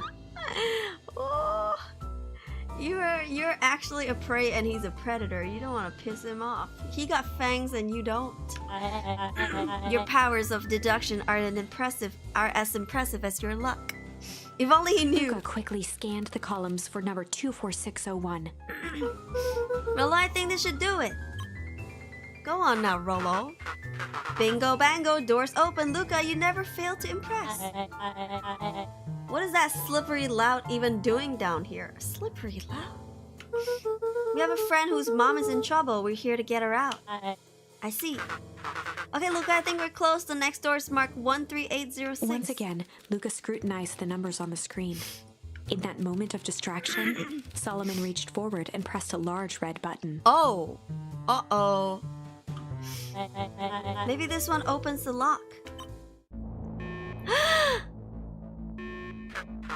Oh crap, we've got company. Luca, must go faster. One sec, I can't think with all this He quickly skimmed noise. the screen with his finger. Here it is. 13806, go, go. Curse these fumbling hands. My apologies, Luca. Don't beat yourself up. I know you were just trying to help. Oh, sweet summer child. Yeah, he was insulted as a child, bro. Oh. Uh-oh. I love how they just like star walk and power walk through. Ah, man. No water cups.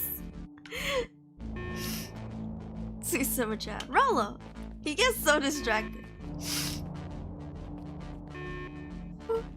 Rolo, are you okay? Rolo, come in.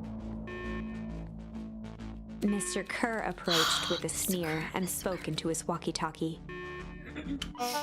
You can turn off the alarms. They're trapped. With self-satisfaction, he called into the hallway. That, my dears, is a dead end. Nowhere to run.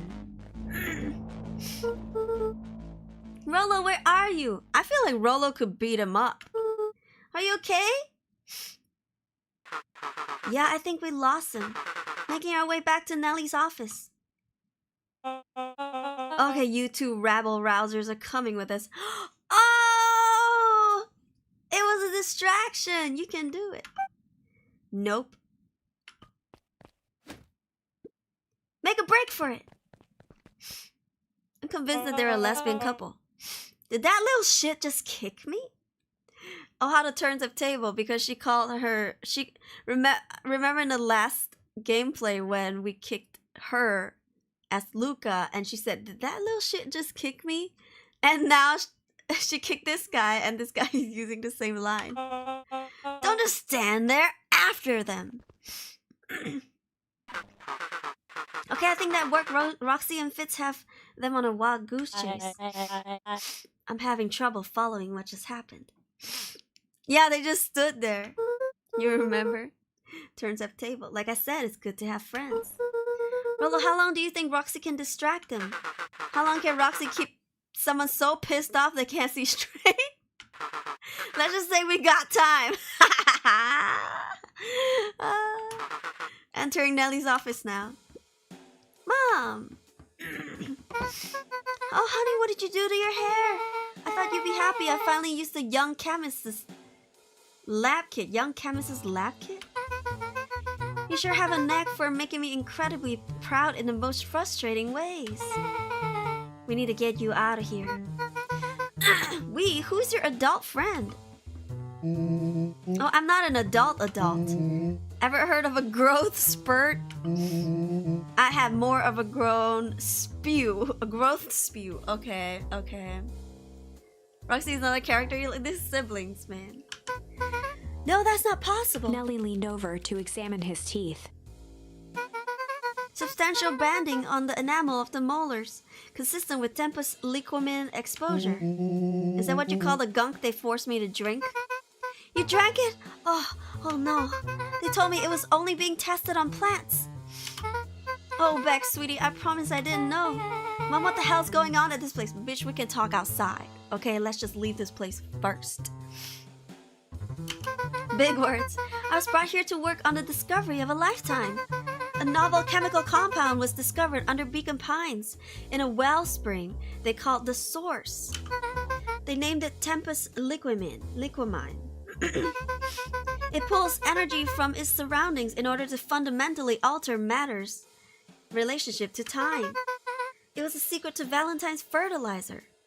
We can literally talk about this later. They harvested the source, infusing small amounts of Tempus liquimine into the product, and it worked wonders, drastically accelerating plant growth. Crops would be ready to harvest in a fraction of the time, but it led to complications. The fall harvest. Perennial harvest came in to clean up the mess to succeed where Valentine failed. But Tempus liquimine is rebellious. Rebellious? You can think of it as a manifestation of change itself. It's volatile by its very nature. Yeah, can we talk about this when we're outside, bro? So the more you try to force it to do a specific thing, the more it resists. Yes, I can relate to that, bro. My role was to finish the work of my predecessor, Dr. Prescott. Harnessing Tempus liquimine to reliably manipulate an organism's age. Just imagine how many people we could feed. Mr. Kerr was very insistent that we achieve a successful result before today's festival. But you didn't, right? Nellie sighed. You know how much I love a good puzzle. I poured myself into the problem. It wasn't long until I discovered oddities in Dr. Prescott's notes. Oddities? Yeah, he's dead. They contained obvious errors, mistakes that someone of his reputation would never make. So I fixed them, and now I get to replace my entire wardrobe. I really am truly sorry. Meh! Those clothes were all hand-me-downs anyway. Sounds like Dr. Prescott figured it out, got cold feet, and intentionally sabotaged his own work. I had considered that possibility. I've sent a letter asking him to clarify his thinking. Mom, Dr. Prescott is dead. Kerr had him killed. What? I overheard them talking about it on the radio. That's why we gotta get you out of here. Like now. Wait, the vial! I finally solved the chemical equation allowing direct control of aging. Mr. Kerr picked it up just before you came. Excuse me, all the more reason we gotta hightail it. Luca, we've got Dr. Modrill heading your way now. Roger that, be careful. We're in danger. Alright, everything's on track. And what is your plan for escape? We'll go over everything when they get here. In the meantime, maybe we can dig up some more info. Malice 80 proof whiskey. A hard drink for a hard man. Wow, even his alcohol is arrogant. Solomon muttered inaudibly. I should just smother you right now. Whoa, he drinks 80% proof? Did you know that I fucking blacked out from like three or four I think it was like 3 or 4 shots of no, it was 3 shots. 3 shots of Bacardi 151 is I think also 80 proof. Like 80% alcohol. Like some people on the like cuz we bought a bottle and then we were drinking with a bunch of friends. Some people lit their shot glasses on fire before they took the shot. Don't do that, it's very dangerous. You should actually blow out the flame before you take the shot. But yeah, it's like, it's so strong, I blacked out. 3 shots would be an equivalent to probably 6 or more shots. Because it's so strong, you fucked up. This was the first time I blacked out. And when I came to, I was vomiting in the club toilet with my friend holding my hair. And I was puking up so hard that I was nosebleeding. Yeah, I don't recommend people taking alcohol this strong. That was back in my clubbing days. So yeah, don't drink this shit, okay? Drink the normal stuff if you ever want to, but goddamn, this is why I think Bacardi 151 is like discontinued. They're banned.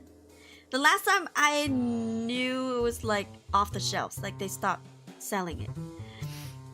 Yeah, he just drinks the heavy stuff. It was horrible. I blacked out. I didn't remember how most of the night went. But I had good friends with me and they took care of me. Apparently I was like passing out mid dancing and I was just on the floor and they would like pick me up. Try to make me drink water. throughout the night. Yeah, and then my friend knew where I live, so she brought me home, and then she stayed with me till the morning. Yeah, I would say strong alcohol would fuck you up. It sounds like, oh, you can get you drunk faster, it's better, it's fun, but your body cannot. That was the first time, and I drink a lot. I used to drink a lot. I would say someone who had really high alcohol tolerance, but even then, it fucked me up. Yeah. Yeah, I surround myself with good friends. It was like, yeah, back in my clubbing days. Yep. Not your favorite night? No. Thank you for the follow. I don't remember what happened most of the night. So it was like I passed out, and then the next thing I remember is I'm like being held up by my friends from the ground, and then they're like moving me somewhere, and then I blacked out again, and then the next thing I remember, I was like hovering over the sink vomiting, barely holding myself up, and my friend holding my hair, and then I kept trying to puke, but I had nothing else to puke. And then when I looked, and then my friend's like, you're bleeding, and I looked up to the mirror and my nose was bleeding, which means I vomited so hard that like my arteries bursted. Yeah. I remember nothing beyond waking up, and then I would just black out. I blacked out again. Yeah, and then yeah, it was just fucked up. So yeah, I would say, because I experienced that, I know how scary it is for parents to let their kids go clubbing, especially their daughters, and not knowing who their friends are, because anybody could have taken advantage of me at the time and I would not have known. I would wake up periodically, but then I would pass out within like 10 seconds, maybe 10-15 seconds. I would just like knock back out. Yeah, I would never take shots like that again, because we took 3 Bacardi 151 shots back to back. It wasn't like we took a shot and then we yapped and then ate and then waited a while before we drank again. It was like 1, 2, 3, hit the club. Yeah, it was a pre-drink. We were at a bar and we pre-drank and then we went to the club, which was fucked up. When I was at the club was when it hit me. That was when I blacked out. Yeah. Double the money doing dumb shit while being half conscious is a misery. I'm glad I'm allergic to alcohol. Now even the thought of drinking makes my stomach hurt. Yeah, my body reacts to alcohol just naturally now. So yeah, you need moderation. You should, yeah. I would say, like, I admit being tipsy is fun. Like, being even a little bit drunk is fun. But when you go into like blackout territory, it's scary. Like, it's like someone constantly drugging you and you don't know what you're doing. But it's just alcohol in your blood. Yeah, fucked up. So y'all never drink 80% alcohol. Just stick to the usual, you know, freaking regular old whiskey. Like, stay away from Bacardi 151 or something like that. Yeah. Never again. I'm too old for that shit. Yeah. Anyways, tangent over. What's that? I said I shouldn't bother you right now. Don't be silly. You're no bother at all. Martini is fine. It's just a cocktail. Yeah. We took shots, like strong shots. Imagine taking 6 shots of hard liquor back to back.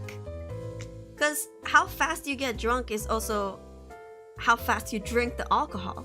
Usually you want to pace it out, right? You don't want to just down it all at once. So that was really bad. Yeah, don't be like me, okay? I'm a testimony of things you should not do. And it's funny because I didn't even start drinking until my early 20s. Yeah, so I was a late bloomer, but even then, would not recommend. You go ham literally, yeah. Because it hits you late. And so you don't know and you just keep drinking. And then when it hits you later, is when it hits you hard. That's why pace yourself. Yeah. Let's see what else this bad boy has on it. Security system, time card logs, Payroll. You know, for being so evil, this guy sure is boring. Goddamn. Solomon once again muttered under his breath. Just you wait. Huh? Oh, nothing. Yeah, if you want to talk shit, talk loudly. Luca tugged on each of the cabinets. They're all locked. Dang, this must be the good stuff. They're all locked. Perhaps he's not as careless as you suspected. Can we just find a key on the table?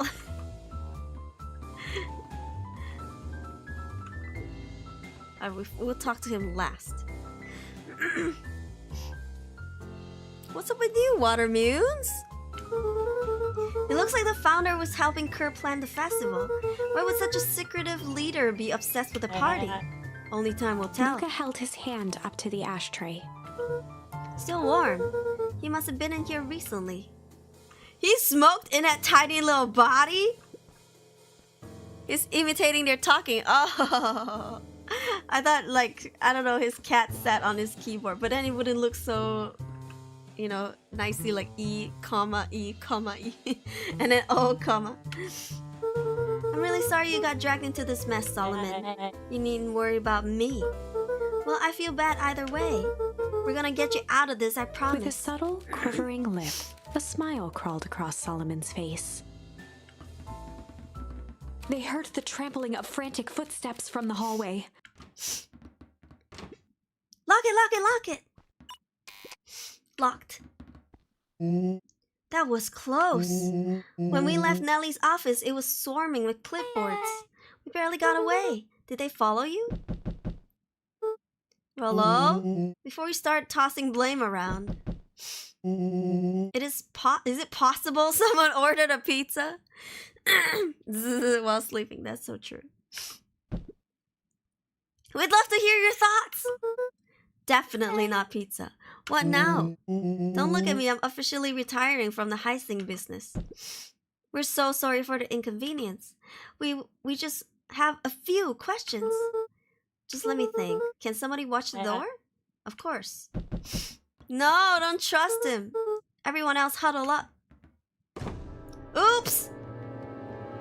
I think this little caper has gone on long enough. Solomon, no! Hush now, child. The adults are speaking. What the fuck? I wish pizza was at my door right now, bruh. I'm so hungry. Tough potatoes, fellas. Now he's exposing himself. Dr. Mudrill, a brief reintroduction is in order. We've never met in person, but we have corresponded. You see, it was I who hired you.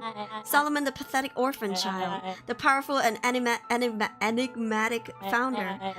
Sharper, the fallen progenitor. Pregante? Who created this town. Perennial harvest, Valentine fertilizer. Motherfucker, get to the damn point. All connected by a single thread. Yours truly. Which is good enough. Rice is nice. Rice with soy sauce. But Her eyes searched the floor in thought. Solomon watched eagerly, waiting for the flicker of epiphany. With a sickened look, she peered into his soul. Ha! Yes, now you've got it. Tempus liquid, you discovered how to reverse the process. Solomon clapped with genuine delight. So, if you know how it works, why do you need her? Very good, Miss Dr. Will. Very good. Though the discovery wasn't intentional. Solomon glanced down, examining his youthful form. Oh, it was accidental.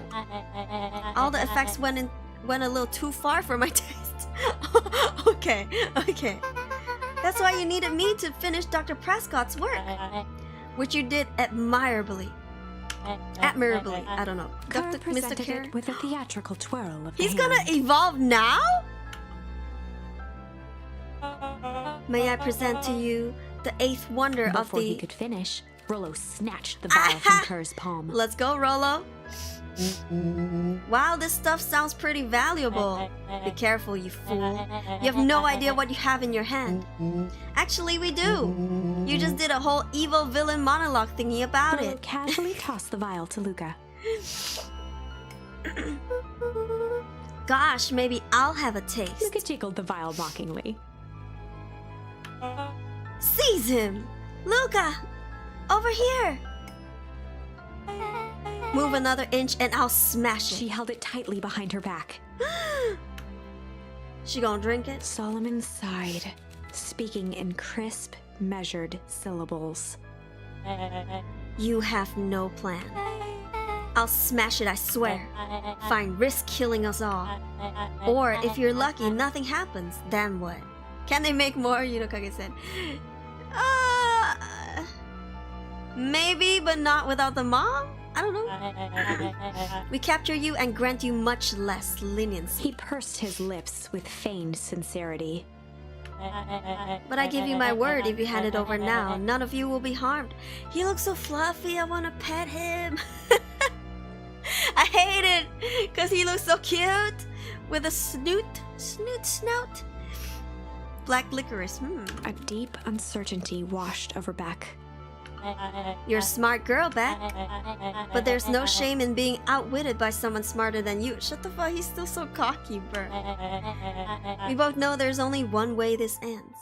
She looked to Nellie shakily. With a dispirited nod, Nellie sighed in defeat. Beck slowly approached Solomon. That's a good girl. Beck, don't do it! We can't trust that jerk! I'm sorry, he's right! With apprehension, Beck conceded. Which he? Us he or him he? Solomon pocketed the vial and Oh, brushed damn. off his shoulder with a sharp flick.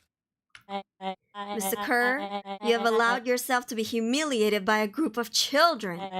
Report to my office tomorrow for a performance review. The blood drained from Kerr's face. Of course, sir. But first you have a speech to make. Trot out there and give me the introduction I deserve. And don't forget to smile. Why won't it let me... Oh, here we go. Yes, sir. And to think all of this is thanks to the efforts of Mr. Van Horn. I don't understand. How is this all because of me? Ha! I said Mr. Van Horn, silly child. Dr. Walt Van Horn.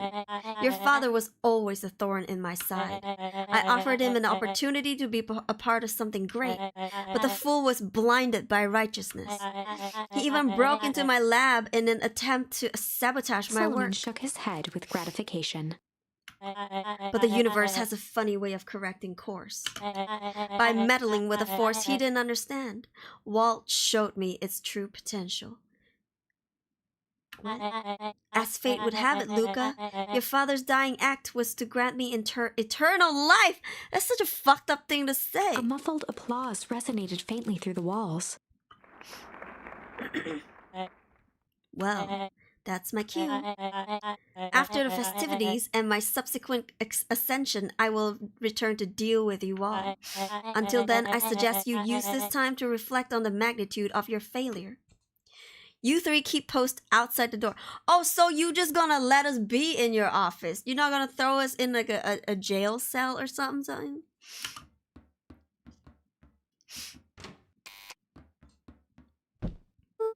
But the master control panel is in your... Okay, never mind. Well, crap. Can't believe Beck sold us out like that. I'm not sure she had any other choice. So what now? What's the plan? I don't have one. Of course you do. You always have a plan. Rolo, you just need some time. Rolo, it's over. We lost. I'm not so sure about that. Nellie was staring at the floor, deep in thought. Sorry, Luca, give me a minute to calm my mind. Okay, I'll give you a minute to calm your mind. Hey, I'm sorry, Luca. I did what I had to do. I know, it's just we were so close. I've got a feeling that eventually Solomon will get what's coming to him. This time wounds all heals. Well, it seems like... Wait, time seems less... Wait, what? Well, time seems like less of an issue for him now. But we don't know if the vial's gonna work. Okay, I'll talk to you later, lady. Oh no, okay, so I can only talk to them. Oops. Look, there's something you should know. After Mr. Kerr locked me in that office, I had nothing but time and curiosity. I poked around a bit, hoping to find a means of escape, but I found something else. A note hidden in a false drawer. What sort of note? Dr. Prescott must have sensed his time at Perennial Harvest was growing short. So he left behind a letter with the hope it would be found by his successor. It was a confession of sorts. He left it for me, but its contents... Luca, I think they were meant for you. Me? What? Why? What did it say? It was about an incident with your mama! Dr. Prescott found her in his lab with a stolen keycard. There was an accident. She had been exposed to extreme amounts of Tempus liquamin. The color dropped from Luca's face. Is she? She survived. Dr. Prescott decided to help her recover. He no longer trusted Perennial Harvest, so he kept her whereabouts a secret. Over time, your mother led him to reconsider the purpose of scientific discovery. Excuse me. Science is often at the vanguard of change, but that doesn't mean it's always right. He realized that no one should have control over something as powerful as time itself. I now believe that's why he began to intentionally sabotage his own work. And it cost him his life. That's a reasonable conclusion. Luca was overwhelmed with emotion. Okay, so where's my mom? But if she's alive, where has she been? There you go. What about a grandma? Yeah. Where's she now? A sudden explosion sounded from the hull. Chapter 8. Comeuppance. Ears still ringing, Gran picked herself up off the ground. Gran! Through the dust and smoke, she looked over to see Mrs. Fratelli helping Hiram Tolliver to his feet. She'd had to beg, borrow, and steal to acquire those explosives. How many nights had she spent visualizing how she'd use them to make things right? And now, her one shot at destroying the source, that damned hole that swallowed so much of her life, was gone. Oh shit. Traded for this jagged hole in a wall and a foolhardy shot at rescuing Rollo. She used the explosive to save us!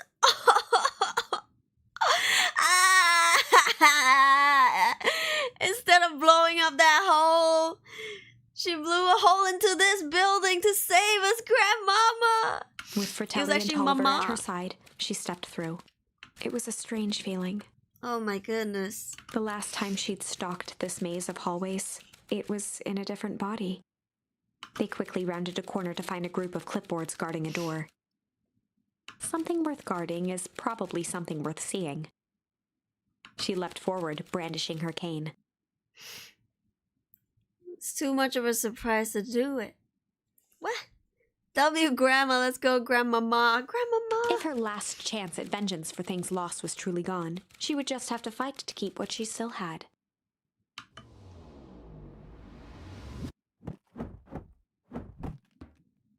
She fucking kicked the door open. Oh, goddamn. Gran, what are you doing here? Luca, what are you doing here? We're here to save Nellie. We're here to save Rollo. Hey, Mrs. Luca's Gran. That's so cute. That's awful nice of you. But I'm fine. She's gonna be like, you're Rollo? Oh no, what did they? Gran, there's no time to explain. We have to go now. Come on, everyone. We got a party to crash. They made their way out from deep within Perennial Harvest, just as Solomon finished up his speech. Oh, he's gonna drink it. Thankfully, we can dispense with the formalities from here on out. Solomon pulled a glass vial from his pocket. We gotta stop In him. one smooth motion, he downed its contents. Oh, shit. A triumphant smile grew across Solomon's lips. No! Well, I guess that's it. We lost. I wouldn't be so sure about that. With a mischievous look, Beck elbowed Oh, Luca. I think Beck slipped something in. Remember when I had the vial behind my back? I might have tweaked his wonder potion with a little malice. Change. Junk! They're all good! But this story is about change. I want to see what happens with the junk. I was hoping shit would be an awesome. I might have tweaked his wonder potion with a little shit. Okay, I think change is the right answer, but we'd probably go with junk for now to see. One of the options is just poison. With some piss. Which totally altered the chemical composition. Turned her into a freaking horse. Just kidding. Let's try junk. I might have tweaked his wonder potion with a little junk. Let's see what he turns into. Can't wait to see the look on his face when he realizes he drank his own cigar ash. How did the ashes get into the vial? Oh, Rolo. It was pretty easy to mess with the vial when it was behind my back. Oh, that's sneaky. Well, it's a bad habit anyways. Pa always says bad habits are like 50-yard field goals. Huh? Hard to kick. Ah! Would love to meet his dad. You can all call me Sharper Valentine. His body and face began to contort and expand as he disappeared into a belching green mist. Oh. Ah!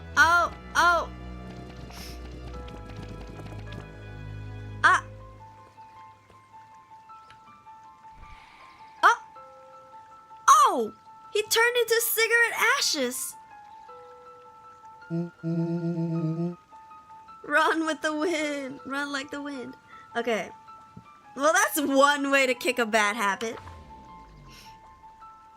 As the last of what was once Sharper Valentine wafted into the air, the crowd began to disperse, still numb from what they had just observed. They're like, what the fuck did we just...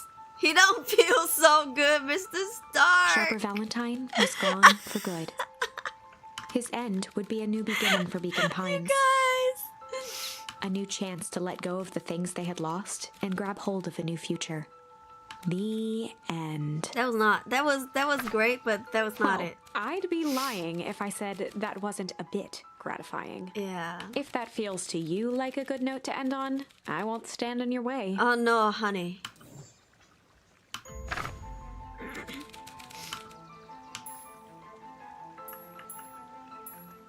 Which one do you think? Change sounds like an answer, so I'm gonna do malice. I might have tweaked his wonder potion with a little malice. The whiskey from his office? Yep, dude had an unfinished glass on his desk. Oh, he about to pass the fuck out. Figured his grow juice could use a little hair of the dog. Oh my god. You can all call me Sharper Valentine. His body and face Bond. began to James contort and expand as he disappeared into a belching green mist. He just turns into liquid? I wouldn't be mad at that. Ah! About to blow. Ah! Oh my goodness. Now that's what I call 80 poof whiskey. Oh my god. Pop goes the weasel, out with a bang. Damn, dude. Oh my god. The crowd gazed in stunned silence I'm at the about to now blow. empty stage. The quiet was broken when William Kerr sprinted off stage and into the distance. He was never seen around Beacon Pines, or anywhere else for that matter, again. Watching the silhouette of Kerr disappear over the horizon, Luca began to laugh. First, a low chuckle that became uncontrolled, heaving laughter. Through his tears, he was vaguely aware that the crowd had begun to laugh with him. The end. Oh, they thought it was a freaking clown show. That was unexpected. Yep. Perhaps a bit of an absurd ending for my taste, but who am I to say? I'm only writing the damn thing. Alright, girl. Alright, let's do the final ending. Let's go. I might have tweaked his wonder potion with a little change. What kind of change? I want to know. Ooh, so juicy. Like pocket change? Your unlucky penny. Yep, I plopped it in the vial when no one was looking. You telling me when he drank the vial, he didn't see the coin was in there? I don't know, man. What's that thing gonna do? No idea. That's the beauty of science. Now we observe. So he gonna turn into a coin?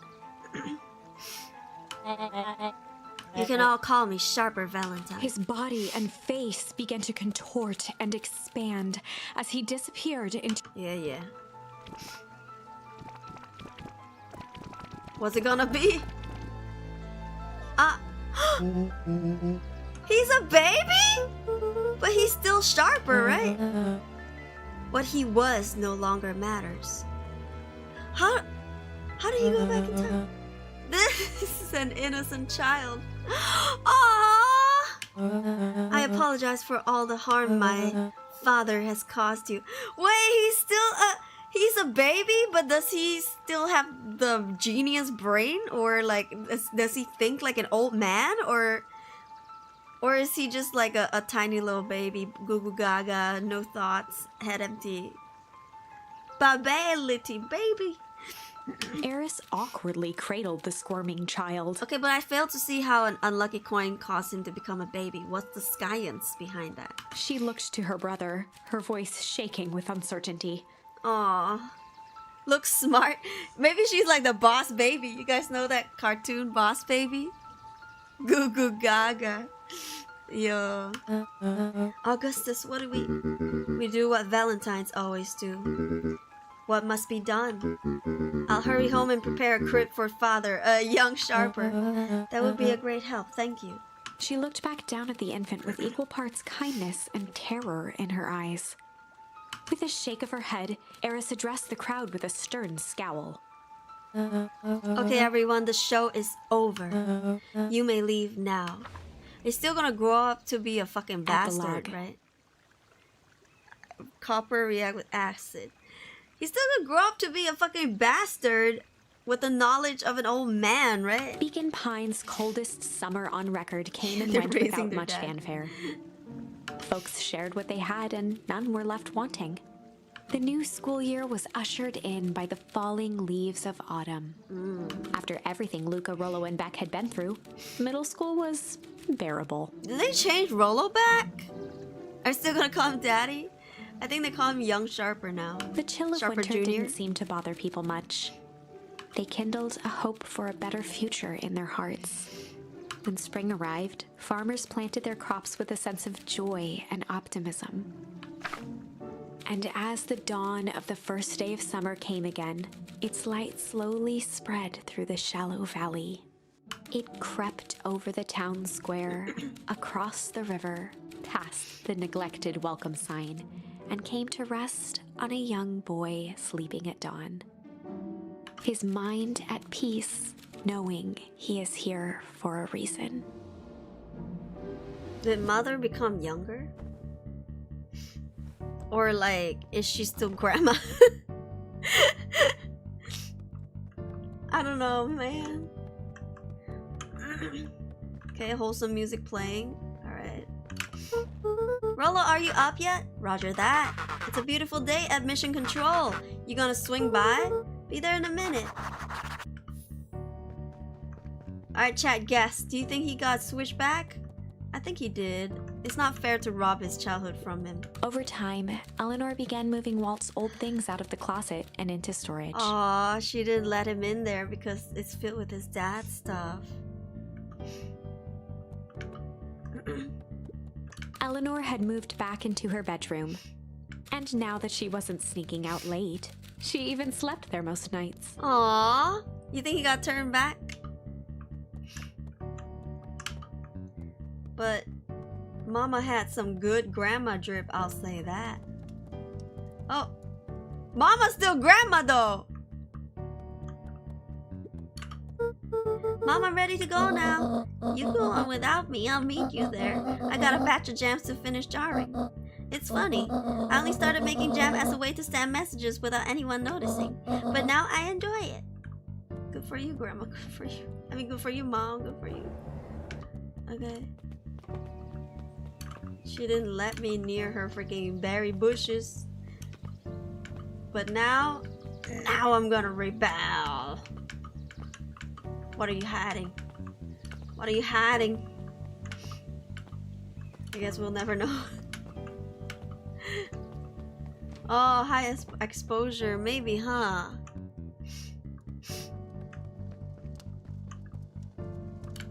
How about your dad's cassette? I guess we can't play. Oops, sorry.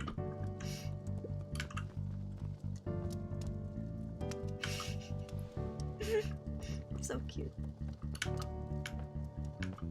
Alright, I guess we tried looting everything.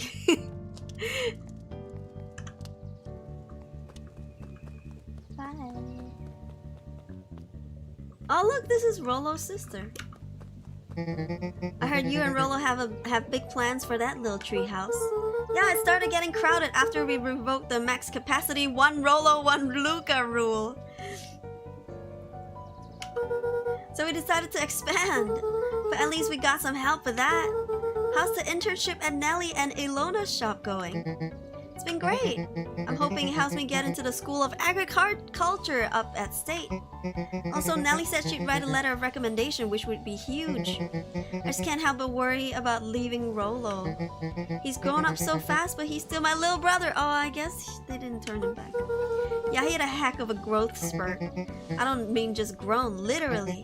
This morning he was up and finished his chores before I even had breakfast. The character development. Well, some of that might be his excitement about their treehouse renovations.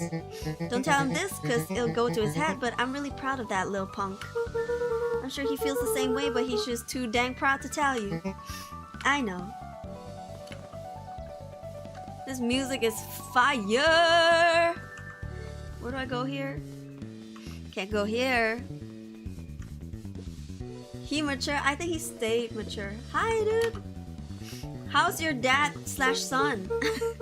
It sounds so fucked up. It sounds like some Sweet Home Alabama shit. Hey Gus, how's the tree plant going? Couldn't be better. I'm so grateful to Ilona and Nelly for letting me help. I just wasn't built to be a mayor. Too much bureaucracy. Gus, we finished cleaning up the sidewalks. What's next? When perennial harvest collapsed, most of the clipboards skipped town. But some stuck around and dedicated themselves to making things right. Aw, anyone with a knack for art can help me paint the new offices. You can count on us. But it looks like you really found your calling. I never really felt comfortable telling people what to do. Now this right here. This is something I can be proud of.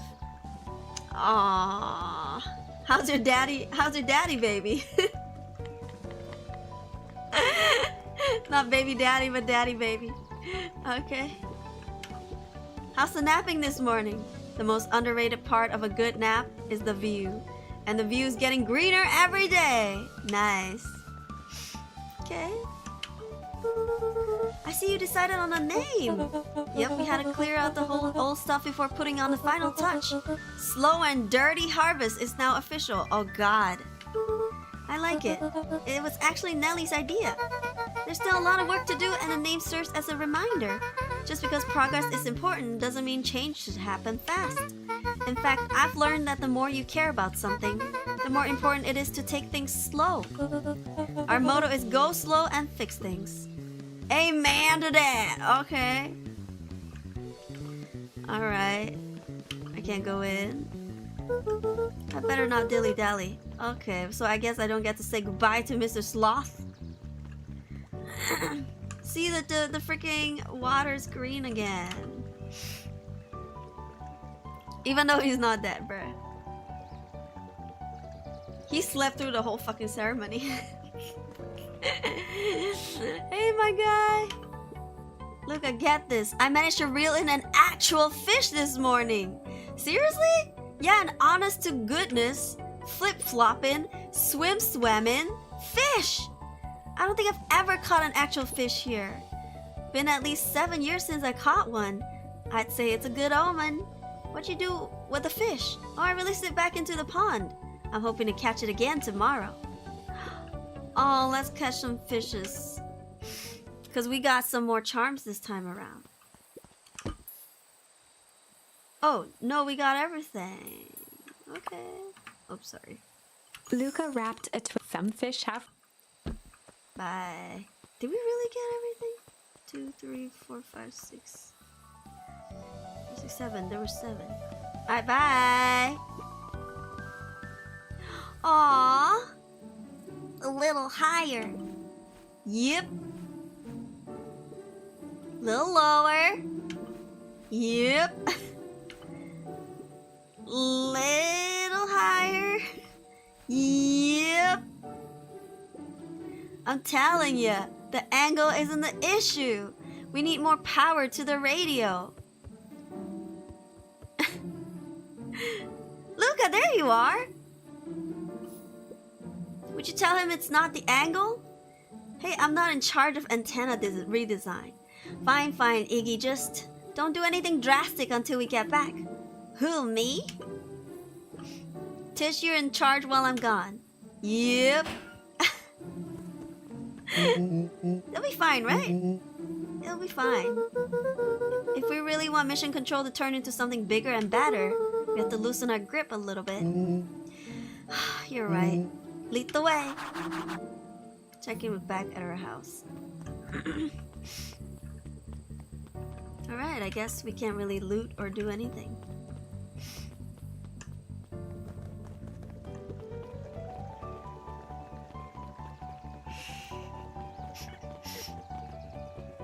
Oh! Oh, it's her and the baby!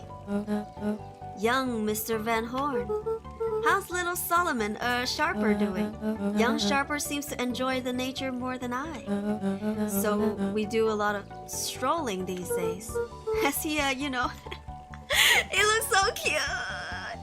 Look at his cheeks! And the bombastic side eye. Attempted to crawl out of his crib and plot world domination? Yeah, thankfully no. I spoke at length with Dr. Moodwheel, and she feels like Sharper's infant mind was not developed enough to retain his previous memories. For all intents and purposes, the child is unmolded clay. Let's hope he's a little nicer the second time around. That is the objective, yes. But really, all I can do is try and hope. 2 activities I'm endeavoring to find less distasteful. Well, I think you're doing a great job. And the whole town is ready to help out however we can. I can't wait to teach him how to throw a baseball. Eris did her best to ignore the tears welling in her eyes. Aww. That would be acceptable. He would have such an elegant mother. Yes. Yes. I can never go into the town hall. Hey dude, what's today's news that needs knowing? I'll give you tomorrow's headline today. Our old friend Patrick C. Montesquieu, aka William Kerr, just performed a stirring rendition of The Iceman Cometh at the State Correctional Facility. He got caught. I hear there wasn't a dry eye in the house. I guess he has plenty of time to work on his craft.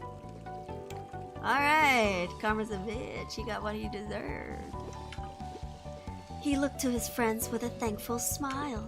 After everything that could have gone wrong, everything that did go wrong, we made it.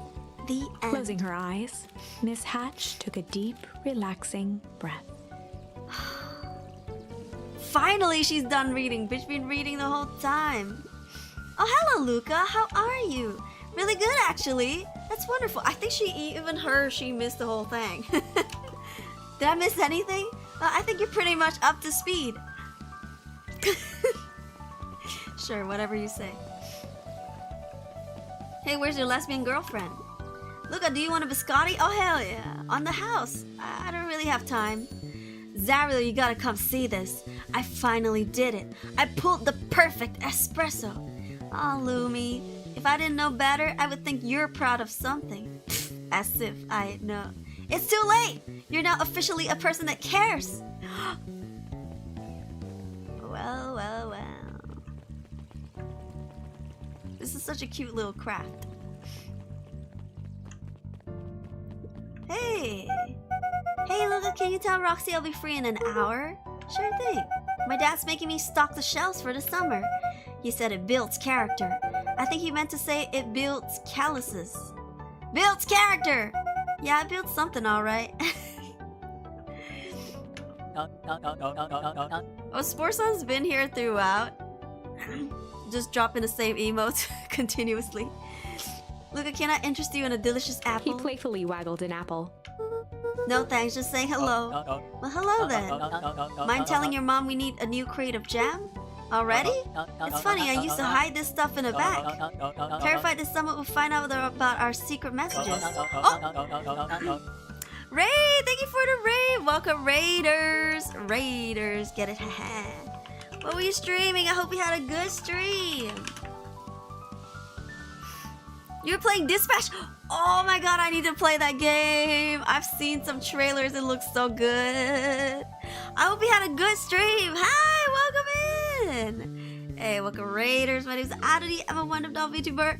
We're playing Beacon Pines, but we're near the end actually.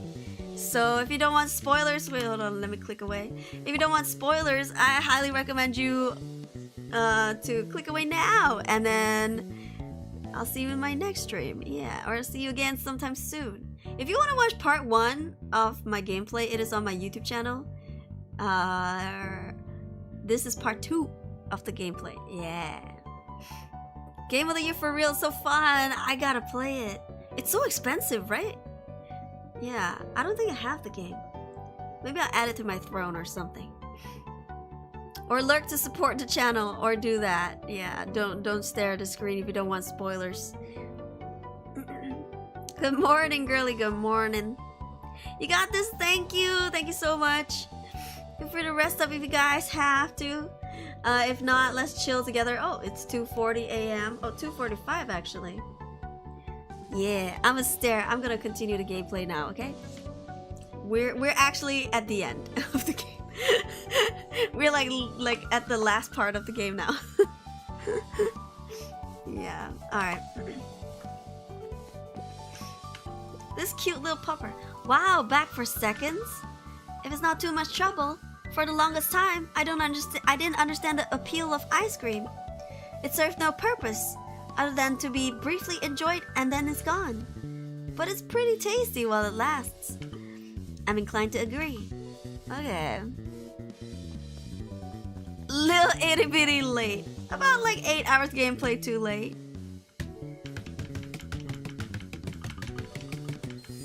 Oh shit! I got a charm from that. Can I like? Eh! Oh, so close. Eh! Oh fuck, I missed. Get out of the way, Rolo. Alright. Ah, frick, that's still a smack. Can I kick it? Ah, so close. Ah, no, I think it's always just gonna be a smack.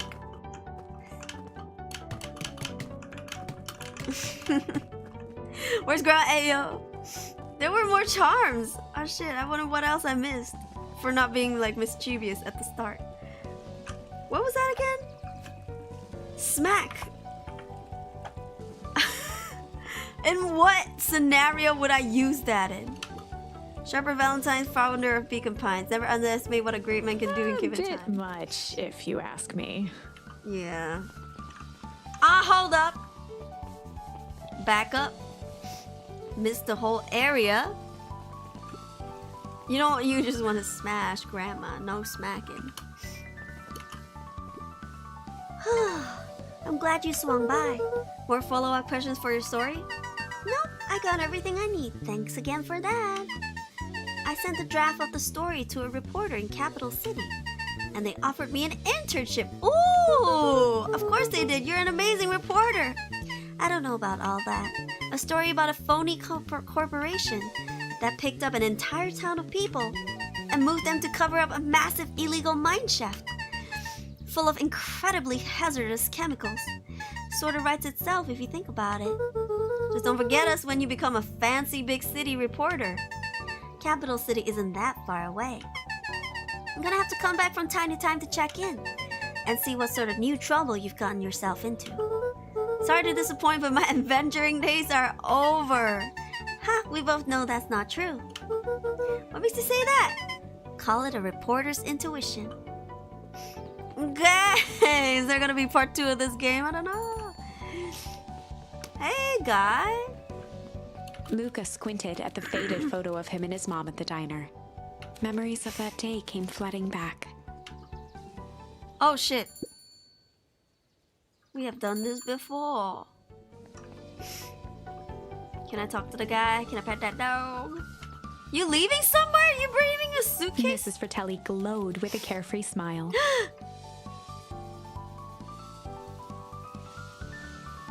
I have a question about Christmas. Talking with my relatives in the States, she weirded me out. Does Santa come for you too at the 24th? We don't really celebrate Christmas.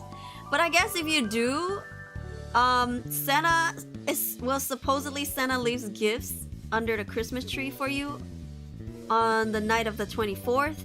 And then you wake up on Christmas morning to open the gifts.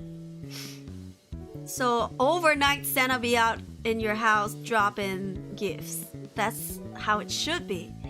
But in modern days, they kind of, your parents just give you the gifts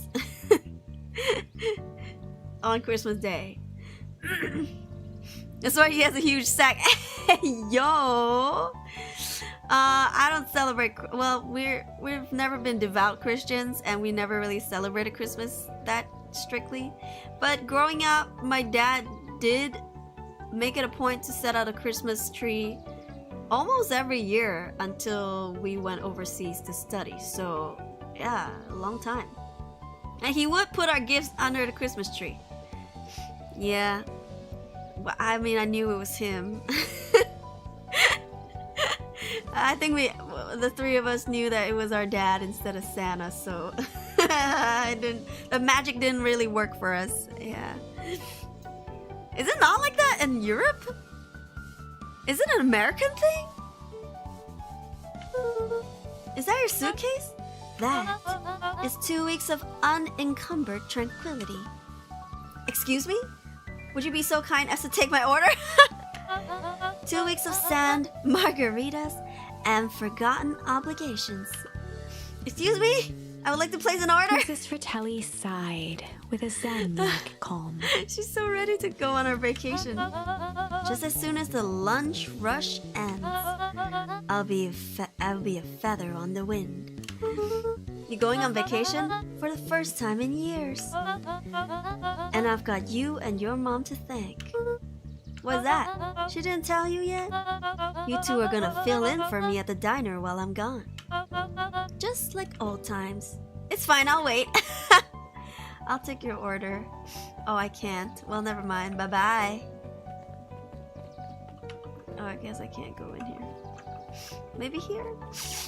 Nope, no charm? Oh, okay.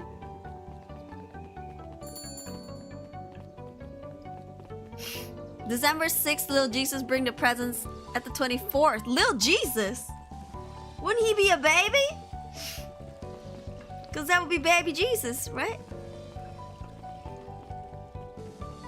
Does that mean you have a chance at AO? Aw, the kids are here. Over the school year, Kato and Bert had become close friends. Aw. But did you know that when they covered up the source, they found a new species of fungus? Yep, and they're studying in the new labs. Is it the freaking purple glowing mushroom? Did you know that Beacon Pines is now the smallest town in the county? Yep, close to the population before Perennial Harvest moved in. It typically went on like this for quite some time.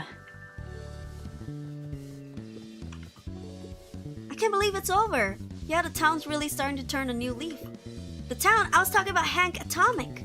I just finished the last issue. How was it? No, don't ask him. He's gonna give you spoilers. As great as always, Hank finally returned to Earth. But I just feel weird now. Weird can be cool. It just means you're ready for something new. Any suggestions?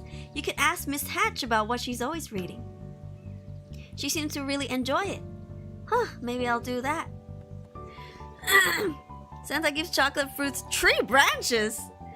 Last one for to you know you were stinky. Oh, and Jesus bring the big guns at the 24th, bigger presents. If someone ever fucking give me a tree branch, I'm whacking them with it. I shove this up your ass, bitch. Take it back. I could pick up any branch from my damn self on the freaking roadside. Luca Okay. peeked over Piper's shoulder. Played stealthily inside a large volume of mathematics. Oh. Was the first issue of Hank Atomic. Aww. Piper, are you reading Hank Atomic? Do you mind not telling anyone? I've kind of got a reputation to uphold. Hey, it's not a shameful thing. No, it's nothing to be ashamed of. Just about every kid in town reads Hank Atomic. Honestly, I'm excited for you. What I'd give to start over fresh, to experience it again for the first time. I guess that's the downside of finishing something nice. At least now I can enjoy it again through you. Promise to tell me about it as you go? Sure thing. Okay. You can catch Santa? It's kind of interesting how you have Santa and baby Jesus. Hey, Unc. Hey, Mr. Nuncreed. I'm gonna go see my dad in a bit. Do you want to come with? Even after everything I did, you still... Mr. Nuncreed shook his head. You really are your father's son, aren't you? I don't think I'm ready for that yet. Well, you're always invited. I bet he'd love to hear from you. I'll visit Walt in my own time. You run along now. Goodbye. Bye-bye, Mr. Licorice Store. Look at the kids! What are they doing? Who would go against that? That's true. With perennial harvest gone, the transportation tubes were left unused. Oh, is it just slides for the kids now? Come on. Come on, come on. No one is too big, no one is too small for Jeff's wild ride. Oh my god, he freaking repurposed the slides. Well, maybe not completely unused. Okay. Just one piece of candy. Oh, for the ride of your life. Who's next?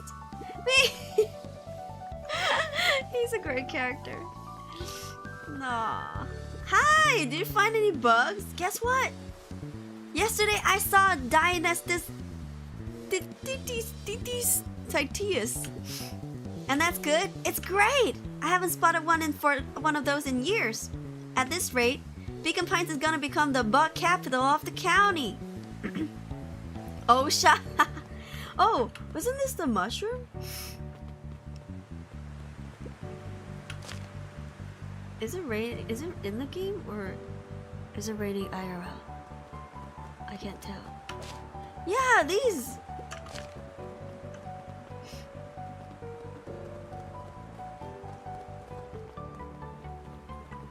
There was really nothing much here for us. The goo is not here no more as well.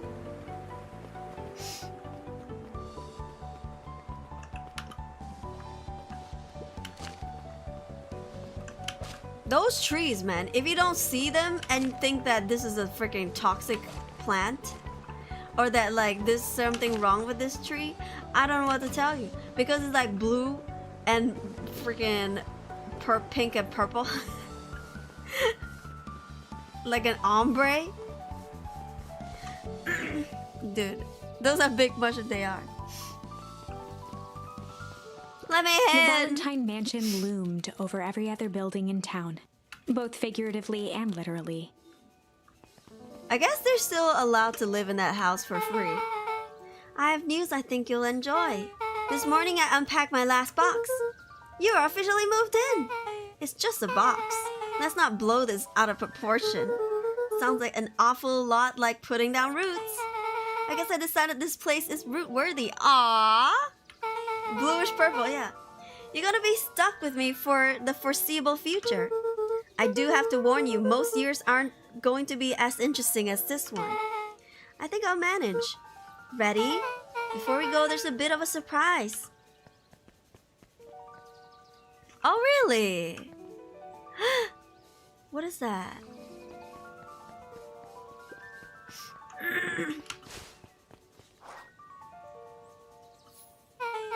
Mom's prepared this tree especially for you. They didn't have to do that. It wasn't just them. It's about the whole town pitched in. Just about the whole town pitched in. We all owe you. It should do okay in the cold of... Oh, we're gonna plant this by the father's grave. And thrive as things warm up. That's perfect. With a plant? We're gonna take the freaking ride with this plant? Alright, I guess there's nothing else for me. The willow tree is so pretty. That's a willow tree, right? I think it is.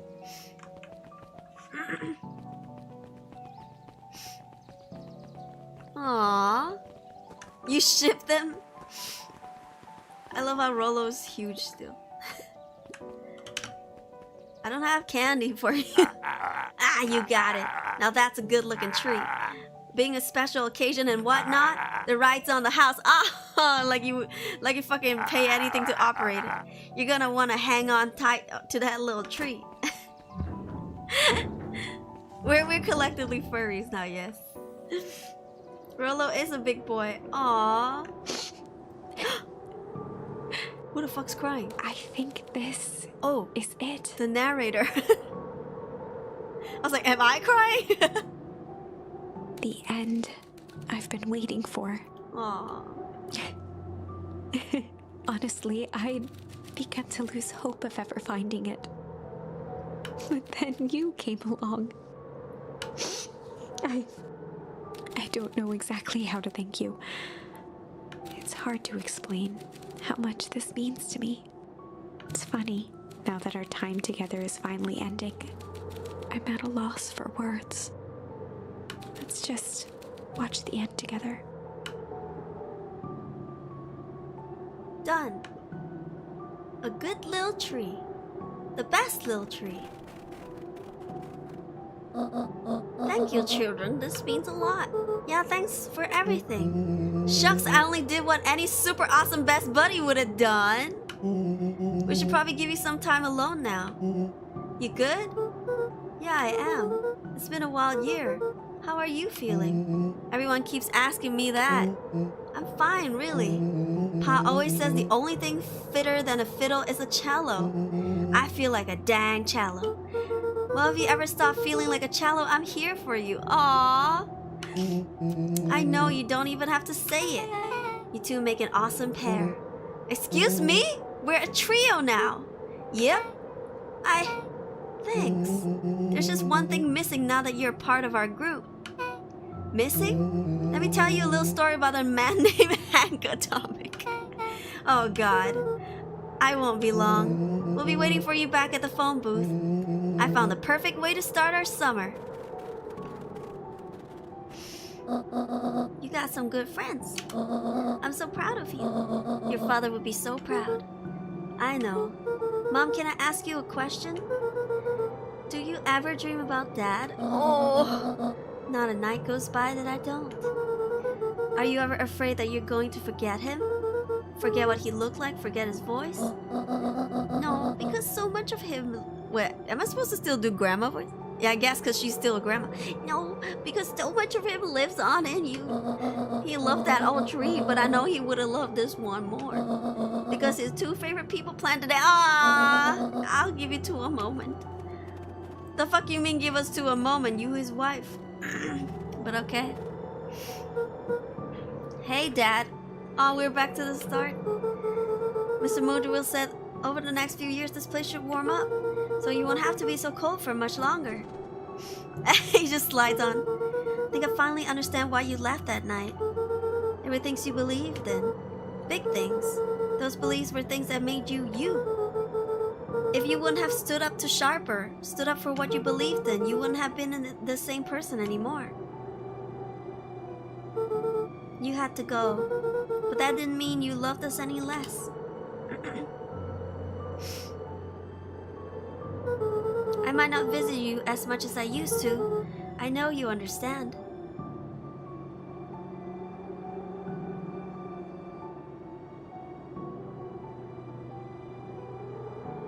Do I move?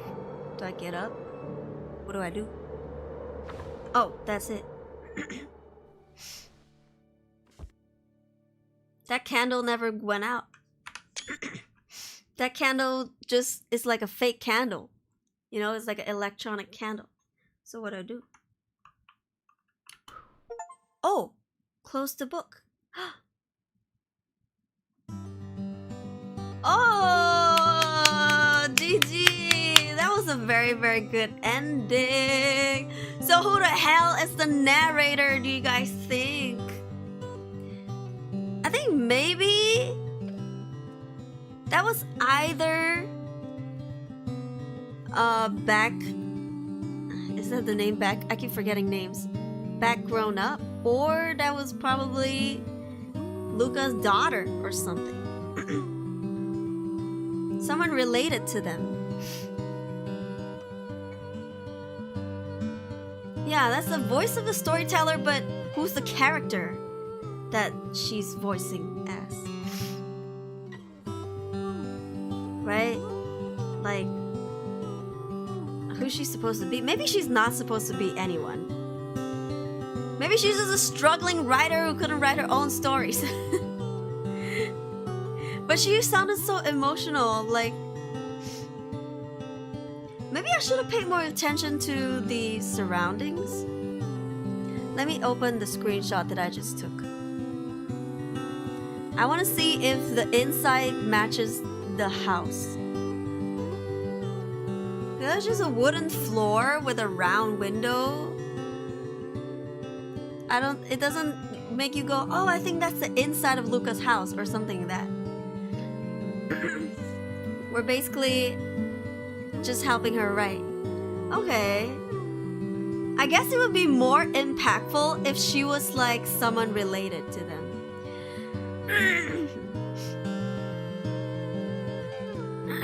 This is the humming of Luca and the mom. Aw, that's so wholesome. I love it. The creative direction is so good. And as always, we don't skip credits. We just let them roll because each and every one of them deserves the screen time and the shout outs. That was a phenomenal game. I really enjoyed it. I mean, today we went on more tangents than we did in the last one, and we took a lot of stops because we had a lot of raids, but I still enjoyed the gameplay. It was still as mind-blowing, mind-bending. I forget the plot twist. Oh, Grandma! At first when she took off her mask and we were like, oh, she's the one in the yellow suit. And then after that, oh, she's the mother. Oh, I'm about to lose it. What that smacking charm would do. That's so true. I wonder. Yeah, maybe you guys can find out through someone's gameplay or something like that. Yeah. To be honest, I was just feeling a little playful today. That's why I smacked that watermelon so many times. But usually I don't think I would have touched it. I think I touched it once in the first gameplay and that was about it. Poor Iggy. Well, Iggy's doing fine now. So yeah.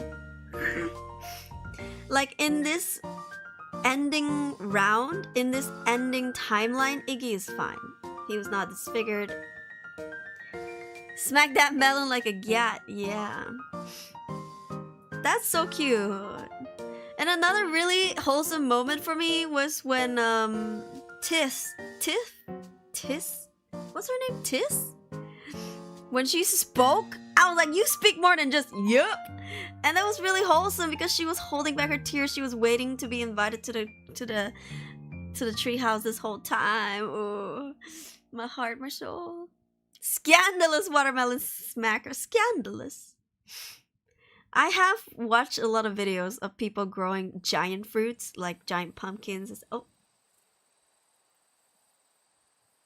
Is there more? Oh, we're just back here. Okay. We're just back here. I don't know what I could have used smack on. I don't think I can use smack on anything. Yeah. No option for smack. I guess smack would be for the fishing if you want. Yeah. Because it's probably in the same realm as like junk. The junk option. It's not really an action or something that but you can still interact with it.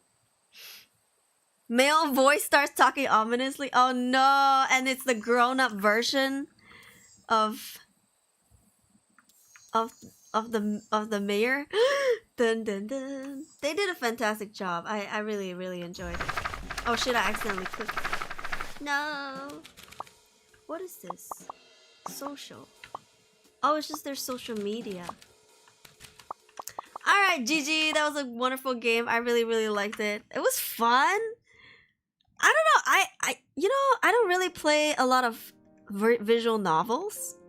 But lately I've been trying them and they're kind of growing on me, especially interactive visual novels like this. It's like fun. Okay, as a streamer, I'll be honest, a lot of my streamer friends do not like to stream visual novels, especially if they're not fully voiced, or even partially voiced, because it's really tough on you. You have to read everything, or if you make an effort to voice act, that's even more effort.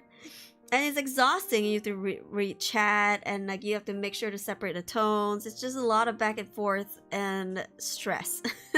So a lot of streamers do not stream visual novels, or they just try not to read it. Like I remember streaming Ace Attorney in my past life. The amount of yapping they did, because that's the whole point of that game. And I just lost my voice after 2 hours. I was like dying. So I just didn't really stream visual novels much after that. But you know, Paranormal Sight was really fun. And I think it made me fall in love with interactive visual novel. And this game was so fun. So I might do more. If you guys know of any good interactive visual novel games of any genre, let me know in the Discord server. I want to check them out.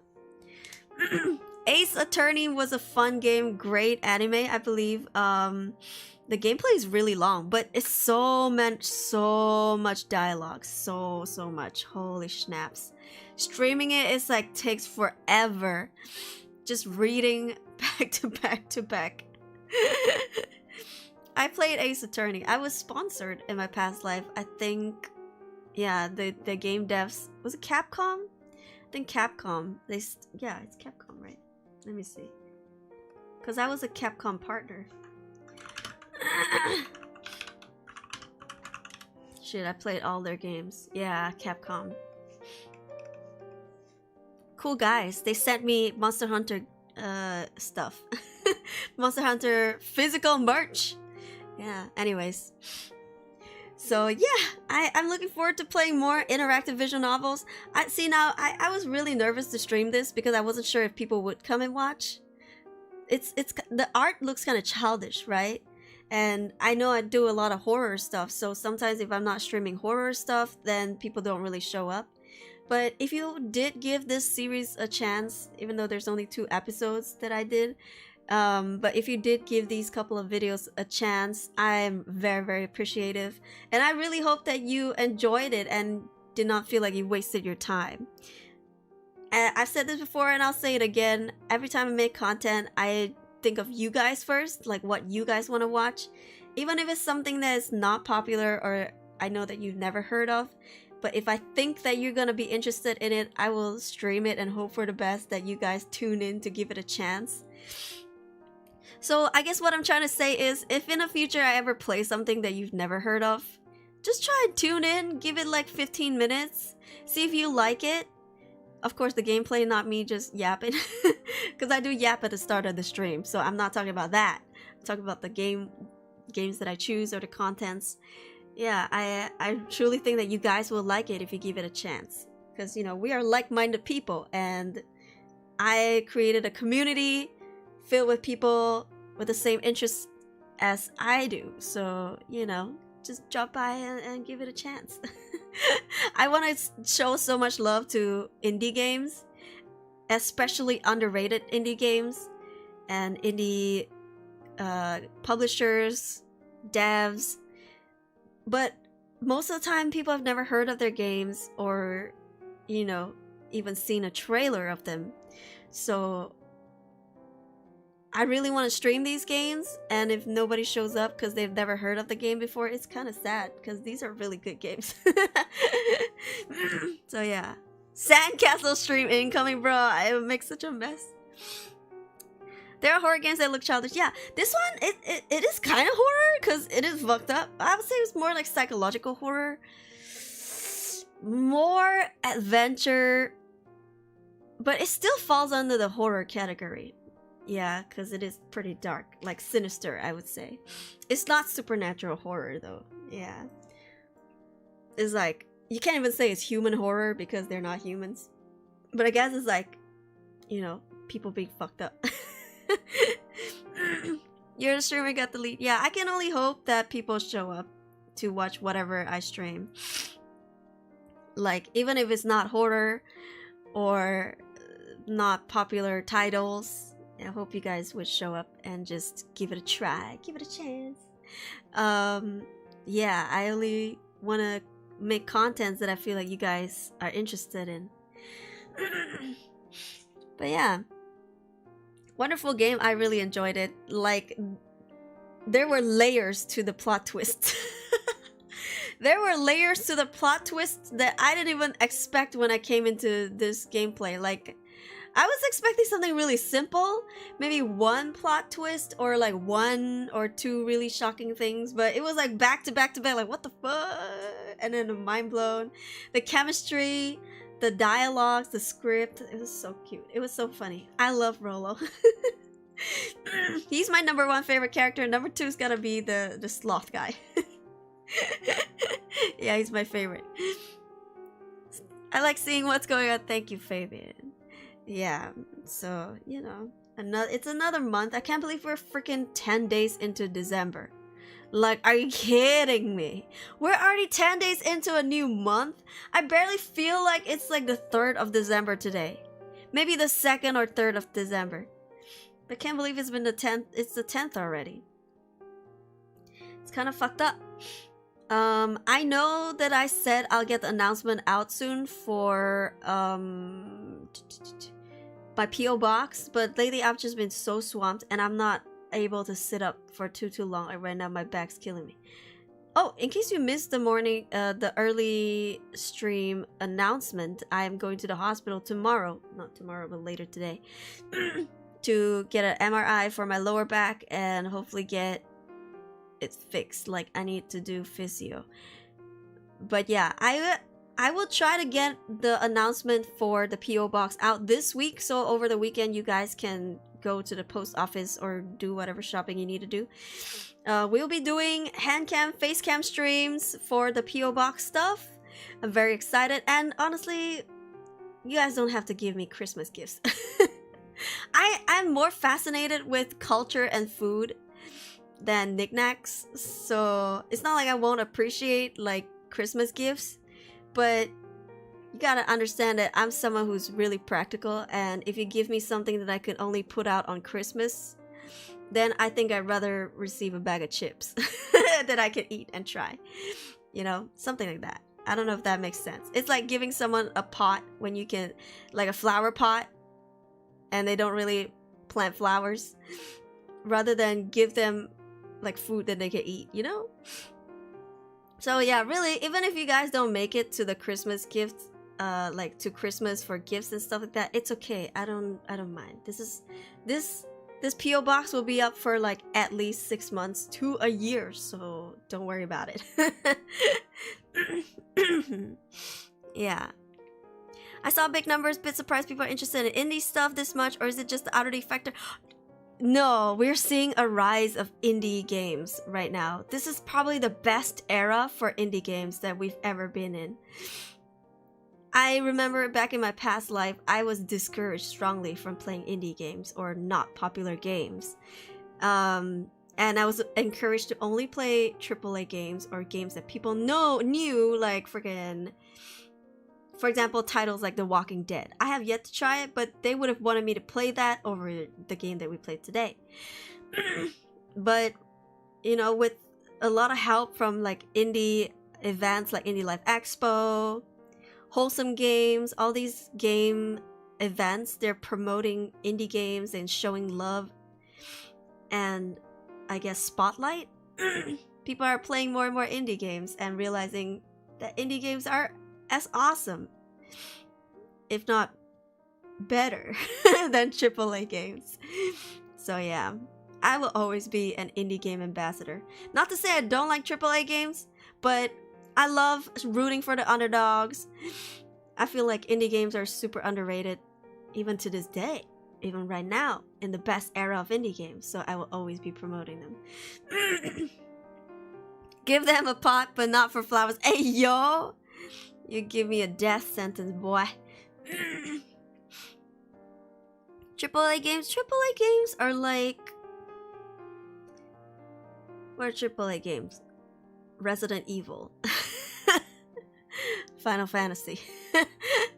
You know? Yeah. Indie Live Expo stream was super, by the way. Oh, thank you. Yeah. This time they added so many more horror stuff, because every time a streamer's done co-streaming, they will send us like email asking us for like a feedback. It's like a feedback form. And in the past 2 feedback forms, I have written like, would love to see more horror stuff. And each Indie Live Expo, they just add more and more. This time they just added way more. And I'm like, oh, they're so sweet. They're actually listening. And it's so awesome, like horror game fans rise up. So yeah. It's great. Yeah, but they also have so many different genres. Your name was on the television. Yeah. I'm still on the website, I think. If you go to the website, I think my face is still there, probably. I think under program contents or something like that. I don't remember. Yeah, something like that. It's an honor. It's a pleasure. I love indie games. I think I will start a new series. I don't know how soon, maybe latest by next week, but we'll start a new series. I don't know if I'm gonna do South Park, The Walking Dead, or I don't know, like Detroit Become Human or something. I don't know. I'll start a series. I'm in the mood to start a series. My computer is still not capable to run Cyberpunk right now, be it stream Cyberpunk, so that's why it's still on hold and I miss the game so much. But we will start another series that my computer can run. We shall see. South Park would be super good, yeah.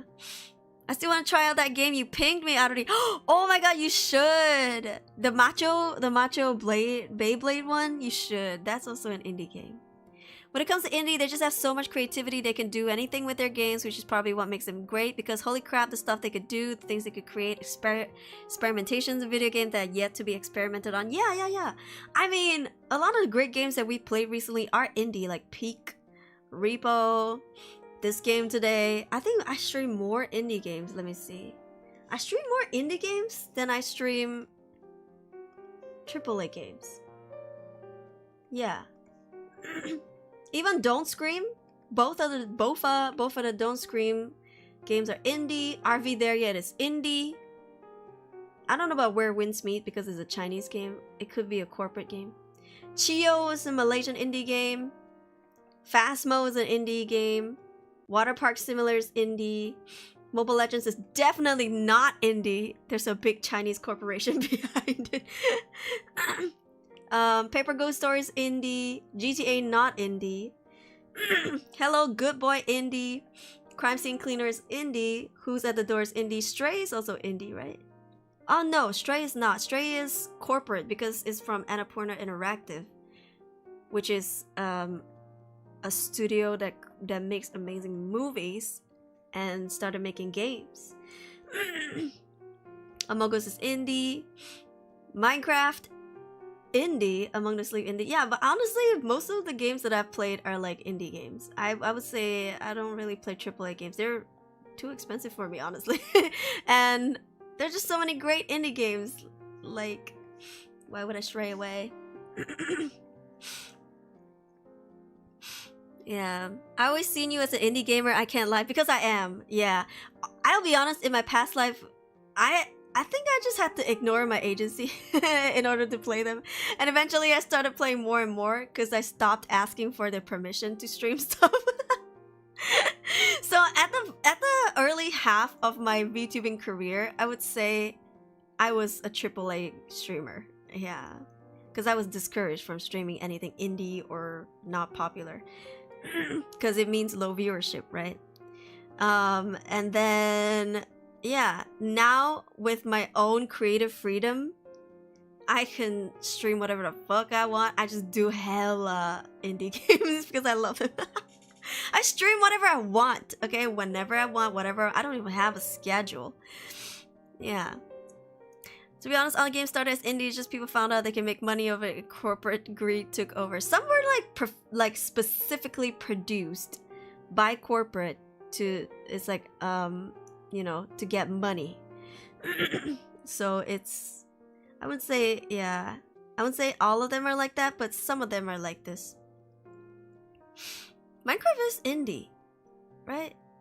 It was bought by Mojang afterwards, I think. Yeah, I think like Mojang bought it over, right? It was made by like two guys or something. I don't know, one guy, two guys. Yeah, and then they had a team afterwards, after they were acquired by Mojang. I don't remember, something like that. Yeah, I play a lot of indie games. I'm so proud to be an Indie Life Expo partner. Like, it's an honor to be invited. Microsoft is the one. Oh yeah, Mojang was the OG. Microsoft is the one that bought. Mojang is indie, right? Yeah. Her channel, her rules. Yeah, boy. It's nice to have your own creative freedom. You don't have to beg people if you could do this or do that for your own content that you know your fans will love. It was back in a time where I could literally stream anything and every single person in the fandom would tune in to watch. Yeah. But I think here's the tricky part. In my past life, I was an idol, Vtuber. So there was that kind of, even though it was jokingly cult-like, but it was still like a herd mentality of like cult-like mentality where parasocialism was pretty prominent and viewers felt possessive of me. That was in my past life, and the agency wanted that. Like, they didn't want me to stray away from that. If you noticed, as Aruri, my viewer relationship is really just very casual. Like, we don't encourage parasocialism here. I collab with a hella people all the time, and my viewers are not like, oh my god, you just collaborated with a man, or you just collaborated with blah blah blah, I'm gonna unsubscribe. We don't do shit like that here. But in my past life, it was huge. That was the downside, but the good side was I could do whatever the hell and people would watch. Because they were acting like fans, like fangirl fanboys, right? Like, they were devoted in the sense where it's like idol culture. Oh my god, cat on stream. Yeah. And then in this life, it's like we're just cat. If you like hang out with me, like spending time with me, you just come. There's no like you're just doing this because you're like obsessed with owning me or something like that. It's not like that. And I guess the downside to it is that people are not as devoted. Because we're so casual. Like, people don't really do fan arts of me as Aruri. In my past life, people drew me. I had a fan art at least like every week, or like at least 2-3 fan arts a week. And I would just have so many that I didn't even have enough thumbnails to place them on, or like enough schedules to put them.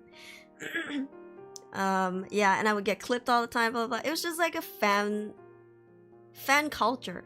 But as Aruri is so laid back and casual, I don't really get that anymore.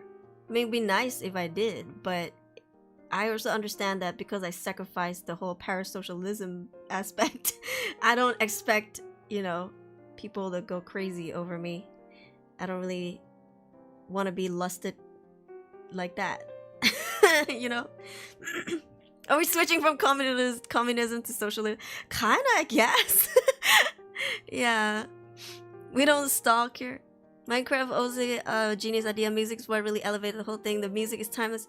Unfortunately, I have never really heard Minecraft music, because since the very, very beginning of me playing Minecraft, I had to stream it, and because the songs are freaking copyrighted, I've always muted the songs, and it became a habit. Even when I'm not streaming, I would just not have the audio on, like not the music. You're very real, want to be social with us all, but not in a parasocial way. Yeah, I'll be honest. I'm kind of like envious of Daem's fan base because he has like predominantly female fan base. I have a predominantly male fan base, and I think the difference between male and female, not to say all males and females, but it's like, you know how girls, when they fangirl, they like clip you, draw you. It's like, you know, they send you gifts, like handmade gifts. I received like 4 handmade gifts from Daem's fans.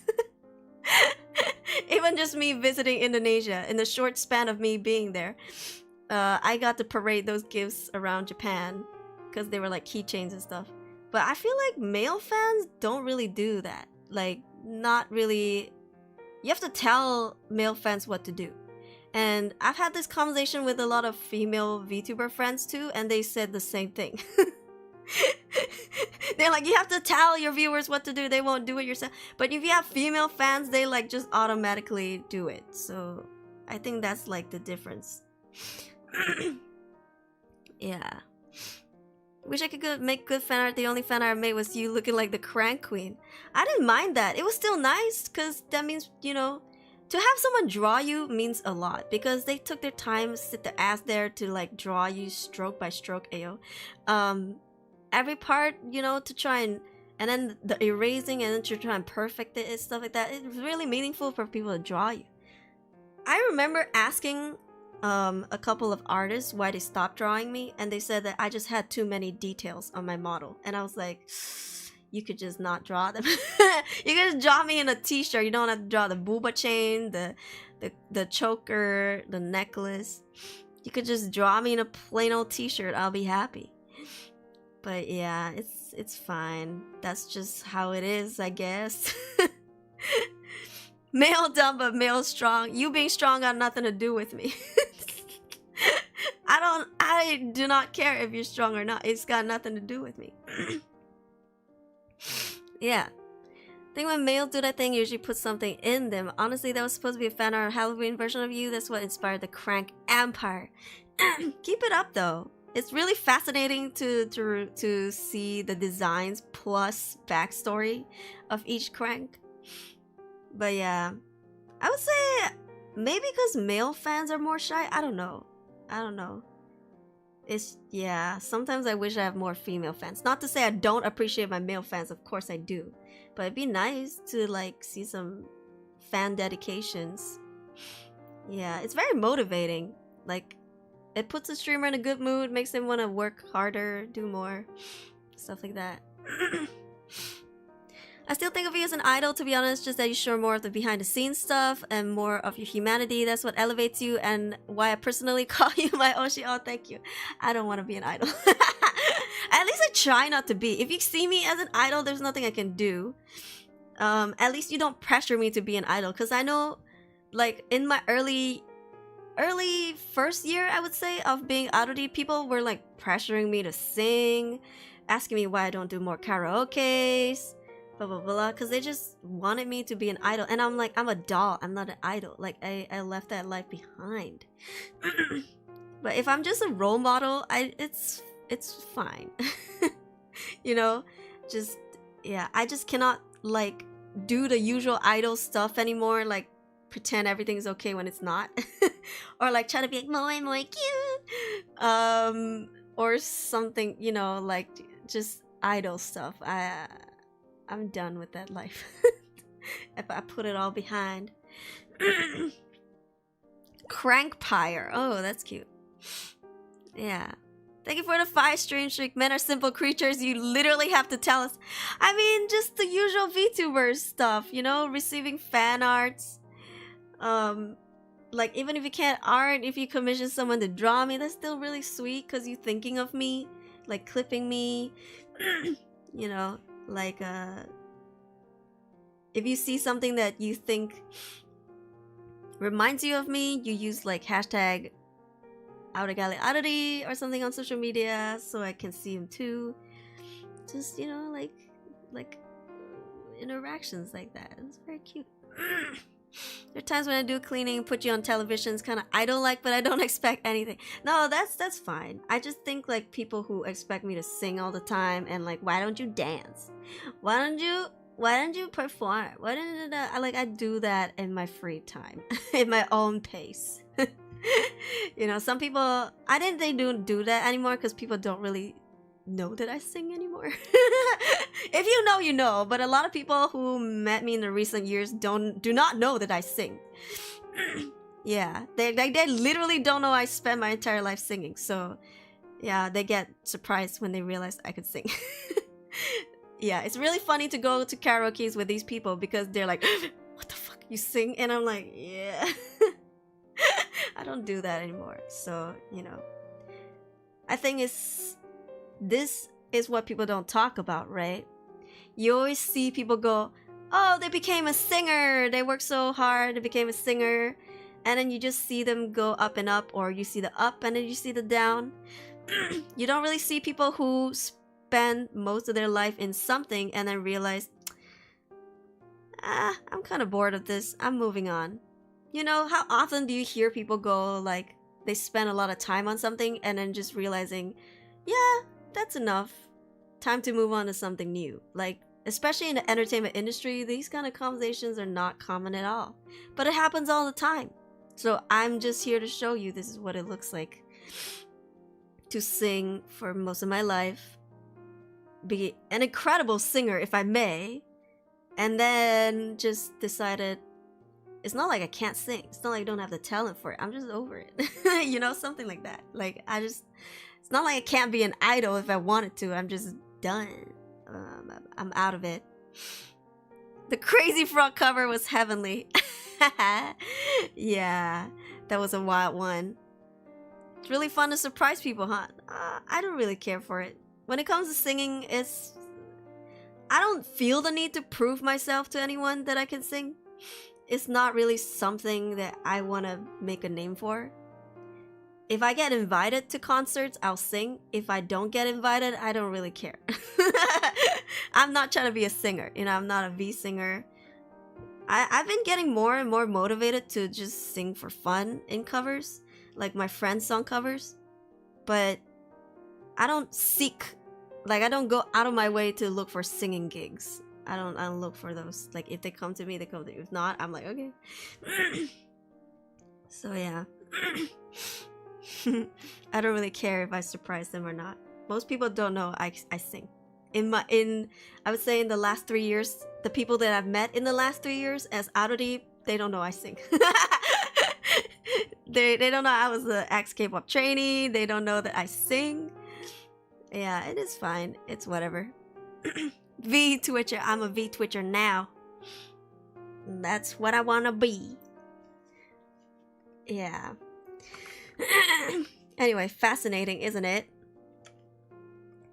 It's like you ever grew up for most of your life never wearing glasses, and then in your adulthood you started to wear glasses in the recent 2-3 years, but because you only met these people in the past 2-3 years, when they describe you to someone else, they're like, oh, you mean Aruri? She wears glasses, right? Like she's the girl with the glasses. And then you go, and then when they tell you, you're like, what the fuck? I'm now being seen as the girl with the glasses? It feels so unreal and weird because for most of my life, I was not the girl with the glasses. It's only the recent years that I've started wearing glasses when I'm outside, and the new people that met me think that I'm the glasses girl. So yeah, same with being really good at horror games. Now, people like Aura, they would say like, oh, she's really good at repo, she's good at horror games, but it was not always like that. So it still feels kind of weird to hear. Not a negative weird, but just like pleasant surprise. Yeah. To be like, oh yeah, I guess now I am like the horror gamer.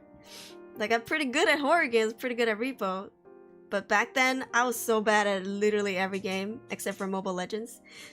So yeah. They only describe you now. Yeah, they only describe the person that they know. The update, like, not updated, but like this version that you know, that they know. So it's very interesting. She's the Baba Yaga, but an idol. Baba Yaga. Yeah. Started wearing glasses when I was Form 1. I started wearing glasses 5 years ago? 6 years ago? So for most of my life, I did not wear glasses. Or at least I didn't wear it a lot. I would just wear it when I had to like look at stuff. And then I would take it off. Like look at stuff from far away. But now, every time I go out, I gotta wear glasses. I'm not even wearing glasses at home. Only when I go out, I wear glasses. So, because I can't see shit from afar. But now, every time I go out and I meet people, they're like, oh yeah, I met Aruri. She wears glasses. And I'm like, what the fuck? You're not wrong, but what the fuck? That's not my label. I'm the glasses girl, bro. It's so weird. Anyways, tangent.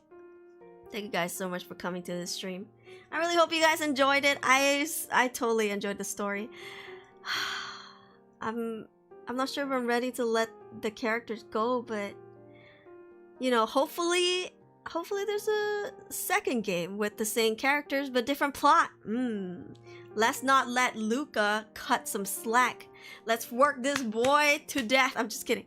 Yeah, I hope the game devs make more games like this. It was beautiful writing. Alright, let's go. I'm gonna go eat. I have to get up super early in the morning. And go to the hospital, get my MRI, and probably stay one night at least over. And then I'll be back to stream the day after. Hopefully. Bacon Pines 2 Egg Drop Meadows. Bacon Pines 2 breakfast burrito is what we need. Yeah. That grew up realizing I don't actually want to have bad eyesight. You only wear them because you have bad eyesight. Please don't wear glasses to have bad eyesight. Yeah, thank you guys. Alright, let's do our outro, shall we? Thank you for coming to the stream. If you're on YouTube, don't forget to subscribe in case you haven't. It is free. Drop a like. It is also free. Let's see if we have any liars who voted but did not drop a like.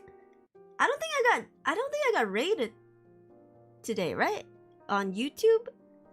No raids on YouTube, I think. I mean, I tried to remember, but I don't think we had any YouTube raids today. I didn't see no raid messages today. No liars! Let's go! Thank you so much. Can we reach 100 likes? We're very, very close. We're like 92 likes. It would be great if we could reach 100 likes. It really helps. Usually when a video or a VOD gets to 100 likes, it gets shot up in the freaking algorithm just from 100 likes. Like not even counting comments. But it would be nice if you guys drop a comment. And if you're on Twitch, don't forget to drop a follow in case you haven't. It is free. Join the Discord server here. It is also free. Your cereal beside me. Eat the cereal. You remember one? Only on Twitch. Yeah. Drop a like. Join the Discord server. And I'll see you guys the day after tomorrow. Hopefully, I'll be back the day after tomorrow. If not, whenever my next stream is, I'll be also giving you guys some medical updates to see how it goes. Yeah, comment something breakfasty, bacon puns, something that. Yeah. Alright, thank you guys. We're not gonna raid. I'm exhausted. I don't even think I can raid and run at this point. Oh, by the way, this song cover is coming out on the 12th of December. Please go check it out. It's premiering on Momo-chan's YouTube channel. We're gonna go rate it right now on YouTube, so don't leave the waiting room. Don't leave the stream. I will teleport you to the waiting room of this song cover of Chikawa's Pajama Party no Uta, Pajama Party song. Yeah. We'll rate this. Turn on the bell notification for the song premiere so you know when it happens. Yeah, this is gonna happen at 9 PM GMT plus 8. My usual stream time, but this will be on Momo-chan's YouTube channel, so that's why I'm gonna be rating you guys, okay? we're gonna go together. Alright, thank you guys so much for coming. お疲れ様でした。みんな수고하셨습니다. 여러분, 와주셔서 감사합니다. We will go rate. Yeah, just remember, we will go rate that video. Alright, I love you guys. Bye bye. I do.